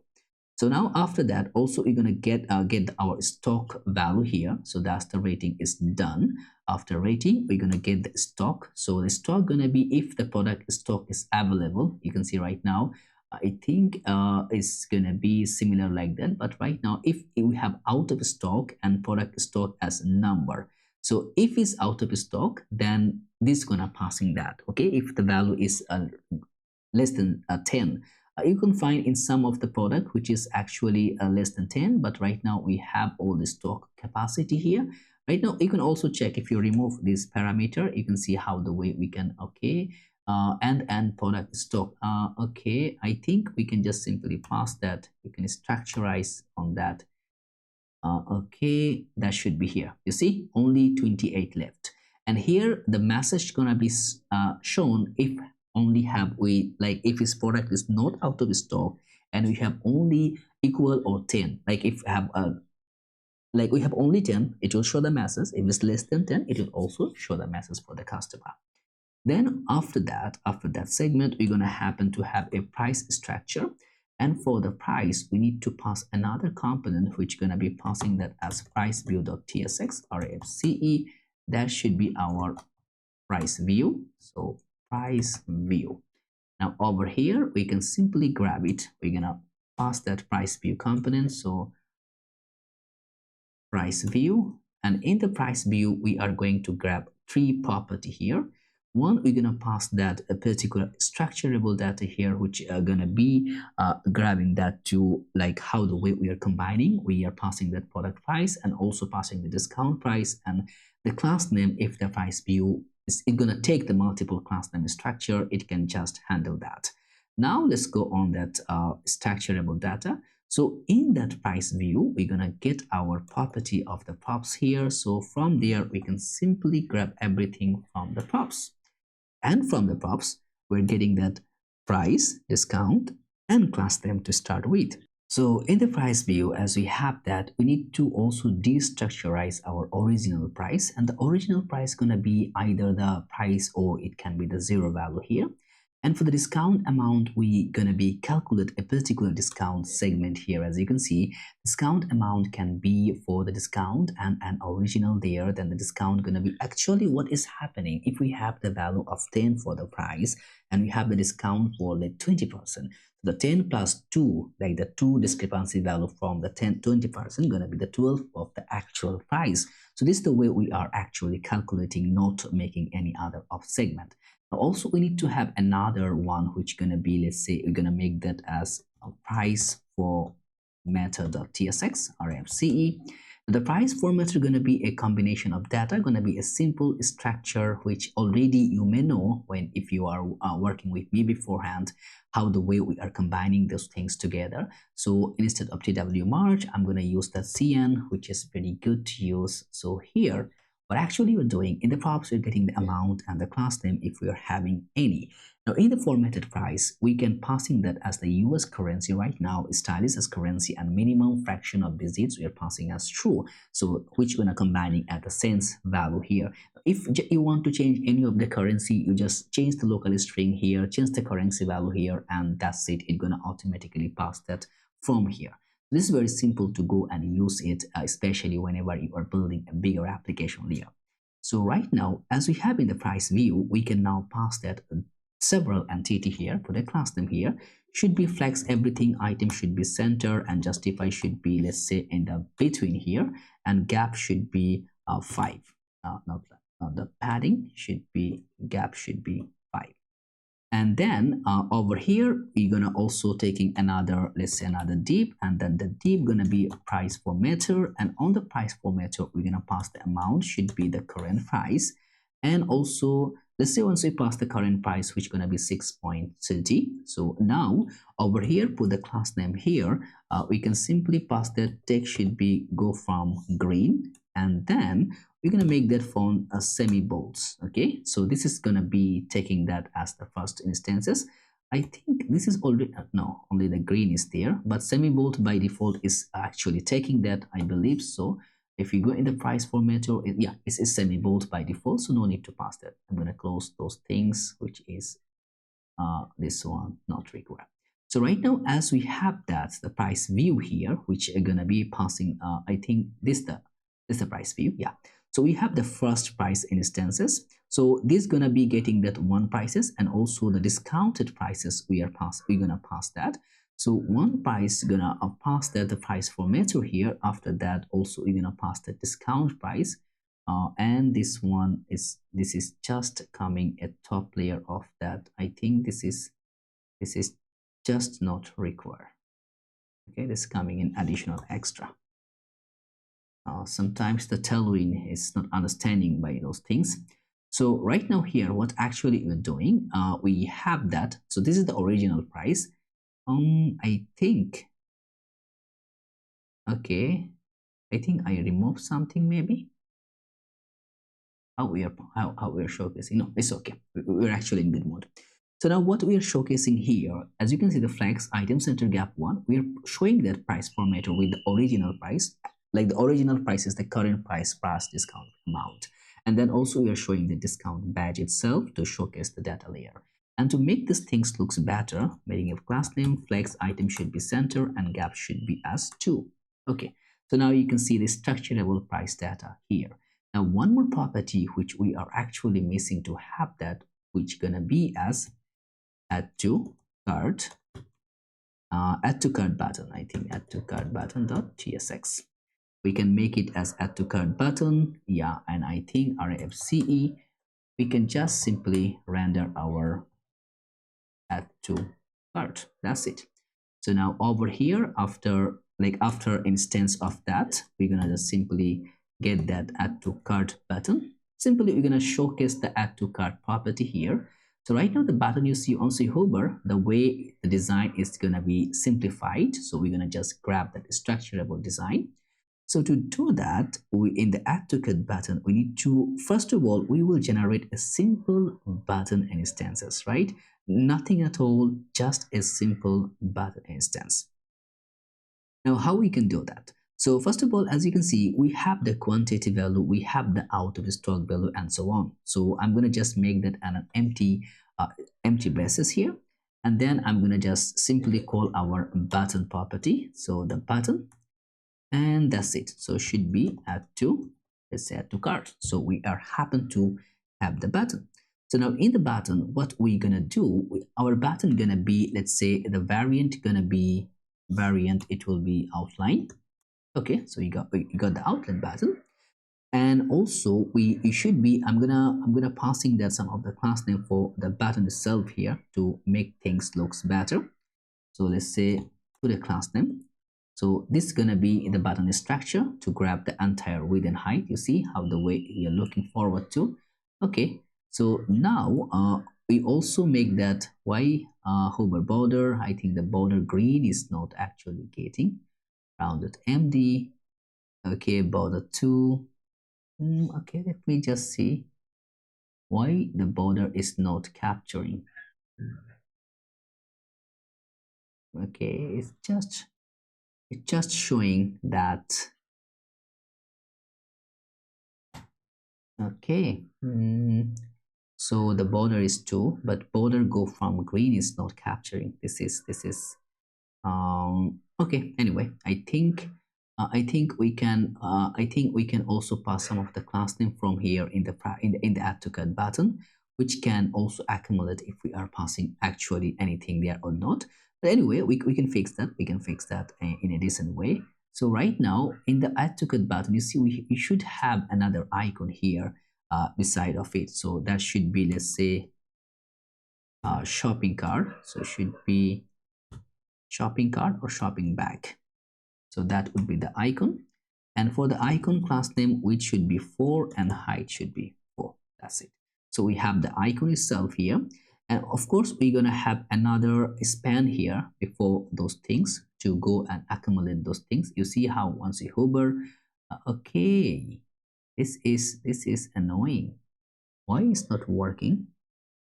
It's because our button, which is actually I think I'm gonna create a div here, okay, and put a class name. I'm gonna provide it with a full height of 12.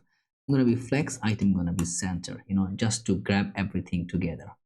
And anyway, so that's not capturing what we are actually looking forward to. How we are missing that. Okay, so our transitioning is not out. Okay, we doesn't have a group. Yeah, so I'm gonna make it as a group here. Okay, bouncy group, not hovering. No, that should be coming those effect here. We must slide in. So if we go here, I think it's not coming in. Group hover, button translate, and it's not actually working properly. So what I want, I think I'm gonna slash divide on the group button. So this is the button here. Okay, yeah, right, that. So the button deletion or button modification, it was not there. So you need to go by a plus minus on that button instances. And also for the text here, I think group hover button text should be white and group text. Okay, so this is the button, and here I think I'm going to render it within this span here. So it's passing everything right here. I'm going to just go and put the cut within here. So once I hover, you see that's gonna taking the effect. So this is kind of cool the way it's rendering. I think it's a bit of Humpty Dumpty, you know, we have a lot of other things, but I think now it's quite cool. You can see the animation which already we have been done right here. This is the similar, just providing the time ratio to go by. So I think this is very cool. Now as you see, we have been done so many other properties here. We need to start building the structure of right that. So okay, products menu here, what's wrong? Okay, I think we didn't provide the type. Okay, product type we defined here, but we didn't use it. Okay, I think that could be or not could be. I'm gonna just remove that and I will import it here again. I think that would be fine. This is really annoying. You see, I just rename and then it started crying. It's not my problem. Okay, let me, should be menu. That's really, I need to remove that node modules. Sorry, not node modules. I need to remove that. If you're also facing those kind of errors, what I suggest you do, you see that .next.js, that one, you just need to delete it, right? Then reload it, or then once you're just making that reload your window, automatically it's supposed to be fixed. If it's not fixed, better to restart your like the editor, because we're using a lot of things in the editor which gonna make our editor very much big of crying. Okay, that's kind of cool. Okay, now a side menu is working. So before going further with the side menu, I want to work especially with our add to cart button to showcase all the features, how we are actually making things to providing in the state or do other things. So to implement that, as you can see right here, especially in our go from, you can see once we are adding a product, it's gonna be like a sync with our server and backend. You see on say added is adding or doing so others, some kind of sort of things. So what we're gonna do, we're gonna implement all of things to make things perfectly working over here. So how you can do that? And our card naturally have a two kind of design. If I just we need to make sure that those two kind of design gonna be explained here. You can see how quantity and subtotal gonna coming back. Right now only we have that our add to cart button setup, and as you can see this hover effect is not getting that cursor as pointer. You can simply go in the global CSS, and especially from the base, not in the base, I think in the layer of the base, you can simply make that button, and the button gonna be, let's say, add apply, and you can simply pass that let's say cursor pointer. Okay, so once you do that, all the button gonna be getting that cursor effect here. So it's sometimes it gonna be it can happen, but it will be perfectly aligned once you do that properly. So after that, as you can see, I'm gonna comment on that button because I'm gonna make sure to have that particular design here. Let's say I'm gonna have another div, and on the div I'm gonna make another div here, put in a span tag, and on this span tag I'm gonna make a button like quantity. So you can see the quantity tab is showcasing there, and then I'm gonna just make a simple button. So in the quantity button you can see how the quantity tracker is gonna be coming 1, 2 and others, and this is gonna be one of the cool things if we just make it a separate component, which gonna be quantity. Let's say it's gonna be provided that quantity buttons buttons.tsx or fce. So that would be our quantity button. Okay, so the quantity.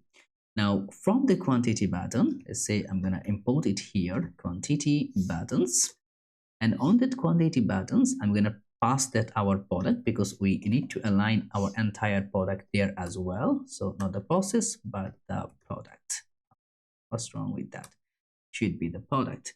Okay, it doesn't have the product yet because you remember in the product card we need to pass our product directly over there, which gonna be taking back our entire product structure. And also our entire card button gonna be happening to be a sum of the props, which we're gonna pass at the top level here, which gonna be, let's say, I think that should be just coming, either it can be that or it can be that type.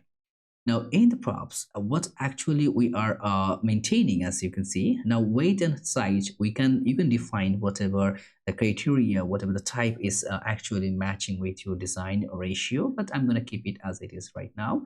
So in the props, as we are getting things done, we need to grab everything from the props, right? So it should be from the props, not the product, but the props. And from the props, we're going to grab something. Let's say I'm going to grab the product, I'm going to grab the class name, I get also going to be coming up the selected options, and also that display price. So these all other things going to be coming as a props. You see the quantity to a parameter is coming because we keep it like that way. Of course, we need to make things done a pretty decent way. We're going to do that for sure. But first of all, as it's coming like that in the quantity buttons, or I think we can create these two buttons right here. That's it. It's very simple. First, we're going to create this two button. Then I'm going to bring the other things. So in the div here, we should be happen to have a button. So in the button, the first it would be high minus. Okay, now it's coming. There actually we are staggering with two kind of icons. I remember, I think I already also implemented the React icons here, which you can try it also. It's pretty good library if you want to go, or you can just simply go with that minus icon from the Lucid React. That also perfectly fine for me, which is actually working better ratio. And this is going to be one button here. So in the button, we will make a proper statement how the way we want to showcase for the button. So the button, it should be the variant, should be, it's not the value, should be variant, which is going to be providing as outline variant. And also I'm going to make that the size, okay, should be out of that. Size should be, let's say, icon. So icon, it's going to be a smaller size of the button. And then I'm going to also provide a slight kind of class name here, which can make things a little bit easier and better. You see how the way it's gonna be entertaining. I'm gonna just grab it. I'm gonna create another button which gonna be, let's say it's gonna be passing that plus icon.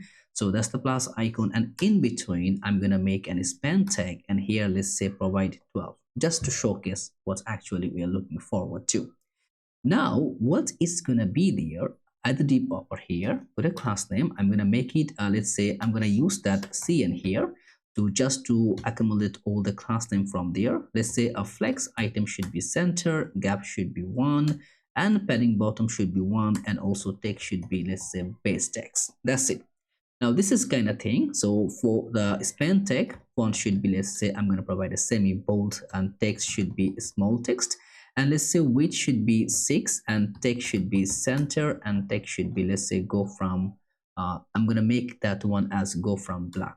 So that's it. You can see how the text gonna be resonating there all together. So this is kind of cool. I think I'm gonna keep it like that way for right now. Later on we're gonna come back. So many things which we're gonna dealing right now. We need to come back at a time when we will finish that add to cart properties here, because once we're finishing that, you can see we will be able to managing all of this entirely from right adopt from here. So okay, let's go back to our right here. Now for that property here, where actually the things is getting dirty. So here I'm going to make the text should be small and width should be full. And you see how the way it's talking together. And put a class name should be flex, item should be center, justify should be between. So that's going to round up everything in a proper motion. And for the span tag right here, put a class name, text should be extra small, and text should be muted foreground, which also gonna be look perfectly aligned of the way we are looking forward to. See, this is kind of cool. So now we will make something very, very unique. So this is the one part. Okay, before going to make that unique, I'm gonna make our another part which we need to align. I'm gonna just duplicate this one, right? So this is gonna be the duplicate value here. So you can see we have the two separate value here. For flex, item center, justify between, I'm gonna just provide a border, let's say top, and padding top should be I'm gonna make it 1. Okay, you see how the way the border emerged and how the way it looks pretty much decent. Okay, so the border color which is actually is not matching. So border, let's say I'm gonna make the color as the border. That's it. So by default it's not getting, but it will get exceptionally. So now you need to focus on that particular arrangement, how the way we did it. Because first of all, this one it not be there, but this one would be there at the first instances. So we need to have a particular arrangement, the way we can see if this amount is in the card or not. So we need to go start with a lot of variation here. So first of all, how we can do that? So first, what we actually gonna bring back from our, you can see we have the add to item. We can just get our use card store, and also we can set is it client or not in the use client. So this is up to you how the way you want to look forward to make things better. And of course I'm going to keep it the first at all as a client side, so I can just import it anywhere. Right now, if I don't put an use client, if I just use in a server component, you see it gonna make me a little bit crying with the flagship. So I will love to keep it like that way. Now as I'm having that, I need to also get the base price, right? I'm gonna just go and pulling back all of those things with the comments, so you will understand it very decent way. So as you can see, the first interjective, what we are passing, that use the display price if provided, otherwise use the product price. So the base price is gonna be display price, otherwise the product price is also by default it's gonna be 0. And also we are maintaining the discount properties. The discount should be the product discount, and the discount amount should be, you see, this is just because you need to understand how the way we are showcasing the discount amount. I already explained beforehand, the discount amount is not here, it's just a percentage which we are adding with the price. Then this is the effective price, which is the base price minus discounted amount. And also this is the item count from, is getting from the get item count properties in our state here, by which we are actually getting that. So state count, item product.id, and also then the is stock, which you're gonna be getting the product is stock. So you can just go directly on the get stock, and you can see what actually is doing. It's just checking if that item is that's available in the cart or not. That's it. That's very simple. Now, as you're having there, we can simply just make an use effect call hook here, right here, just to, go out of the property here to be just manipulate the error here. You can just simply ignore that error. This is not that much important. I'm going to ignore it.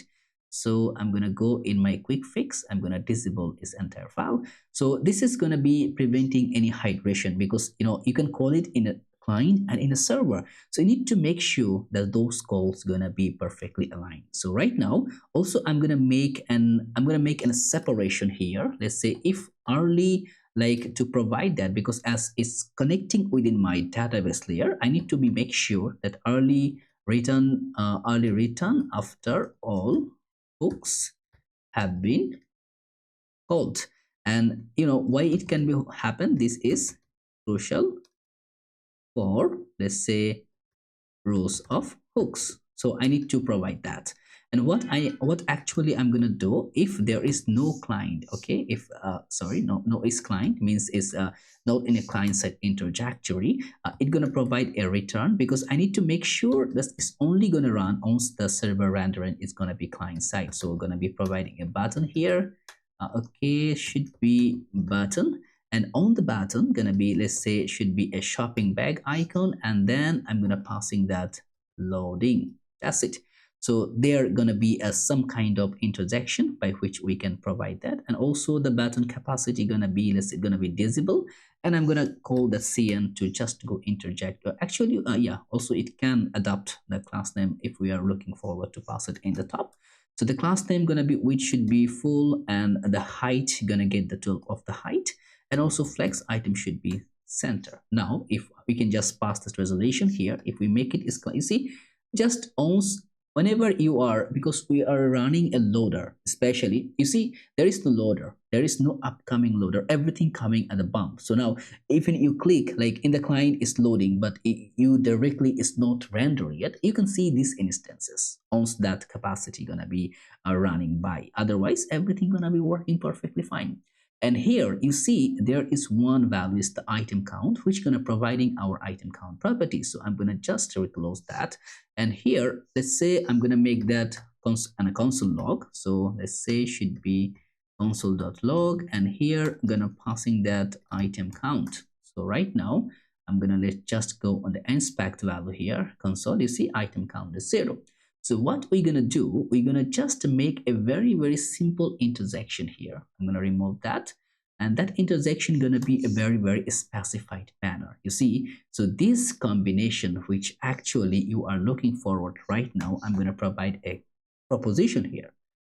If the item count is there, if the item count is not there. So if the item count is there, should be avoiding those rows to show all the buttons. If item count is not there, it's gonna be following the normal pattern over there. So right now you see everything gonna be perfectly fine. Now after that, we also gonna be making some of the intersection here. You see the variant is outlined. We did a lot of things to make things work. And also I'm gonna make it as visible if the out stock button is disabled. If it's not in stock, should be visible, and the visible design gonna be, you see, you can click on that button. There is no hover, nothing gonna work. But if it's enabled, you see, you can click on that too. Now, whenever I'm going to on-click on that, we want something to happen, right? So once you're going to on-click, I'm going to make that on-click at the top should be handle, let's say handle add to cart. That's clear. That's just passing by the message. So I'm going to copy that. I'm going to go at the top here. I'm going to cover up the function to click all the properties. So below that use effect property, I'm going to just call that function const handle add to cart, and here I'm going to define that everything perfectly. And of course this callback, you can wrap it using the use callback property. I think it's gonna be better to if we can prioritize with the use callback property. So I'm gonna just make that, let's say, const handle, or I think it's not required. It can because it's just a base layer. I think it will be okay with even without, but I think better because it's gonna be handling lots of composition here. So let's say const handle add to cart, and okay, should be const handle add to cart, and over here should be use callback. Yes, and after that I'm gonna just wrapping the function. Okay, and that need to be an empty parenthesis just to go by and entertain all of the parameter, right? Now, in that function, what actually we're gonna meeting to do? We need to provide a lot of other property. First of all, we're gonna calculate. Let's say, okay, where we are making things wrong. Let me check. We cannot use it because I didn't use the memorization, so that's why it's gonna be freak out. So I'm gonna keep it. Okay. Anyway, let me just go by. Okay, I'm gonna see if we can, if everything working perfectly. If we need memorization, we're gonna keep it. So right now this value gonna be, let's say it's gonna be coming as a product value here. So product. Now we have two property. One is the base weight, which is gonna be coming from the base weight. One is the selected weight, and one is the increment quantity, which is gonna be really adapting. Now after that, we have another parameter. We can simply pass that. If we have that, let's say if we have base weight and selected weight is the numeric value, we are making that increment quantity like increment weight and others gonna work. And why we're actually putting those things, because you see this the button right here and this the button right here is the same button which we are actually keeping on. So that's the same thing. So we need to be careful. You see the weight we're changing here, that's gonna be affecting there. So even you can see this segment right here, even its work is minor for that, but in the top layer on this like the other screen, it's gonna be adapting, right? So this is the one thing. And then I'm going to also go with the providing that after the passing that increment property, I need to go and grab that another segment which going to be max stock, which going to be stock, otherwise zero, and the new total quantity which going to be item count into plus increment quantity. And after that, we also going to be providing a very simple scenario here, which is going to be passing that a lot of things going to be there. You need to understand how the way it can work.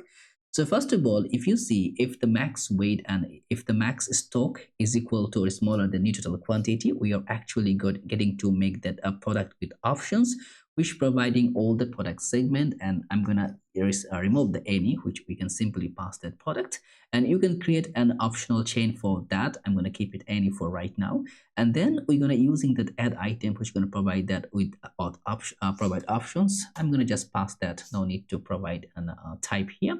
Now the selected text gonna be options weight. If there is the weight gonna be go there. If the size or color there, it's gonna be passing there, and then filter join over there. In the price info, if this is a discount, then we're gonna just covering using that. Also the quantity display and others, and the show toast value here. I think toast message, which we need to configure. I think did we configure the toast message yet? I think we need to combine that toast. Okay, so to show the toast message, we can simply make a toast.ts. Otherwise, also you can use the sooner, especially the way you are looking forward to. But we can simply go in the lib. We can simply make a fully furnished toast here. You can see you can go with that the sooner one, which is gonna be just passing the toast message, or you can highlight to make that commandable here, just to make it more flourish to the way you are make it looking forward to. So I will go with the both options. So here it's gonna be, let's say toast. You can just get toast from the sooner, but then it will not go work on that way. But what I love to here to use toast message, which gonna be really compact, and also track add to cart, which is gonna be a Firebase analytics data, which I'm not gonna keeping right now. I'm gonna skipping it for right now, which you can get in the paid one, which actually working. So now if we go back here, if we click here, you can see there's the onion added to the quantity. If we click, okay, spice is added. If I reload here, I believe it will be there. It will not go by. Okay, perfectly fine. It's working a very good way. Now as the quantity is getting is coming from the below layer from the quantity buttons. We got not in the quantity buttons, but here. So we need to be fixing those things. I'm going to remove that. You can just put that Firebase analytical data if you're looking forward to passing by. Now over here, as we are passing is only the quantity for the both layer, we need to remove that sort of things so we can pass a perfect message here. So instead of that, in that over here, we can pass that, let's say subtotal value, which we're gonna providing the subtotal. And for that, I'm gonna keep it simple as it, because you can see we are missing here. I believe I make it the text gonna be kind of normal text. Yeah, I think that's gonna be there, and font should be, let's say font should be semi-bold. So yeah, that's gonna be perfectly catch up. And instead of the quantity, I'm gonna simply pass that, let's say it's gonna be a price formatter. So price formatter, and here in the price formatter we're going to pass the amount price, which is going to be passing that effective price into whatever the quantity we are actually going out or looking forward to passing the value by. So should be an our, I believe, the item count. Okay, so here as you can see we have the 12, so it's going to be getting that because this value is not correct one, which we need to be make it correct. Let us go to our quantity button here, where actually we can make everything in a correct properties. And to go and passing those variation here, instead of passing that hardcode 12 value, we can simply pass that. It's gonna be passing that we need to go by to go and calculate those data here, of course. So first of all, from there, especially from the props, we can also get some props there from a particular instances, which can get our either it can be the product, or also it can be that query result by itself here from the Slack. And over here, we can simply grab our entire props property, should be the props. And on the props, we will get that our product, get our class name, and get our border style wherever we are gonna passing by. Now, as you can see, as the similar symphony gonna be passing that what we actually did in our add to cart, we need to provide the function, we need to provide the data layer and others. So should be we need to get use card store to grab the value, and also I think they are actually not requiring that. You can use that without okay. You can make sometimes you need that. So product. I think should be, or okay, I'm gonna call it as any because I don't want to go by. But this why the selected weight? Anyway, I'm gonna keep it like that to see. And should be coming the base weight property, which gonna providing that unit price layer and handle. So we're gonna provide that toast layer. Once we're gonna handle remove to cart, you see if there is no product selected, should be returned. And from the remove product, it's gonna just show the message. And also you can track from the Firebase how many items is get removed, and also handle add to cart. The same functionality which we are providing here, it's gonna be coming by to make those things happen, right? Now, over in this particular instances, we can also pass that. After passing that, we can pass that our class name, we can pass that our border style, just to be calculating the way we are looking forward to. And over here, as the previous versioning is working, so in against with that, I'm gonna adding this two, which gonna be handle remove to product. And then over here, it's gonna be getting that item count, and also it's gonna be getting there as the display unit. Okay, these two property value gonna be passing by. And for that, making that another property here, which gonna be the price resolution here, we're gonna also providing that handle add to cart, and disable is out of stock. So once we click on that, you see quantity added. If we click remove quantity, I think decreased, which gonna be quantity updated, and you can see item removed, totally removed. First it's gonna add, then it's gonna remove, and the last instances it's gonna automatically remove the entire item. And you can see in our card, which is still not created, but we have the product right there, so it's perfectly working for entire, and it's gonna be looking perfectly aligned. So I think it's pretty good the way it's actually working. And of course there is a minor fix which we can do later on, of course. So that so right now, as you can see, we have that our quantity progress bar. And I think in add to cart, what actually is mutating right now, what we need to do to our sidebar, because once we click on here, nothing is happening, right? So I'm going to go in the sidebar right now, so where we are actually keeping in our product card. So it should be coming in let's say product side menu. So from that side menu, it's gonna be making things very clear how the way we are looking forward to.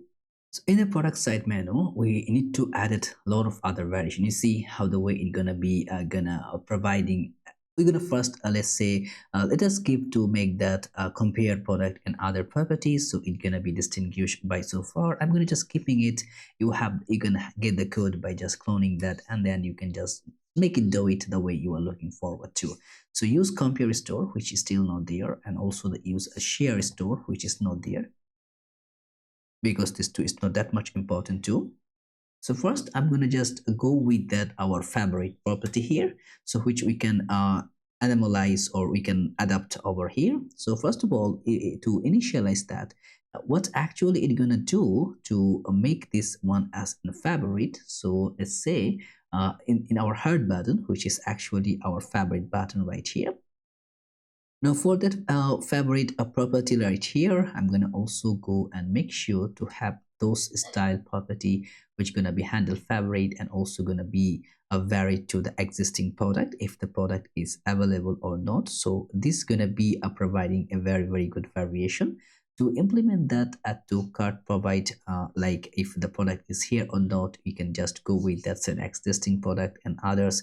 So I can simply let's say I'm gonna simply make one arrangement here. Let's provide an effect, use effect property here, which is gonna combining that if this product is either is available or not. So set as existing product, which is gonna be, I need to remove those error here, which is gonna be coming from nowhere. So let's go just like that. So the compare list, which I'm gonna ignoring right now. So it's gonna be interject here and also need to be from coming from the Lodash. Okay, so what is actually happening is compare is not defined because we are using some okay, is in compare, which is not defined. Okay, another one, handle favorite. Okay, we need to provide that handle favorite button, which is gonna be really entertaining the purposes which actually we are building by so far. And let's just bring the text from the sonar just to show it here. Now, first, let's see what kind of things actually happening. Once we add it, you see it's added to wish list. And in the wish list, we can see one product is there. If we go another product added to wish list, yeah. So it's adding. Now, what kind of things we're gonna making here? And before going a further layer here, I think we have the class name, but what actually happening? Okay, this is kind annoying. Okay, we need to remove this one right here, and as you can see, yeah, now it's okay. So what actually is doing, we are providing some of the class name, and according to if is added in the actually in the fabric, we are showcasing a color, a background color and a text color, and also passing those data layer right there. So handle fabric button is right here, which actually providing that you see it's gonna be added to the fabric at the same function, which gonna also remove from the fabric. So if we just click right here, you see a product removed from successfully. If we click, is added to wish list successfully. So those are the things which is mandatorily happening. So right now, as you can see, we are pretty much a very good way to be cultivating, especially the pages where we can do a lot of things. So right now what we can do, especially to go by and start with the visualizations, that we created those all other segments. So now we can now see the product, we can visualize the products, and let's go back to our home page where we can do a lot more other things. So let's go in the app, and I'm going to go in the client and the page. So this is the page where we are actually passing those things. So now what else we need more? So as you can see the product grid, so after the product grid also we're gonna have so many other properties. So this is the one, I believe you can see also this is the one, it's not yet completed because we need to combine by to complete it. So let's go, we're gonna do that too. So we just pass the layer which is the product type carousels from the page where actually happen to be coming from the product grid, and we are showcasing the product. But right now what we need to do after this segment here, we should be happen to have our this layer where we can show how the product gonna be enchanted and how the things gonna be showing by so far. We need to also create those setup. So how we can do that? So after that, a product type carousel, which we did right here, you can see. So the product type carousel here, we have been done with that scenario. We need to create another, which gonna be, let's say, enhanced. Should be enhanced. I think enhanced controls, which gonna be the control section. Okay. So in the enhanced control section, we also need to providing some of the parameter. So what I'm going to do, I'm going to get to grab one div here. So the div, and on that particular div, I'm going to also passing that if we have the variant loading here, so that it's going to be providing that loading something. Let's say I'm going to provide a div, let's say loading. And if there is no loading here, we also going to be, let's say, home tab bar. So is it there? So it should be home tab bar. So right now it doesn't have a home tab bar, which we need to create. So I'm going to just simply bring that here, so that of course I'm going to let you know how actually we are dealing with that. In the home tab bar, what actually we're showcasing, we are passing that our select tab or on tab select. So this is entire selection is coming from there. So, and then also we are passing the variant. So over here, what we are actually doing, we're putting some of the class name, we are mapping through the entire variance, and then we are showcasing a button. And in the button, you're providing the title, so which is the selected tab is matching with the ID. You can see right here, if selected is showcasing that, if not selected, showcasing that. So this is the segment which actually gonna be a meaningful by so far. And also see all is gonna be passing by, which gonna be just passing that to go and see all, like again, see all the view setup. So let's go back right here, gonna be home. Let's say that should be home tab bar, and in the home tab bar we need to provide that selected tab, which gonna be grabbing that. So we can just simply pass that selected tab and others. So selected tab, and like so. So we can see right now all the selected tabbing here. So we have all the tab value. Now after having the tab value, we can also happen to have another property here, which are going to make everything cooler, and that's gonna be, let's say, advanced controls. Before creating the advanced controls, I'm gonna also make that, let's say, expandable filter sections. So filter sections where the filter is gonna happen. And before that gonna be happening, we need to also passing that, let's say, the products grid. So where we're gonna showcasing the product. If we have the loading, we're gonna pass that loading skeleton. Otherwise, we're gonna showcase the, let's say, it's gonna be simply a div. And here we're gonna showcase the product. Let's say products. And here it's gonna be, let's say, gonna be simply passing that loading. So loading. So right now click here. Okay, so click, you see the loading is coming by so far, but later on is not. You see how the way the loading is coming. So for the loading, what we're gonna do, we're gonna also happen to have one product grid, a skeleton here. So we can simply pass that. This is just gonna be an skeleton property. I'm gonna just pulling that up, happen to have some modern design, how the skeleton gonna work, or how the things it can be vary. So as it not there, I need to implement that. I think we get the card by so far. Okay, card also not there, so we need to make that, let's say, cd web and pnpm dlsx dlx. So let's say I'm gonna go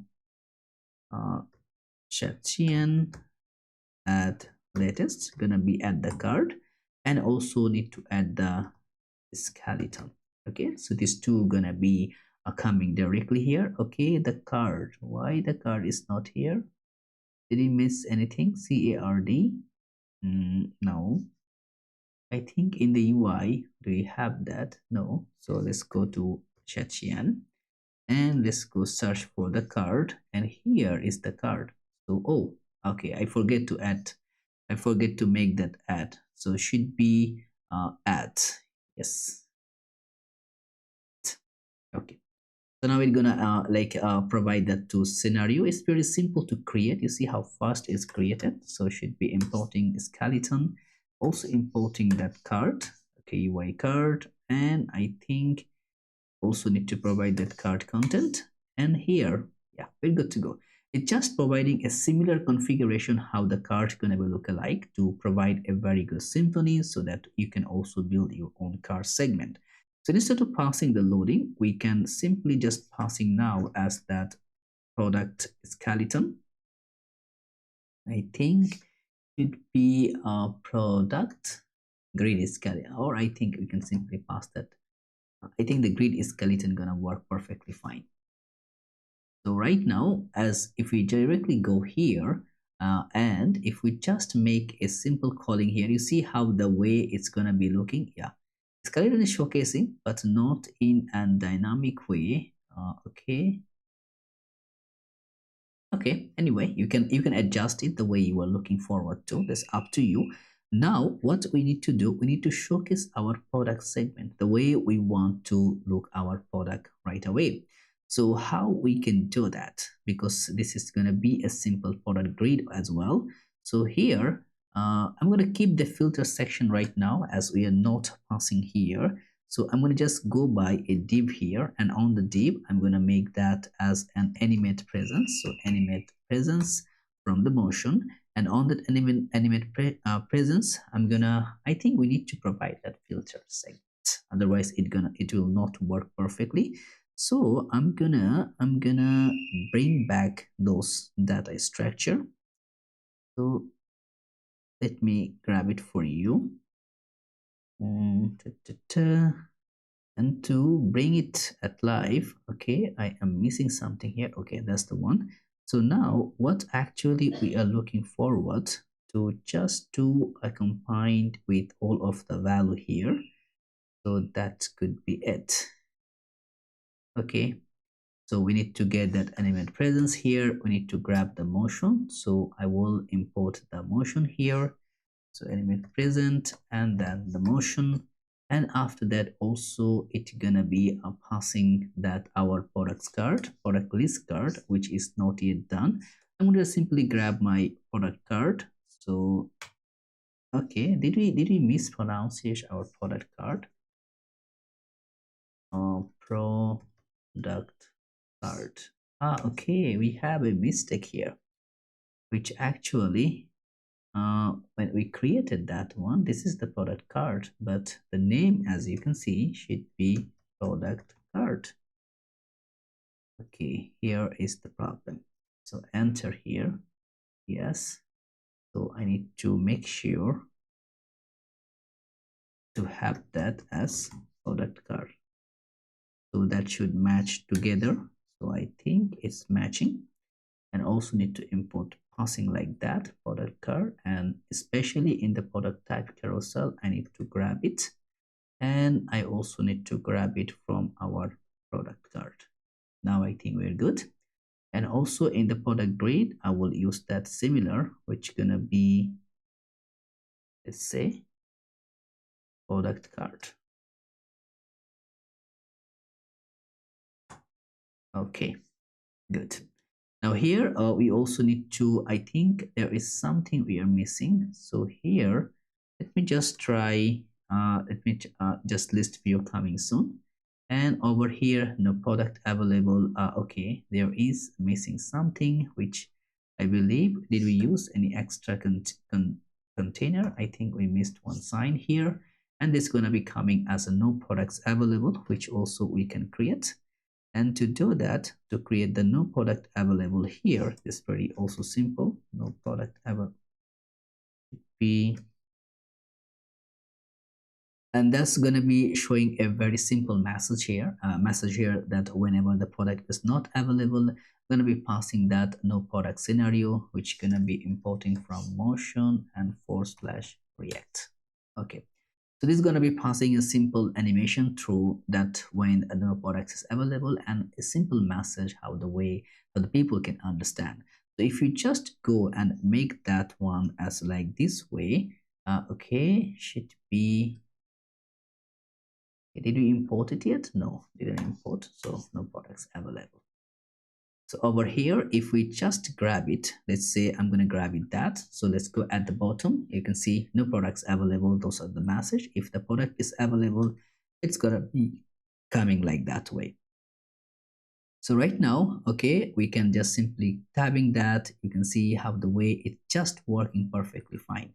And also what I really want to do is that below that home tab, so this is our div here. I'm going to just simply make that class name padding, like say margin bottom. I'm going to keep it as 10 so that we can simply have a very wear up motion here. Okay, I think this is quite good. We are almost done our home page, and I believe it's very good work to go passing by. And this is not a real handy. It's not a simple website to build. there is a lot of work, a lot of other things which need to be completed to finish by. You can either go directly in that premium code, which you can find it right here, or you can just wait for the next build to come to provide you entire segment, entire scenario, because this is a very, very big build and very, very status done is here. Because you can see we have those our block parameter, entire things gonna take time to build up.